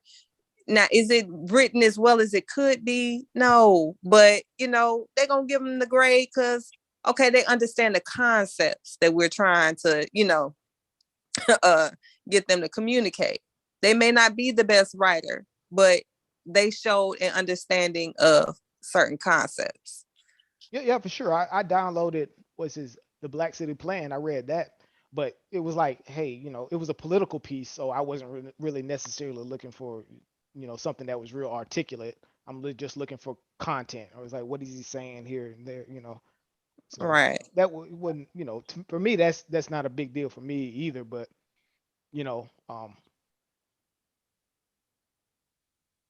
Now, I do feel like you, at a certain level, you do have, you should work harder toward that. Like, you should definitely be trying to improve. You shouldn't be doing the bare minimum. But at the same time, a lot of people, like, it'll be people that'll misspell. So, you supposed to be this, that, and the third. Because they misspelled a word. Like, my friend is an English teacher. She's not good at spelling. She don't teach spelling. She teach English literature, baby. I don't hardly know how to spell, right. But I know what the fuck I'm talking about when it comes to breaking down the text.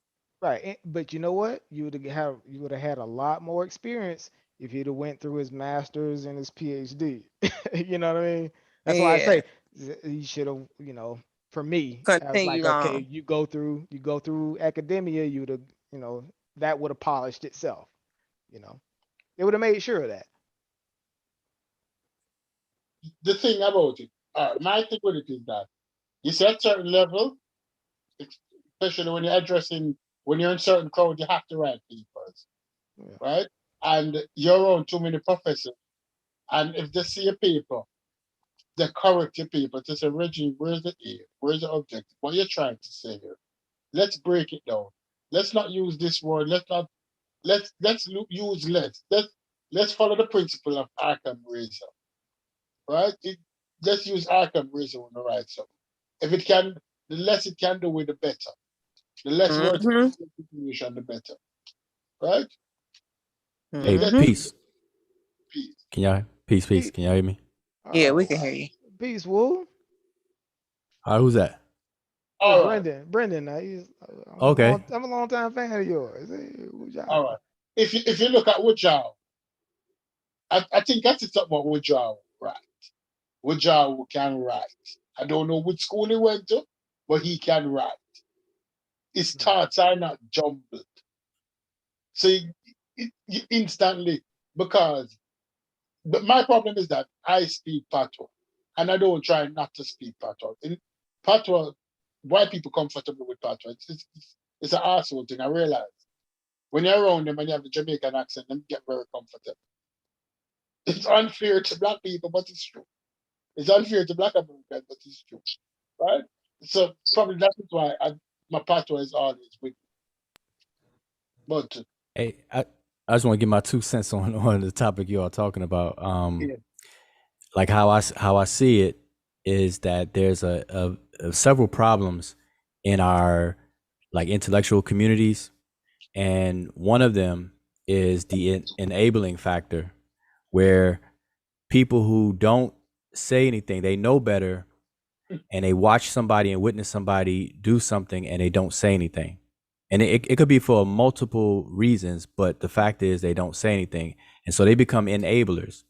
So there's really no excuse for anybody to be around professors or what have you, and still year after year after year do certain things that are not geared towards excellence. And so we have to get off this enabling and start to really just analyze our own intellectual communities and be very real and be very blunt with it and clean house. And that's what has to happen, because for like I've been on Facebook since 2009, 2010. And so here we are in going to 2022. At the very least, in that amount of time, I could have achieved a doctorate degree. And so you have people, and I don't have a doctor's degree, but I'm saying that time frame that I've at least been a user on Facebook, and I spent years, arguing and going back and forth with people on Facebook, I could have advanced my education and got a master's and a doctorate degree in something, and then been a pillar in the community and bring my skill to the table.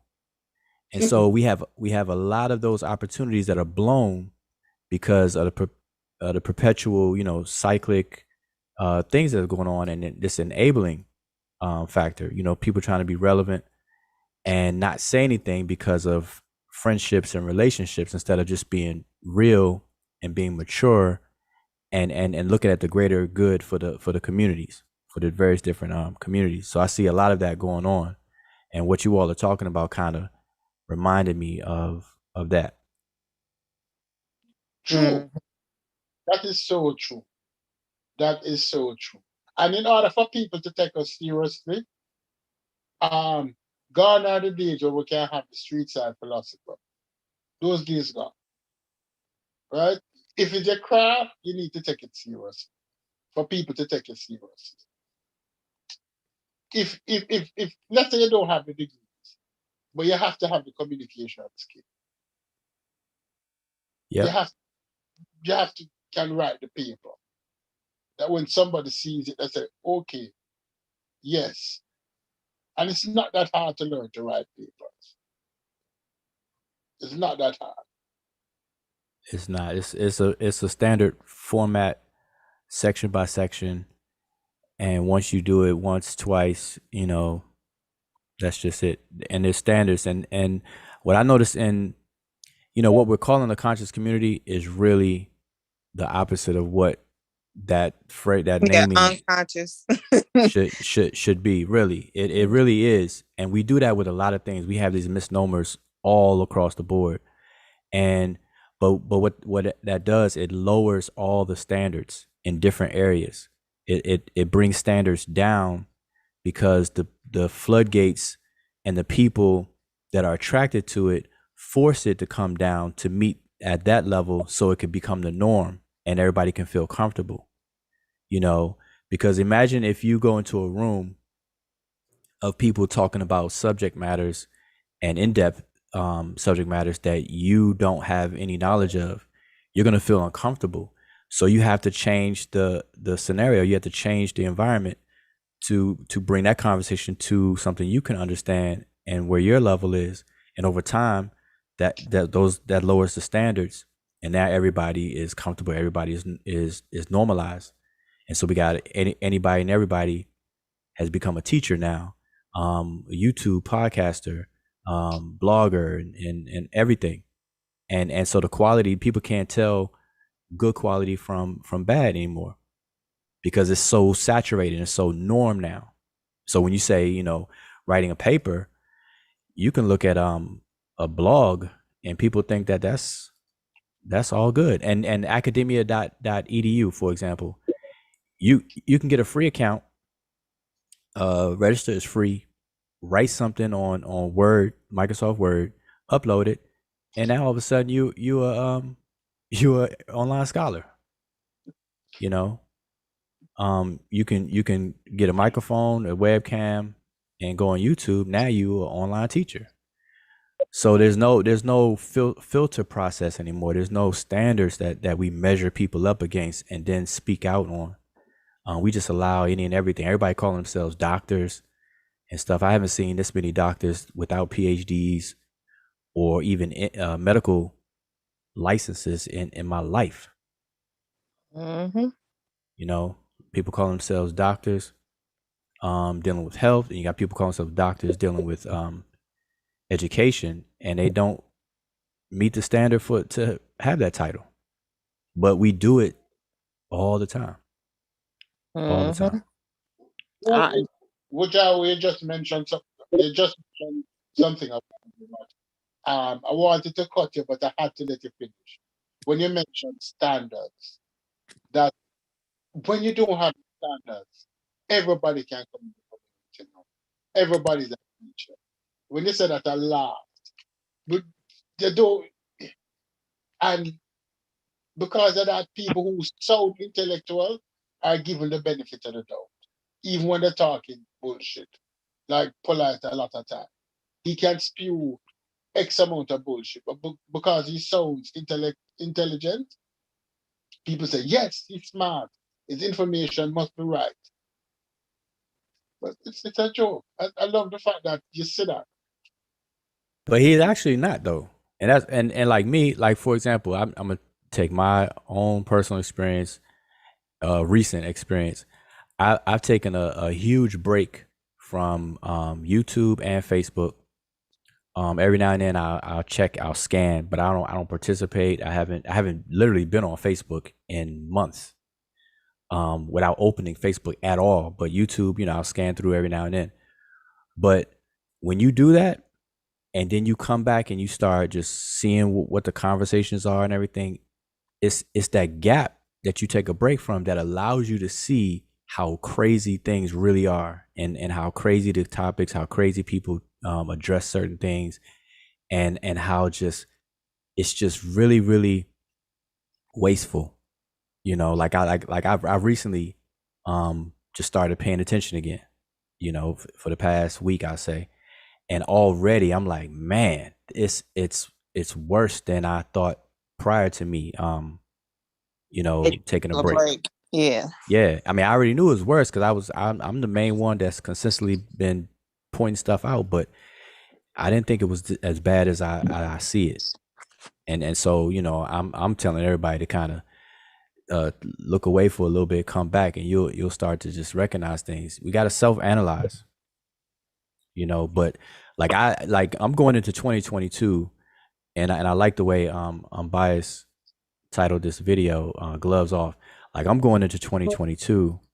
I always have my gloves off, but I'm going to 2022 with like not only gloves off, but zero tolerance. Like, I try to keep a percentage of tolerance and patience, but that's gone for 2022. That's why you say polite. People say he's intelligent. No, that's a non-cipher. That's a that is Oswald Bates from In Living Color. If you watch his videos and watch Oswald Bates, I literally did that, and you can directly compare using words out of context, incorrectly, everything. And that's just the bottom line. And I don't have to attack anybody or whatever, but when stuff come across my lane or whatever, I'm not going to be an enabler. I'm not going to be an enabler. I'm not going to repeat what these elders have irresponsibly allowed to happen. Like, people praise the people who are older, but if you really, really look and step back and look at it, they have actually now they have some good accolades, so I don't want to take anything away from anybody. But when you step back at the bigger picture, it's either you are successful or you're not. Like, almost is only good for horseshoes and grenades, really. But when we want to really, really get down and do the daggone thing, and you analyze stuff, a lot of these people have failed the community. And that's just the bottom line. Now, they have accolades within that failure, but they failed in the big picture. And so people just got to call it what it is. It doesn't, we don't have to be mean. We don't have to be disrespectful. We can have conversations, mature conversations, but call it what it is. I'm gonna be honest. Like, as far as I'm concerned, when I entered the community, I took a look-see around.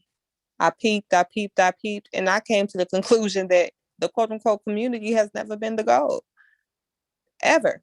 So as far as them failing, I don't feel like they failed. They accomplished what they wanted to.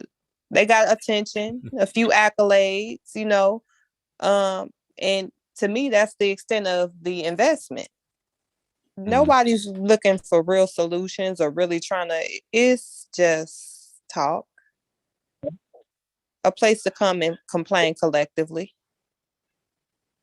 Yeah, you're right. So I should define community, because the conscious community to me is a circus. It's just chaotic, backwards circus. It's not. It doesn't live up to the description name on paper at all. And I've been consistently saying that for the past years and years. So that's different. I'm speaking like when I say community, I mean our more broad, generalized community, where it includes the conscious community, but at large, because that's what gets tracked. That's what gets gets traction and gets the views. It's the entertainment factor, the drama factor, and all that. That's what, sees the numbers and gets the engagement. But like even like this conversation here, y'all been on for what, 4 hours? 4 hours and something, 14 people watching. And you think you compare content and you see what draws the numbers. And so that's just a reflection of society as a whole. More people, percentage wise, more people like drama, entertainment. When it comes to serious stuff and critical thinking, you're gonna always find less people. Less people. So you're right. It's not about the goal of all, but that select few, you got to find them and hold on tight. Yeah, you mentioned something, and honestly, we were having this discussion the other day about the conscious community, and it's basically for shits and giggles. There's nothing conscious about the community because I've been listening to the conscious community for the last 8 years, and you still have the pills on with the bullshit. You still have the same people on. You expect growth. So it's like everybody in their own lane and they have tunnel vision. And although information is bumping on both sides, their tunnels haven't been penetrated. So they're making no deviation. It's the same shit that was talking 8 years ago. It's the same shit you're talking today. So where is it going? That's my question. No, it's going 90 miles an hour to a red light. That's what it's doing. It's really not going anywhere. Because like I said, I've observed for over 10 years now. Like I have 10 years under my belt of just observing, participating, giving my 2 cents, trying this, trying that, engaging people. And I quickly learned, you got to filter, it's not for everybody. Certain things are not for everybody. So what I set out to do is to just educate people, like teach people how to discern, because it's so saturated out there. Anybody can sound good, look good, befriend you, build trust, but that doesn't guarantee the accuracy of or the excellence of the information or the usage, how applicable it is. So people really have to just learn to discern and how to categorize things. Like, okay, if this is going to be entertainment, then hey, nothing wrong with being entertained. We all like to laugh and have fun, but don't call that something like serious education or something. We just got to start putting things in its proper place and build accordingly. So it's really about educating people and teaching people how to actually discern, how to tell fact from fiction, how to actually know when they know. Like I could say anything, anybody could say anything. How do you know what, if they know what they're talking about or if it's even true or accurate? That's what people have to really learn how to do. People get favoritisms and just pick people that they like. Like it's a lot of people who just like people. Yeah, one of my biggest problems, and like I'm still not used to it. I still hate to hear it when people claim that they have scholarship. I'll be like, oh man. Like, stop using that. Stop it. And it's them playing a few videos or throwing up a few slides of complete nonsense. And this is scholarship. But as you stated, you call a thing because you want to fit into a certain group, and before you know it, you've lowered the standard. It ain't even, it don't even look the same no more. But again, now the dangerous thing about that is it's a lot of people that this is the only quote unquote higher education they've ever been exposed to. So they'll leave out of this area and purport to have some scholarship in other spaces and come out look crazy as hell. Like that shit crazy. but don't even know it though, because they're so mind warped that everything is in reverse. You know, like it's like they living in an upside down world where they the only ones right side up. You know, like it's just a little crazy. So I take my breaks. Bias had actually took a break for a while from doing videos and stuff. I mean, if he was still doing them, I wasn't aware. But I take my breaks because it becomes too much. You know, it becomes overwhelming. It becomes like, okay, I gotta tune out. Like, right. Because it can be a lot. I mean, but now this is the only channel that I come to. Like I used to actually visit other people's platforms and listen in, but it's just, it got to be a little too much. So I'm like, you know what? I don't need to be a follower of everyone or listen or, you know, try to support every channel, you know, nah, I'm straight on that. But you gotta look at it this way too. A lot of things change very slow. Like social change happens very slow, like evolution, biological evolution. But obviously faster than that. But it happens so slow that it's unnoticed until you're in a reaction. You're reacting to it instead of being ahead of the curve. And so a lot of like these channels, even the way that Google and YouTube has evolved to like the new, you know, with likes and viewers and subscribers. So those type of things enables and encourages people to do whatever they're doing. And so if they're off, then they're going to be encouraged to stay off and keep doing off things. That's how a lot of these people gain so many followers and become so prominent, even though, you know, they got, you know, empty shell, you know, with what they're doing. So a lot of things have changed to really kind of enable all of this stuff that's going on. You know, the social media, people get noticed that somebody's live, the drama, the beefs and stuff that's very attractive.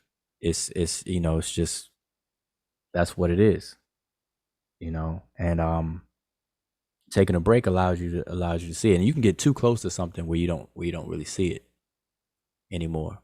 So you got to always step back, analyze. That's what people should do. You know, so I know Unbiased hadn't been live. I definitely haven't been live myself or participate or even watching. But now, like for the past week, I intentionally just, you know, check in and like just try to catch up. I'm like, man, this is crazy. I'm seeing topics after topics that have been going on for 8-10 years with no progress. Biblical topics, Hebrew topics, Kemet versus Sumeria. Is Egypt gay? Is the Bible truth? Is Jesus real? And then all the subtopics that come out of all of that kind of stuff. It's like, man, you know, so it's not looking good, but as a whole. But you know, I'm just trying to, you know, see who's who and who's talking about what right now. We've talked, and this is something, Stupies, I don't know if you remember the other week when we was talking, and you know, I think it was surrounding what happened with Sinetta, and it kind of came up like, I pretty much like, I believe these people playing a role. You know, it gives, so like, even with what you're saying as far as these conversations and how they've been happening for 18 years, and I said it in that conversation, so many people have invested in researching these things for years, right? Like this has become their quote unquote area of expertise. So you're not going to hear them talk about anything else because they're not well versed, or, you know, they don't know anything. They've invested all their time. This is their claim to fame. So they're going to continue to have these discussions over and over and over again because it's the area that makes them feel competent or like they know something. So the argument is, you know, who has the best argument, who can dig the furthest, who has the most knowledge about an ancient civilization that, I mean, is cute to know or whatever, but it has no real bearing on their future. You know, like, it's just, this is the information that they have available to them, and they're going to use it as frequently as they can because this is what they've invested their time and energy into. Yeah, and even with that, because everybody can't do everything. So if somebody zooms in and hones in on one thing and become very, very good at it, that's fine if they do it properly, you know. But that's not what's going on either. So, you know, so I'm agreeing with you. I see what you're saying is happening, but even with that, there's a way to even do that a whole lot better, because people can become specialists or, you know, study something so much that they do become masterful at something, and then offer that to the whole. But that's not what goes on. What yeah. So like the problem is though that they don't have any like formal education on how to do it. So they're doing it on their own, thinking that they're specialized in it. So, but they spend so much time not focused in one area, but trying to focus in many areas where you're not really quite getting it. But, you know, I know a little bit about a little bit, you know, so they talk about the little bit that they know about a little bit, day after day after day after day, you know. Right. Yeah. I mean, listen, everybody's a teacher, but everybody's not a teacher. But if you let it, you know, you look, everybody's a teacher. So, like I said before, the standards have been lowered, dropped, all areas. And so people don't understand it's a science to teaching. Not everybody is a teacher or can or have the skill to be there. You know, there's certain things that people have a knack at and certain things that you don't, even though you could learn and put some time in, practice in, but the average person don't do that. But we give these titles and stuff. These people are teachers, master teachers and stuff, but they don't even know the science of pedagogy or andragogy, the difference between teaching adults versus children. What are the psychological steps in the development of a child's mind versus an adult's mind? And where does it switch? Where does that line drawn? Is it 21, 18, 25? Mm-hmm. Where, you know, how does that happen? So people have to really dig in. It's not, you know, everything is microwaved. Everything is microwaved. Just because you share information doesn't mean you teaching. Or you know, you learned something new last night and you got excited, enthusiastic about it, and you want to tell everybody, that's cool. But don't claim to be a teacher while you're doing it. Everybody's a teacher. Right. You can't. Like, literally. Hey, Stoopies and Amber, remember we were talking about doing just a few maybe streams about, you know, philosophy and stuff like that? And like, okay, what would be a good prerequisite to it, right? And I know just from listening to Wu Zhao, you know, over the years, I know that he's skilled. I know he's skilled in logic, right? And do you think something like that, maybe just a couple conversations about talking about logic, right? When do you know that you know something, right? Yep. That kind of stuff. You think that maybe that would be a good prerequisite? Oh, listen, that's a very, very good and long overdue conversation. But I don't think a lot of people are ready to have it. But there are people, you know, it's people that, you know, that could. But that's the thing. Like, I don't think it's required that a lot of people are ready to have it, because the whole purpose is to have the discussion so it's available. Like, same way all of this bullshit will be available for years to come. So anybody that want to stroll up on it, like, at least it'll just be a record that this conversation was had. The information is out there and available for whoever comes across and listens. Yeah, because basically you're having a epistemological conversation. That's part of philosophy.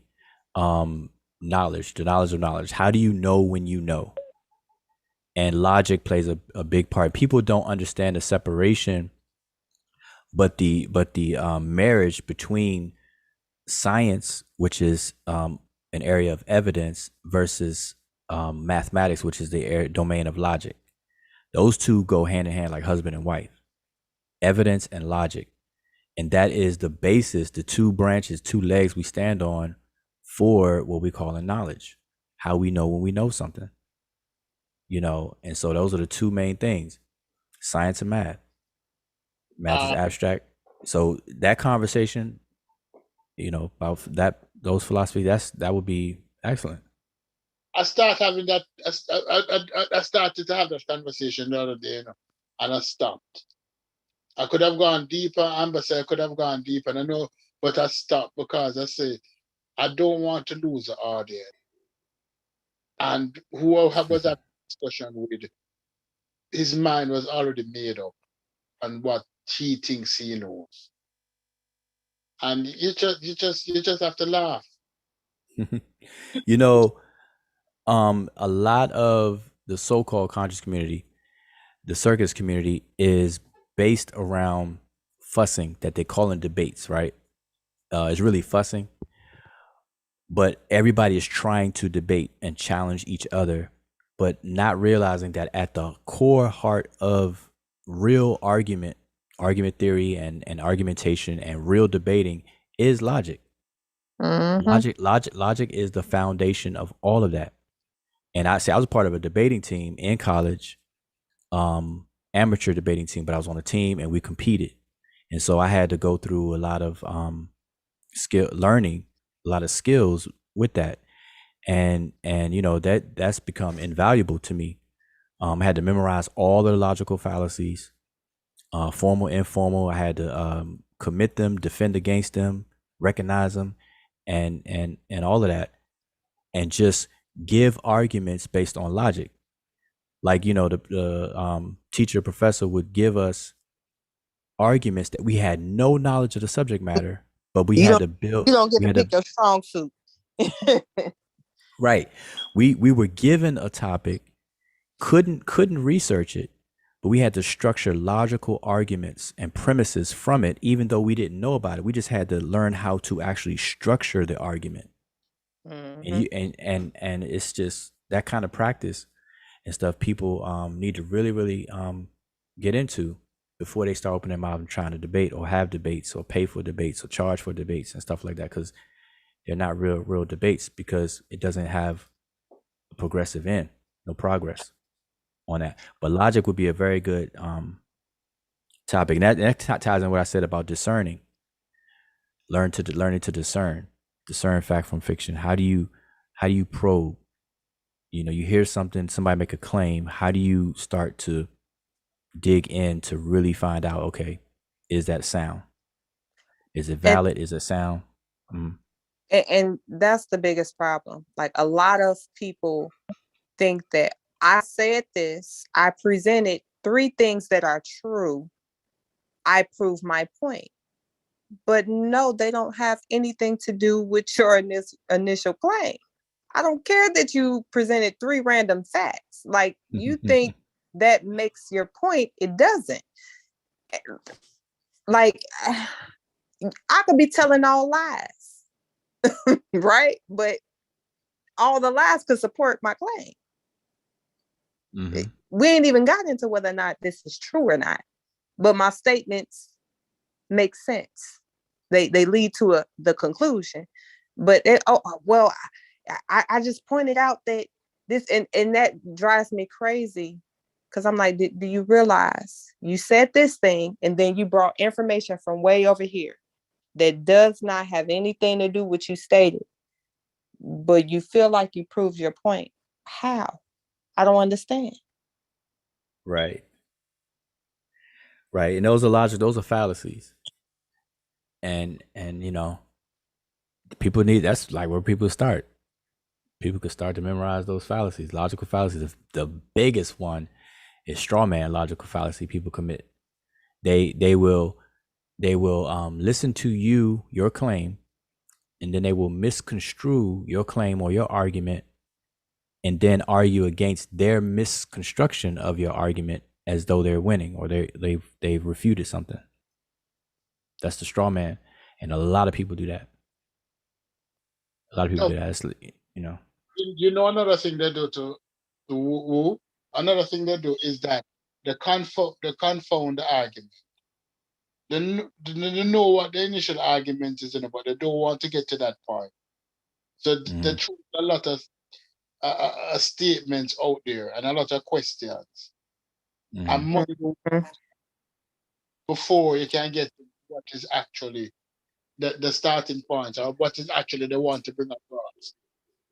And I have a problem with that. They're just using words for words' sake. They're just talking because they feel like they're talking. They can talk. So they throw out knowledge. So they learn something new. Somebody would say, oh, the Ottoman is responsible for the slave trade. Because if it wasn't for the Ottoman capturing Constantinople in 515, this, that, the Europeans wouldn't need to look for other trade routes. Mm-hmm. They stack the deck like that. No, but that ultimately that don't mean that they're responsible for the trade. That don't mean that. But when you listen to the argument, you just have to just say, okay, let's see where you're going with this. And then even when you point out that it don't make any sense, just look for somebody who would agree with them. Just to say, 10 people said it makes sense. And you say, no. Oh, you know, this, oh, I'm sorry. You could continue. Yeah. No, I'm saying this is another big one. People will make a claim, and then just because someone else says the same thing, that makes it true. That must be true. You know, it's a form of like appeal to authority. But even if it's not an authority, just because you find, like, for example, I'm gonna show you how it's used, because formally it's the, you know, logical fallacy of appealing to authority, but not quite, because the way people use it is in the sense of citing sources. So like right now, and it's been like this for a while, is that you make a claim, then the person listening to you will say, well, you got a source on that? Cite your source. And then if you're able to cite a source, then they back down because they feel, okay, it must be true. You fulfilled my requirement. So people are stopping short and shallow by asking people for sources, but they don't even know how to scrutinize and analyze the sources themselves. Oh, wow. Just because I make a claim and I can cite a source still does not say that my claim is true, that is accurate or true. I could be wrong as two left feet, just like my source is. Mm-hmm. So you have that going on. I'm so irritated with that one too. Like, yeah, okay, 9 out of 10, they got it from somewhere. They can find a source to say that. Don't mean it's a credible source. Like, credible, right? It doesn't have to be credible. It could be a credible person, but that person could be wrong. So at the end of the day, you cited a source. Great. But that doesn't lend to the accuracy of something. I'm telling you, when the rubber hits the road, it comes down to that domain of evidence and logic. Evidence and logic. I've even seen it in reverse, right? When people say, okay, well, provide a source, you provide a credible source with that is an expert in the field, and they say, oh, that's appeal to authority. Well, that is an authority in the field of the subject that I'm talking about. But they say, oh, that's just an appeal to authority. You're just listening to him, you know. But I mean, see, even with that, happens, I don't even get both upset ways, with that, right? though. Yep, I don't even get upset with that, because at the end of the day, if one source says that there should be multiple, right? Mm-hmm. Like, this shouldn't be the only place you find it, because I'm not going to accept that from the opposition. Okay, well, if you found that, then you should have someone to corroborate that. Since you feel like this is such a credible source, someone should be able to corroborate it. Like, and well, that don't necessarily make it true either. But at least if you find another credible source, then this builds momentum for, okay, you may have something here. Well, but we gotta keep in mind that there's a distinction between appealing to authority, which is a logical fallacy, versus deferring to an authority. That's completely permissible. Like everybody can't be an expert in everything, so we always defer to authorities, but we shouldn't appeal to authorities. And so that's a distinction that people miss out on, and they violate the appealing to authority and not understanding how to defer to an authority, and or the difference between the two. And so that's something that people gotta get up on, and stop appealing to authority, because I see it in reverse, both ways. But that's appealing to authority, and that's still a logical fallacy. So in debating, we lose points for that. You lose points. You get points taken away for things like that. So, but deferring to authority is perfectly fine. If I'm not an expert, I'll defer to authority, but I can't still say just because that authority says so that my argument is true or that I'm right.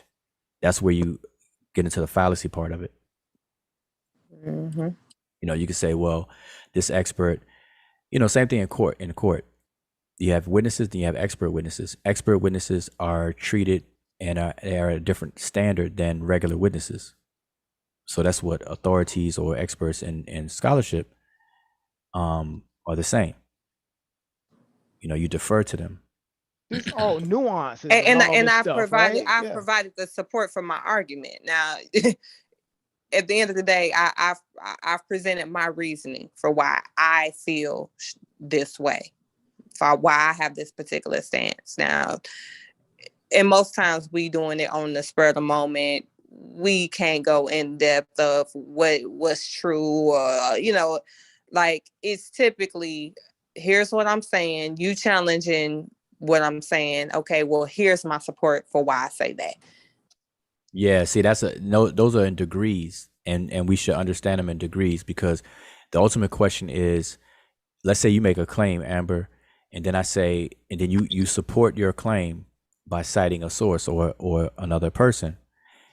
If I were to ask you, Amber, are you correct because the other person said so? That's when you should say no. Now you're safe. But if you say yes, now you're committing a logical fallacy. Mm. So that's the different degree. But what you do and where you are safe at is that, no, I am supporting my claim with another person independently coming to the same conclusions that I have, or whatever. And those would be true statements, and those are perfectly safe and fine.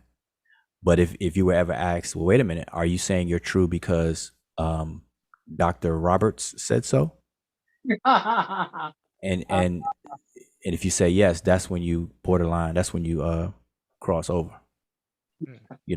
So that's the difference, and people don't understand that, because when people argue, they fuss and they got to be right. The ego kicks in. They got to be right. Like, no, I'm walking this journey. See, that's the thing. Debating is really not about one person winning over the other person. It's all about advancing the argument to get closer to the truth. Mm-hmm. And so it's really a mutual path to get to the truth by both sides.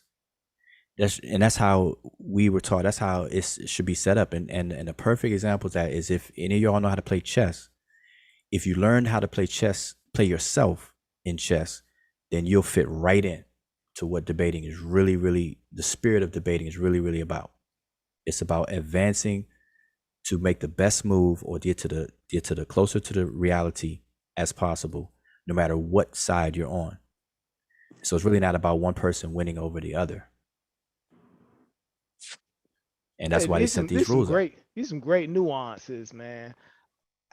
A question back to the straw man piece, because I know you mentioned, you just like, okay, well, a lot of people will build up, I guess, construe an argument that's not accurate in terms of what you're saying, and then attack that straw man, right?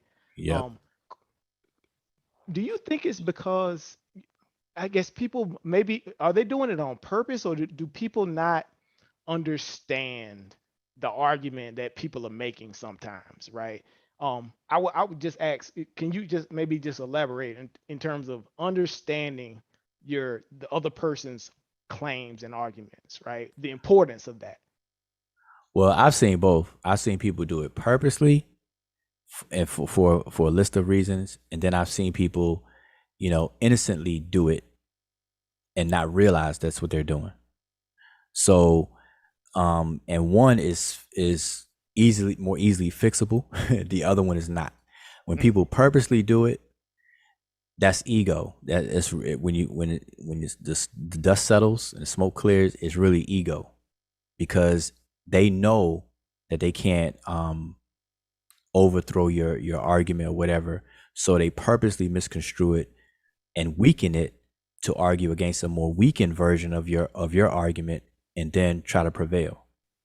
And that's because they can't be honest and mature enough to say, all right, nice one, and keep it going, like for the greater good. They have to win. That's the attitude in the circus community. People have to win an argument. They even have a debate and say, who you think who won? Press 1 in the chat or press 0. Like, man, who does that?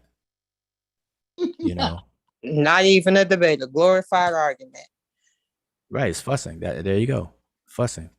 It's not even arguing, because arguments are good. Like, arguments is part of debating, but fussing.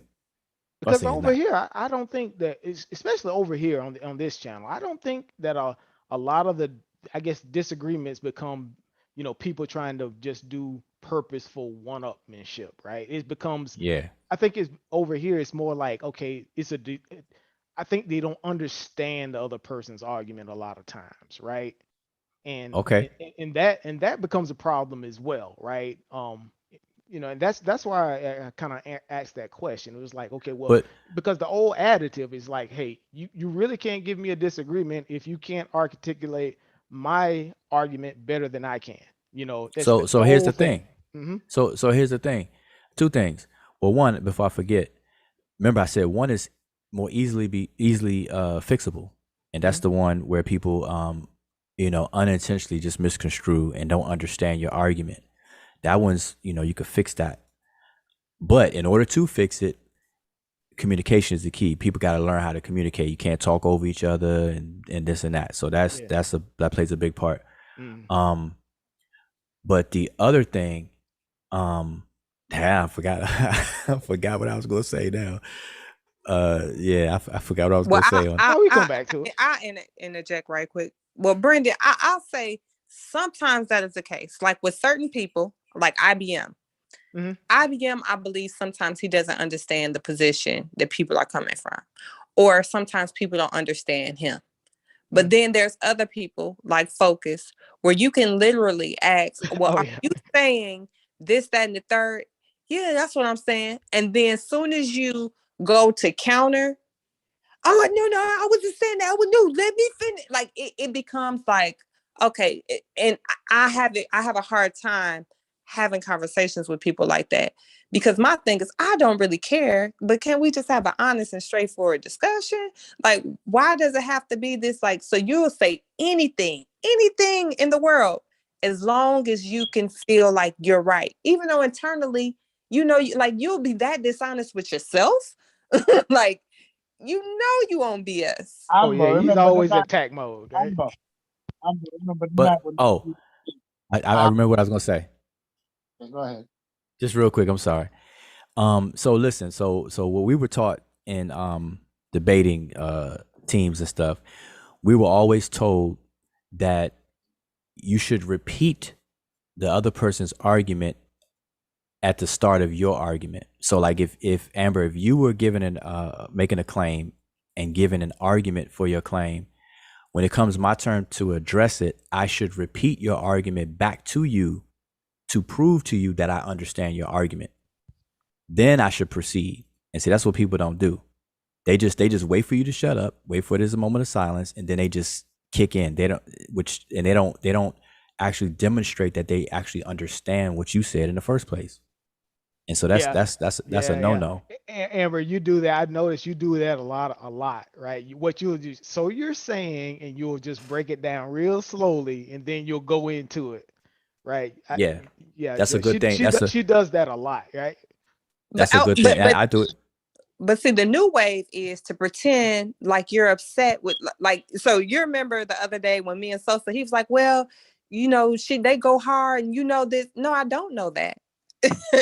No, I'm not gonna pretend to know what this person is feeling or what they stand for. No, I'm gonna ask for clarity.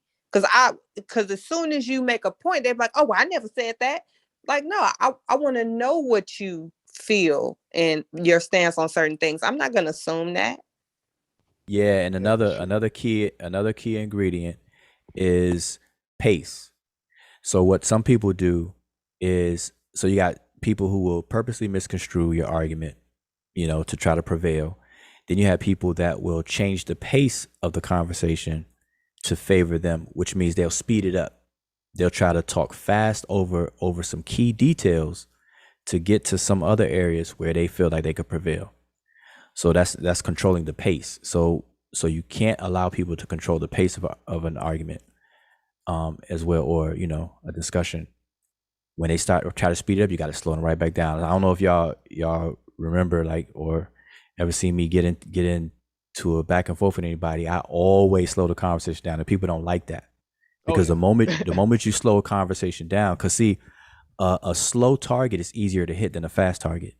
And people don't like that. They feel vulnerable if they can't be fast because they want to duck and dodge and move and left and right. I'm like, nope, sit still because I got you in my sights.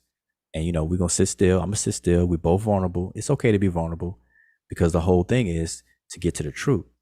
So I could be wrong. You could be wrong. Let's find out who's right or wrong. Or both of us wrong. Both of us may be right. And that's the point. That's what people don't want to do. But even then, the other day, Amber and I had a discussion with this dude about Darwin, where the dude said Darwin knew that white people were superior. Played back the tape, and he was saying that he didn't say it.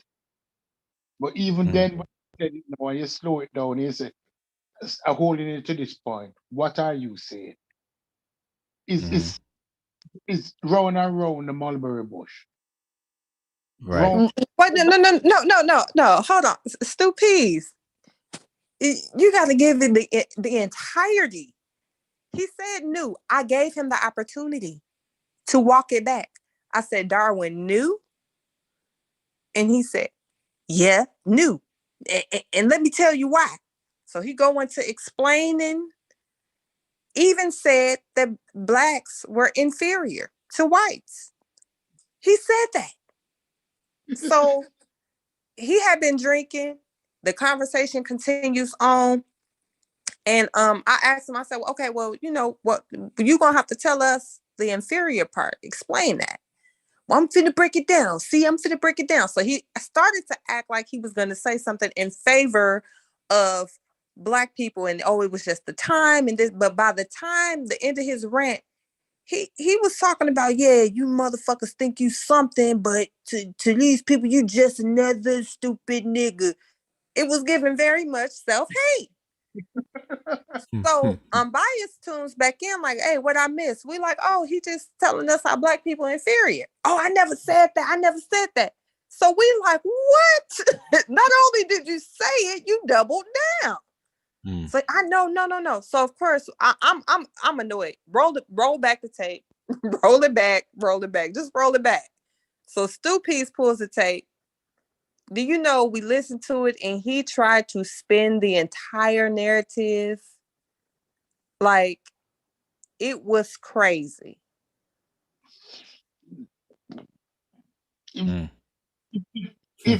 If I'm speaking to someone now and it's not an engaging conversation, and I realize that at the end of it, I'm not going to leave either knowing something new to add to and all, or I just don't bother now. It don't make any sense.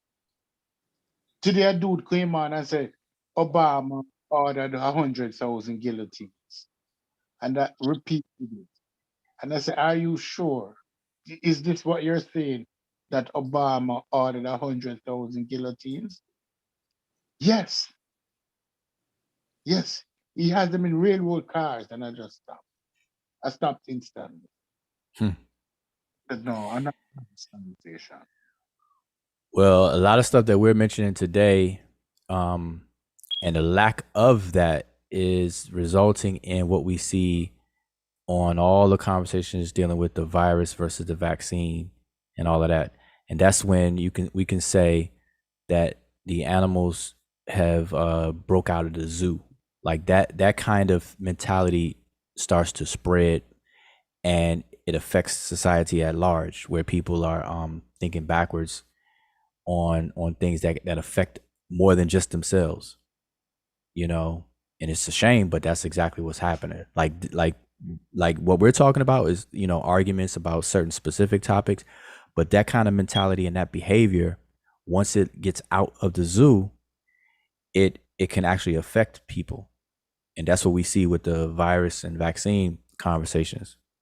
People having the same mentality, but they're trying to tackle those topics, and they could wrong as two left feet. But people are dying, people being irresponsible, reckless, no understanding, making poor decisions, you know, all the above. And that's when it's just real sad.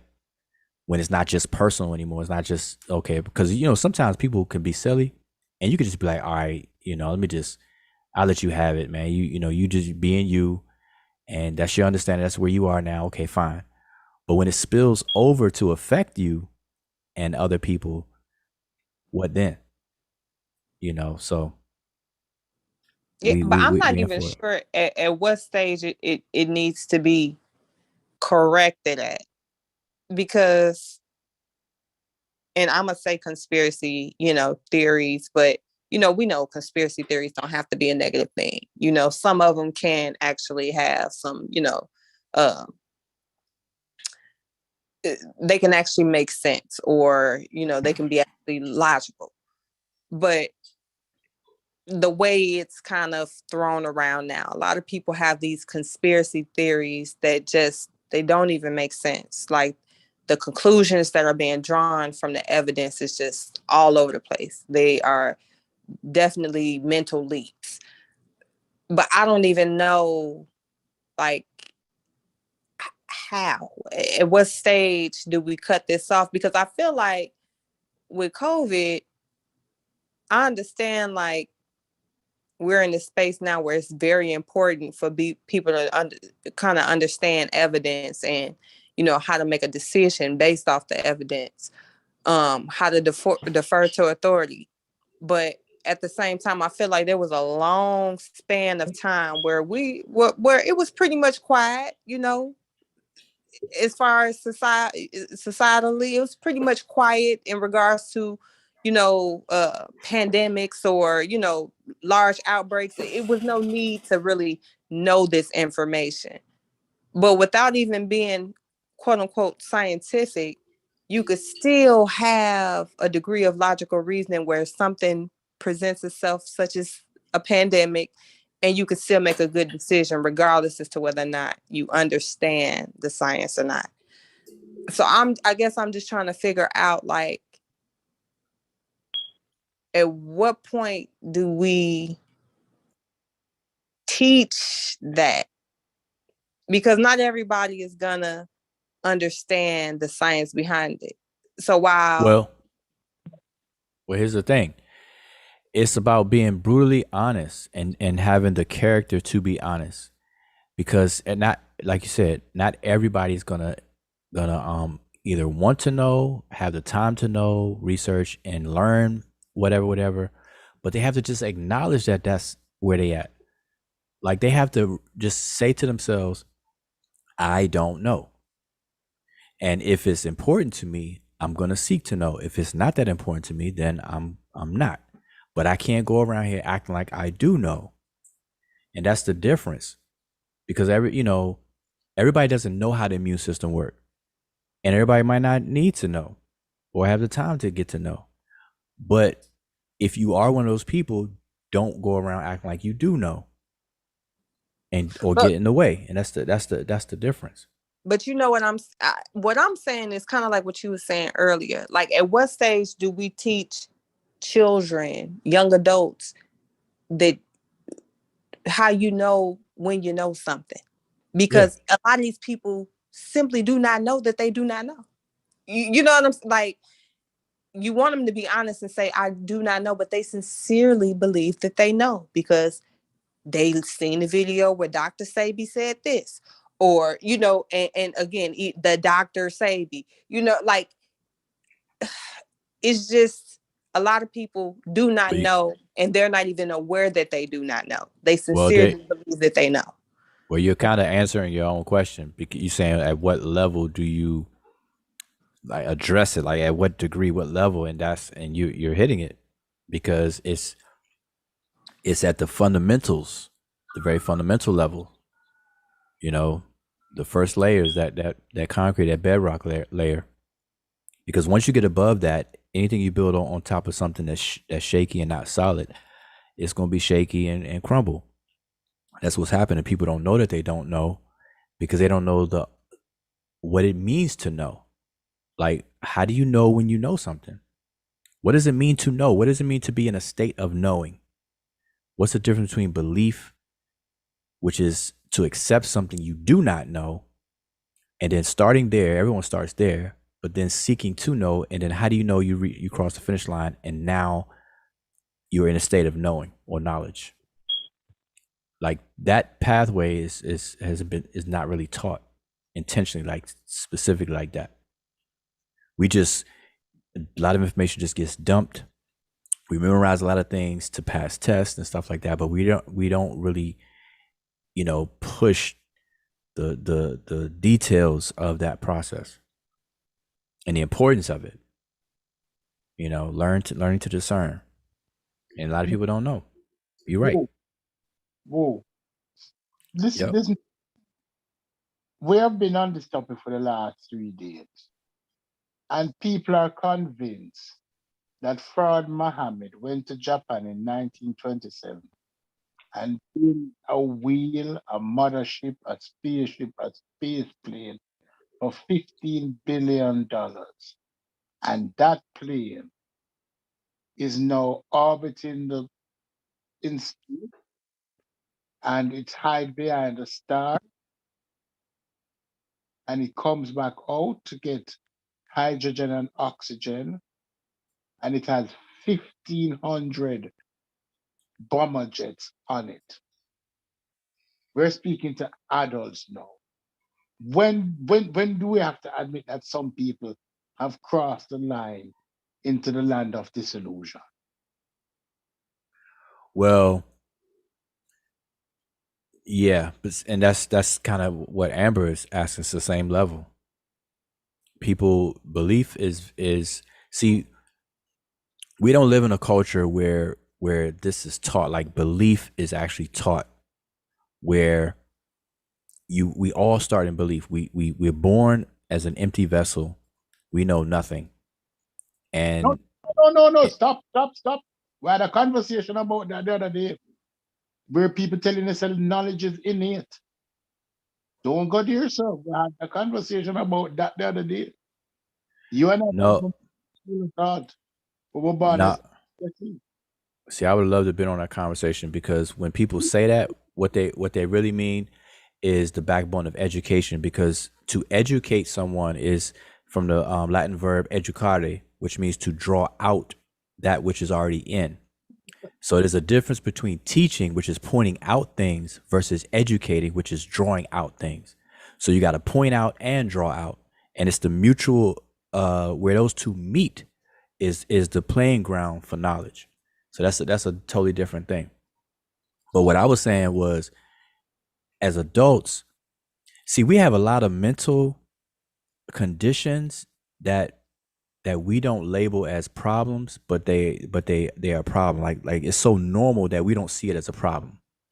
Anybody believe in stuff like what you just described with no evidence, we fluff it and say, okay, that's a belief, that's a doctrine, that's a belief, and that's, you know, you get enough people believing the same thing, then it becomes, you know, okay, permissible, especially if it's cool, especially if it's sitting around black people, pro-blackness, you know, because Nation of Islam believe that.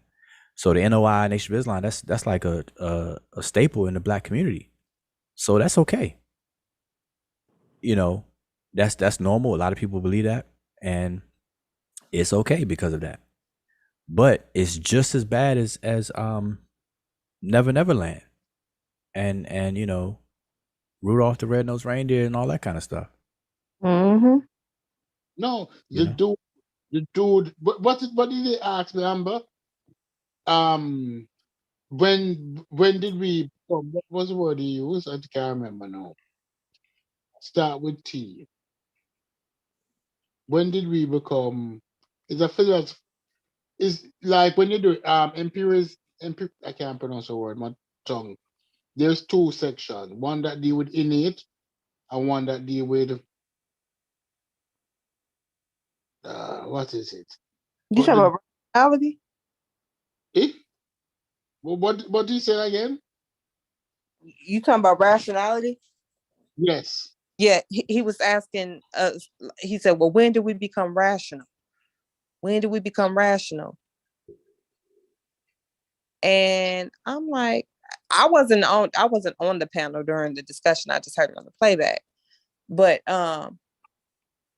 his whole thing was, how did we, and I'm not even sure if he was in support of the teaching of Elijah Muhammad, you know, us coming from an atom, but he was pretty much asking, like, how did we get from, you know, a small organism to humans that can reason? No, yeah. Basically, he was saying that atoms have brains. How did we get knowledge? How did we become rational? And I say, oh, rational. You're talking about rationalization.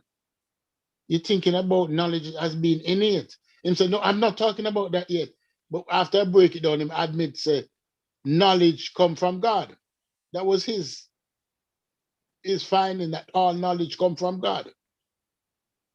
But God is to a lot of people, the reality of God is really ignorance. God is a synonym for ignorance, because anything that you cannot know, they attribute it to God. No, but you know, at first I used to say that, but then when I started reading philosophy again, and I go back in my notes, I realized that a lot of philosophers believe that knowledge is innate. It came from God. It came from a form. It came from something greater than themselves. But I mean, honestly, I'll go further than, it's beyond anything you cannot know. Like, it be stuff that can be known that they still act like they can't know. Like, hold on. Wait a minute, we still having this argument? What we talking about? I don't understand. No, if you listen to the explanation under the title "God of the Gaps" by Neil deGrasse Tyson and his colleagues, it's a very good explanation for what actually occurs on a bigger scale, where the beginning of God's existence is at the threshold of our knowledge. So where our knowledge ends, and that ocean of ignorance that's right beyond that line of knowledge, that's where God lives. And so when people say knowledge comes from God, they're really just saying, I don't know where knowledge comes from. That's you know, that's what they're saying, because they haven't taken the time to know what is actually knowledge. Like, how does knowledge manifest? And that's a philosophical discussion. That's epistemology. Yeah, but even the greatest, cum laude, the brightest of the brightest, Isaac Newton, fell to the gaps. He fell to the gaps. This dude created calculus, but yet still he fell to the God of the gaps in later years. So if he could have fallen to the God of the gaps, what about ignorant people with barely a high school education? Can we expect anything but that from them? You think about it, Stu Peas. It's like I say, we had this conversation over on the Pseudo Killers channel, right? And we were talking about the Big Bang, and we were talking about way back into Planck time, into Planck error. 10 to the minus 43, right? In terms of what cosmology and what astrophysics can kind of calculate to. And then they say, well, what about before then? You know what I mean? You know what I'm saying? Forget everything, 10 to the minus 44, right? Everything beyond that, right? It's like, no, we want to know. So we always want to go to the point where it's like, what's the mysterious? What's beyond, right? But I mean, most times when people say that, it's not about wanting to know. They know it's no answer. So then that becomes their aha. For sure. The rest for sure. Of that is, right? you don't know. So God. So you don't know. So like, what are you saying? You don't know, right? So you don't. But I mean. But the crazy thing is the argument never works the same in reverse. Like you say, well, where did God come from? Oh, he was always here. Or well, how did the Big Bang just happen? How did nothing come from something? Sir, you do realize that's why you say your God got here. Your God just came from nowhere, been here. It's the something out of nothing. Right. Remember last night we had a conversation on the atom of life. And they say Allah created himself from the atom of life. So the question is, the atom of life existed before Allah? Mm-hmm. And but then you. So who created the atom of life? What do you mean? The atom is Allah. But then why did Allah need to create himself from the atom of life then? If the atom of life is alive, make it make sense. Who created it? Who created it? That means that Allah is a creation and not a creator then. If he came from the atom of life. But listen to people talk, it's a whoa. See, it's yeah. A lot of that has to be unpacked. See, in those conversations, and obviously I'm totally oblivious to those conversations, but it sounds like what y'all are describing, those conversations have a lot of conversations within it. Like that one of those conversations could probably be broken up into 3 nice, long, slow down conversations. Oh, If people are really interested in advancing the knowledge. See, I'm gonna tell you, it boils down to this fear. For some reason, people are uncomfortable with not knowing. And the more uncomfortable you with not knowing, the more you're gonna lean on and do those things you all are describing. And so the best scholar, the best teachers, and the best students are people who have within their character the ability to admit that they don't know, and they're okay with it. Like real scientists, they embrace not knowing, because them not knowing is the beginning of their There's work. something left to discover. Right, it's the beginning of their work. They begin at ignorance. So the moment that they're ignorant about something and it becomes a highlight or important, then they get busy. And so they celebrate ignorance because they know that's the beginning. They don't want to stop there or end there, but that's the beginning. And we don't have that sentiment in our minds, our culture, our educational system. You talk down on if you don't know something. What, you don't know? But act like you know. The craziest part of that whole thing to me, and y'all tell me if I'm lying, like when these questions were asked, it's almost as if they had heard them for the first time. Like they never even considered them. So it's like the deer in the headlights. And now you're trying to maneuver around the question because you don't want to answer in a way, because now your wheels are spinning. Like, hey, I ain't really think about that. But it could. So then they're just trying to avoid answering the question. But it was like genuine shock. Like, well, huh? What did you say? And then you got to repeat it. So you're saying if Allah came from the atom of life and created himself from the atom of life, then the atom of life existed before Allah. Wait a minute, say that one more time.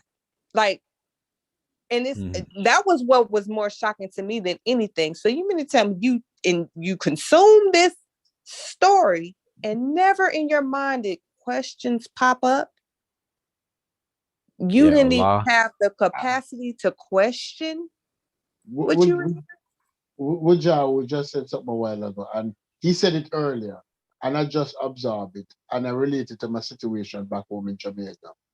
In Jamaica, you have high schools. It operates different than high school here. You take an entrance exam to high school when you're like 10 years old, 10, 11 years old. And the higher your grade, the better the high school you go to. So the students who get the 90s and the 95, they go to the top level high school. And the students who get the 50s and 40s and below, they go to the bottom level high school. So there's a hierarchy of high school. Now, the teachers who teach at the top level high schools, they're the best teachers. The teachers who teach at the bottom level high school, I wouldn't say that they're not the ones who teach at the top level high school. When you take two students from those two schools, like you take two 10 graders, or two 11 graders, or two 12 graders, and you put them up to have a discussion, it's like cheese to chalk. Is it that our education system in the Black communities are failing us? Is that what's happening here? Is it that the better teachers go to the white schools? I'm gonna say that wasn't the case for me. Where I'm from, I can't speak for every, urban area or, urban school. I can't speak to that. I do know that we did have, I was exposed to quality education in high school, middle school, elementary school. I was in a more Caucasian area. So I was. And then we were raised primarily at that time by my aunt. So it was me and my sisters in foster care. So reading was an escape for me. I had a love for school, writing and math. And this is just something I gravitated to.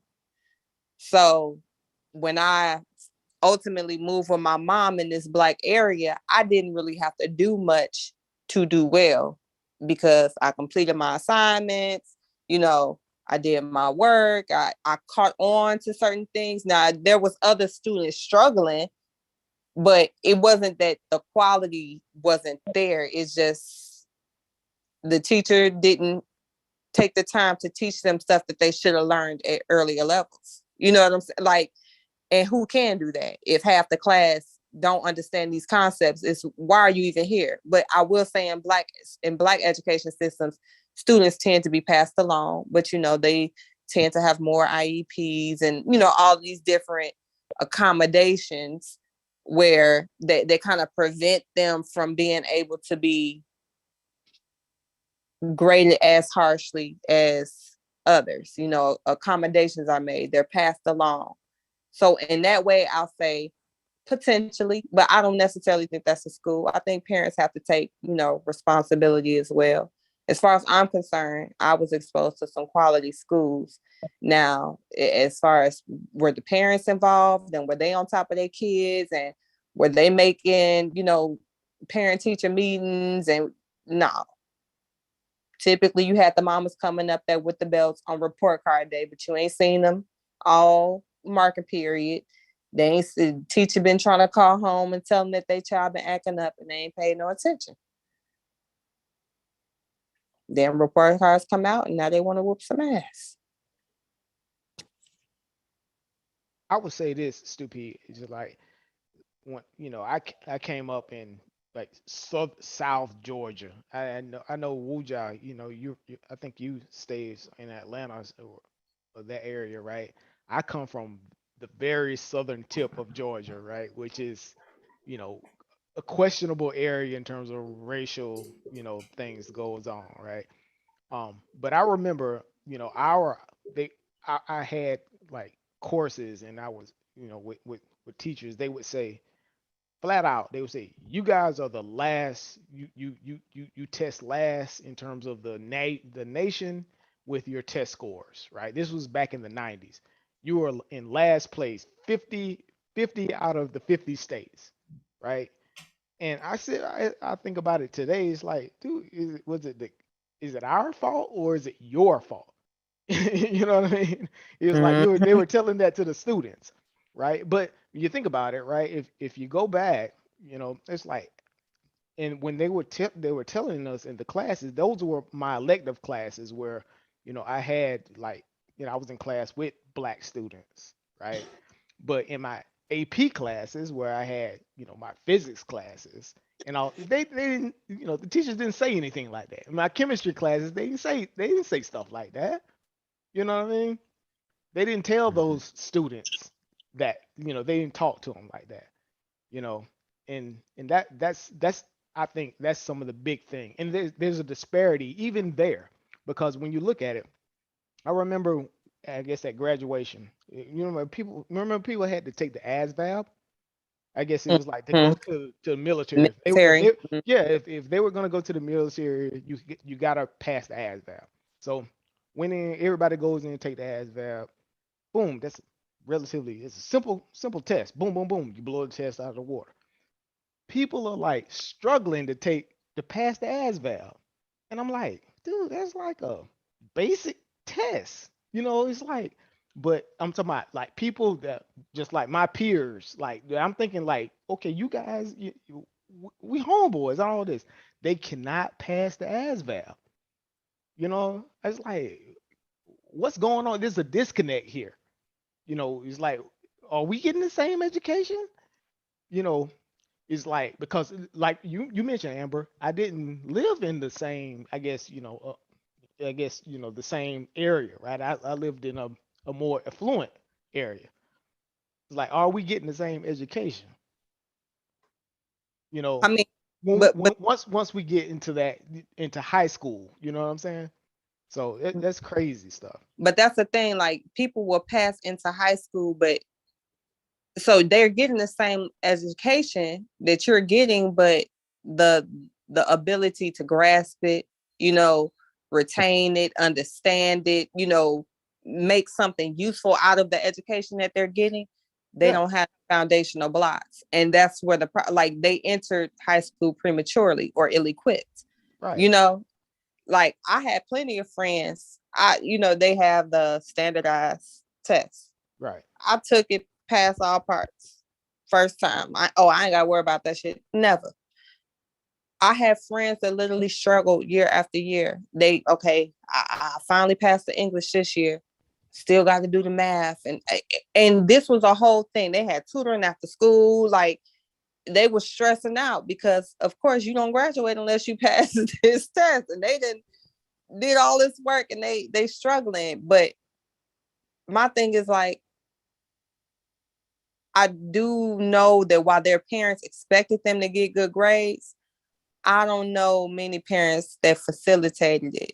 Now they took it upon themselves to get tutoring to pass this particular test. But consider if when they was first struggling in middle school, you got them tutoring then, you know, or even teaching them how to study. It's plenty of kids that don't know how to study, you know, or what learning style works for them, how they best retain it. Like I would tell my son, like, I could tell you how it works for me, but that don't necessarily mean it's going to work for you that way. I'm a note writer. You know, I can read through the chapter, take my notes, gloss over them, and it's in there. That may not work for you. You may need flashcards. It's not in our culture though. Like, even how do we learn? Like, what is the process? What's the actual process of learning? You know, how do we take information and learning? What is that process like and stuff? We don't study that. It's like a psychological subject, dealing heavily into psychology. How does the mind work? How do we retain information? How does, think, like, for example, earlier, you all were talking about a conversation you had where somebody asked, when did we become rational? or whatever the case is. Like that's a extremely glossed over question to ask, but like we don't even understand like moving from what do you call it, what we call instinct to making choices, voluntary versus involuntary behavior and actions, and being rational, which is really to calculate, which means you're making a judgment call. So when did we start doing that? When did we not do that? And stuff like that. That ties into how we learn, the process for learning. What in us allows us to learn new things, and how does that actually work? Do we just dive out there in the middle of nowhere in the ocean and learn something, or do we build up nuggets of empirical knowledge and then stretch out from that? And then when we get too far out, we got to recoil and draw back in and get back on solid ground. Then we explore and branch out a little bit more, then we draw back in. And every time we branch out and draw back in, we're making that drawback a little shorter. And that's what knowledge is expanding. That little process. And see, if we understand that process and we intentionally build a system, a behavioral modification system around it that we call education system, then we'll get somewhere. Then it won't be a disparity between that 10th grader and the other 10th grader, because in a bigger level than that, it'll be on a more society or cultural level. We would pay attention and have more intent with all of that stuff, because we'll have a better understanding. But we don't do anything that I just said. So that's why one school and then a school like 10 minutes away, you'll see a big disparity between the students, because this stuff that I'm just mentioning is not studied and understood and then implemented in the system itself.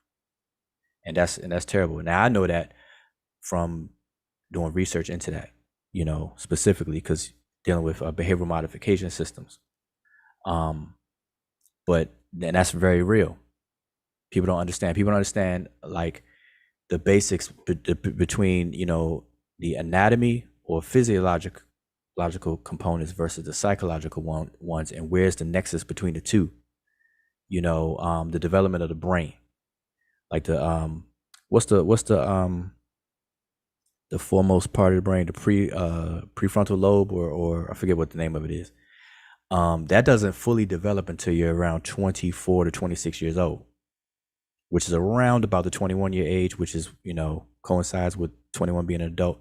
But it's really about the full development of that part of the brain that's responsible for quote unquote rational thinking. They call it the God part of the mind and stuff. Thought, right? Yeah, exactly. So is the educational system designed with that in mind to build up to and lead up to that point and stuff? And so, and then the age of imagination, why at 7 years old something kicks in psychologically with children? Is the educational system catered to that? 13, when you get to when the will wakes up and they go through that rebellious stage, calling the waking up of the will. Some cultures call it that. Why is that? And then is the system catered to that? Is it does it dance with that? Does it accept that and build something around it to harness it? And the answer to all the questions I just said is no.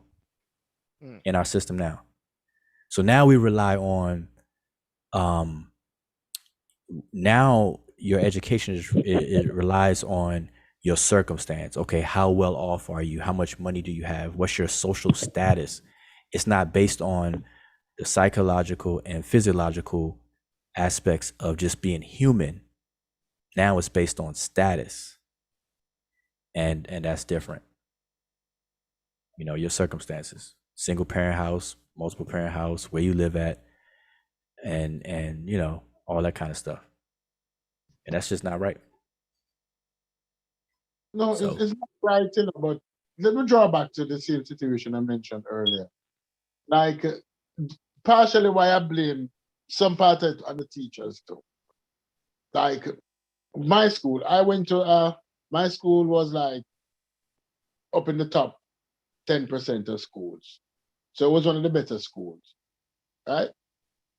when you got to class, like the first 20 minutes was engage in discussion on the topic. So the teacher will throw the topic out there and ask questions, and you get a feel for how questions are answered and the kind of discussion. Right? From time to time, I used to go down to another school because a girl was there and you could get into the school. And it was a haphazard that sometimes you could even sneak into the class and have a seat. And the teacher don't even recognize that there's a student in there that don't belong in there.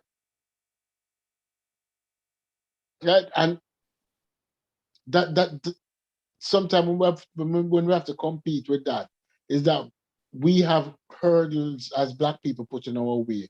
So when we become adults, our reasoning wasn't developed properly in childhood. We didn't follow the normal steps and learn how to reason properly, to rationalize a situation, to look at it and look for solutions, because it wasn't one of the tools that was put in our toolbox from an early age.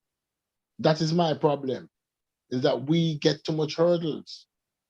And then those same people, when they come out now, when they're having a discussion with you, is that 10, 15 minutes in, when they realize that they're not logical with their arguments. Because they never acquired the tools from an early age. Right. Math, listen, math should be a mandatory thing. A's and math, A's and B's, period. Because math covers all of that. Math is rates. Because reason and rational are really from the same word, and they deal with calculation, to calculate, to and when you calculate, you're demonstrating your ability to choose. And so you make an informed decision, what we call informed decisions, based on the quality and the amount, quantity and quality of what's available to you in the form of knowledge. So you make an informed decision.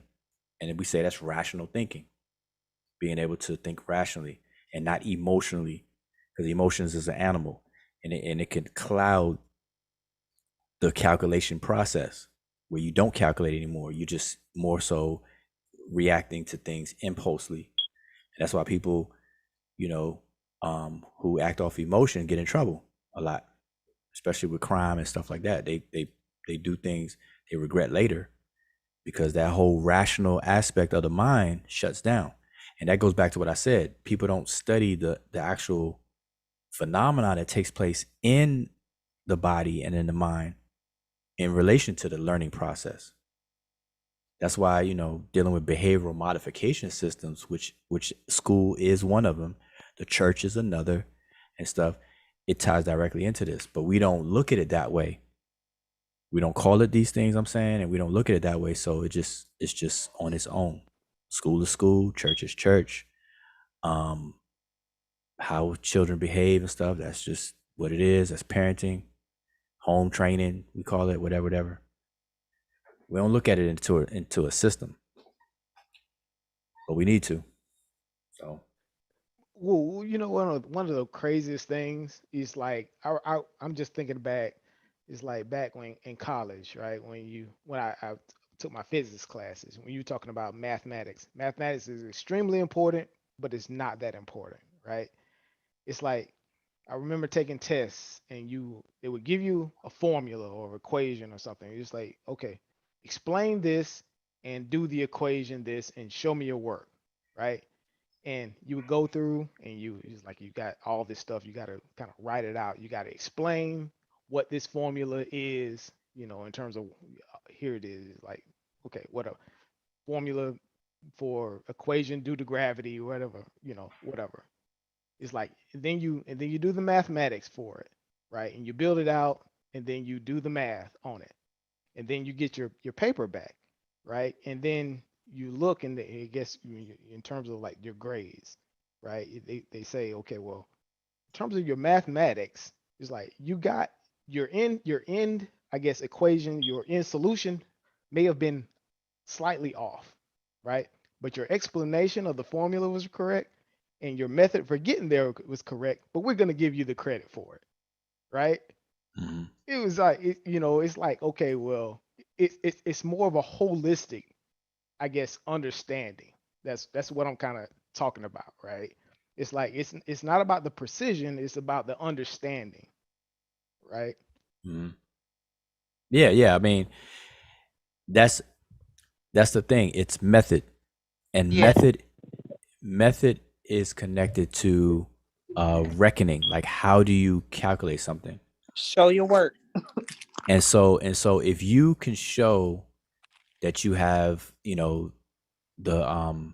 the skill to analyze something and show the method, and though you may be off the mark, teachers are at liberty to give you credit for it because they want to encourage that, and that's great. That's great because, and that's the whole purpose. Show your work, because you can come up with an answer, but if you can't explain, and that's something that I was taught. You can answer a question, but if you can't explain it, like this is something that I was literally taught before.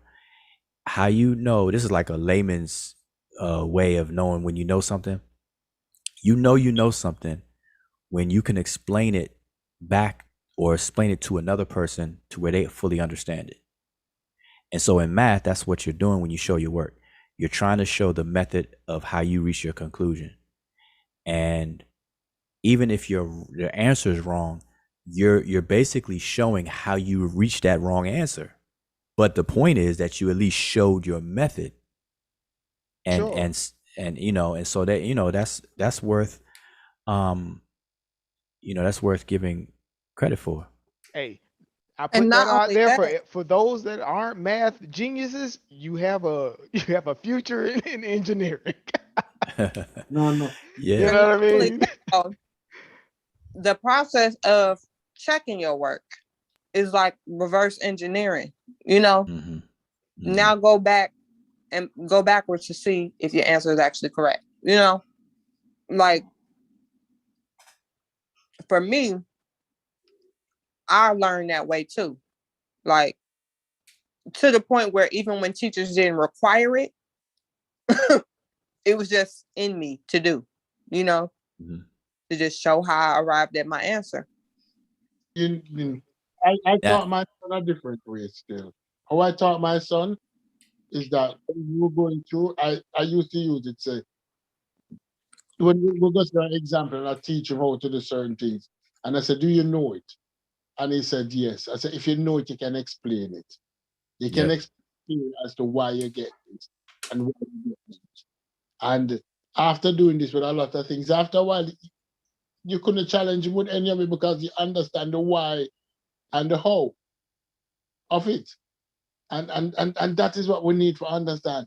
Why and how. Why is that and how facilitated.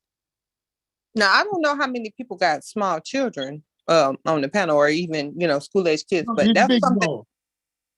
that's something I'm realizing that they're doing now. I don't recall them doing this with my oldest son when he was in elementary and middle school. But my youngest now, they require them to explain certain elements of like beyond just the show your work, but explaining just different concepts. Like actual short answers. What is it when you do blase skippy woo woo? I don't recall ever having to do that as a child. Our little short answer questions was maybe like a little story problem, not actually putting into our own words different math concepts. No, So because what they want them to do is going to, if you're going to do like, but the little what I know of computers, if you're going to do computers, you need to know the how and the why. So sometimes you have a problem. You might not know exactly where the problem is, but because you see what caused the problem, but because you see the problem, you can use the factors of elimination to recognize that, well, it has to be this because this is how that would behave. Right. It's two-part answers. It's sort of like what I just explained. In Yeah. college, that's what they'll do. If there's a verbal explanation of the formula, and then there's a mathematical explanation, right? You have to be able to sort of correlate both. You have to show your work on both. So they're open the ante for kids now. Yeah. But the Yeah, problem is, but see, the problem is that you see this approach it requires a lot of time and a lot of hands-on, because to learn it initially, to wire the mind to start thinking that way.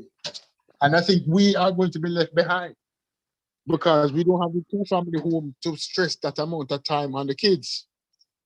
That's a problem. In this microwave era that we're in, the metaphorical microwave, we lost the interest in solving all the questions to the who, what, where, when, why, how, and we know the what, but we don't know how or why. And a lot of people at this point are even fearful of asking that. Like if you even make a decision, you ask yourself these self questions like, why did I do that? People don't even probe because those questions kind of draw yourself in. But I wanted to say something about explaining and that notion of explaining and how to connect knowing something with the ability to explain, because back in the day, the notion of explaining was metaphorized based on the real act of moving away obstacles to make something visible, or like if you had obstacles in the way of the line of sight, your ability to move those obstacles out the way to flatten that area so that you can see further is what the word explain literally meant. And so it became explaining in terms of information was the ability to simplify and flatten issues to make it plain. So that's what the word explain means. Yes. And so training to have that ability as children to explain your work and do this and that is a plus. It's a attribute that we should, put into the children, because that prepares them for later on of answering those questions, why and how, or at least being interested and wanting to know how something, because then you move from being a robot, because I can teach somebody 10 steps to complete something, and I could teach them all 10 steps, and then I could leave them to it to do it on their own. But the moment, and let's say it's 10 steps to work this machine, and I could leave them on their own, they could work the machine day in, day out. But the moment that machine breaks down, they're done, because they never learned why those steps are those steps that they are. So they can't troubleshoot. They don't know how to troubleshoot. They just know, okay, man, step 3 ain't working, or whatever. This is broken. They can't troubleshoot because they don't know why, how something is doing and stuff like that. So that's part of life too. Or seeing like the incomplete, like you said, you could have steps 1 through 10, right? But if it picks up at step 5, they're thrown off because it's not the entire process. They don't know how to identify, okay, well, this is where we're at in the problem. So let me just do this, that, and that's something like, even now, my son, he's taking AP Calc, and I'm telling him, like, you keep overthinking it. Like, utilize the pieces that are available to you. He'll have one concept here, one concept here. Third thing is the marriage of the two concepts. He'll get to the third thing like, man, this is hard. I'll be like, boy, wouldn't you just marry it? Quit making it harder than what it is. You got everything you need to solve this problem. And he's like, you right. Like you're doing it. You're overthinking it. I could tell you experience I had. This be the last thing I gotta go. I realized it's 3:21. Yeah, but I used to work in a studio, right? And I had a partner that worked with me, and in the studio you have to have the ability to trace out sound signals to be able to troubleshoot when something's not coming on the way it's supposed to. Like if you pushing a fader up or a microphone, you don't hear anything. You got to trace out, the signal flow. So you got to know what the origin, where it's coming from, where it's plugged into, whatever, to be able to backtrack and go through. And so my partner learned the equipment, but in a way of, okay, this is step 1, 2, 3, 4.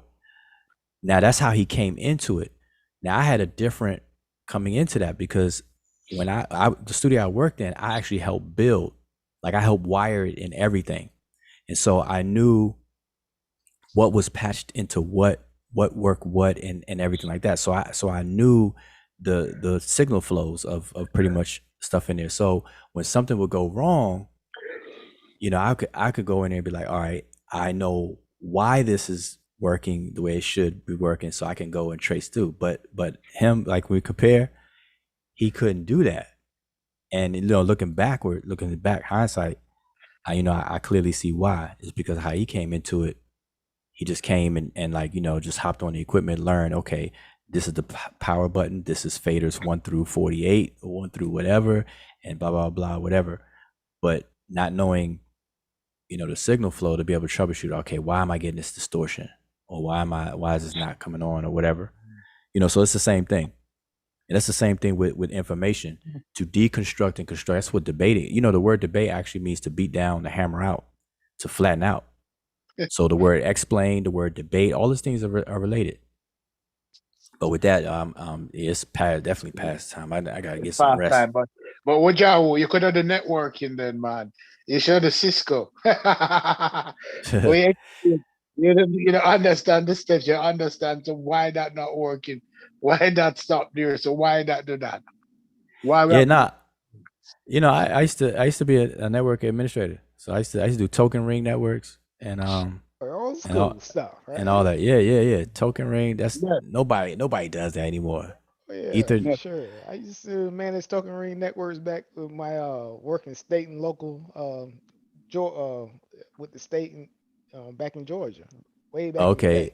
Yeah, that's the worst. Token ring. Oh no. One break, everything's down, right? Exactly. Token ring is, and then you gotta have a tracer. You gotta trace where the break is at. And everything. That was the worst. Old school tech, right? For sure. Old school.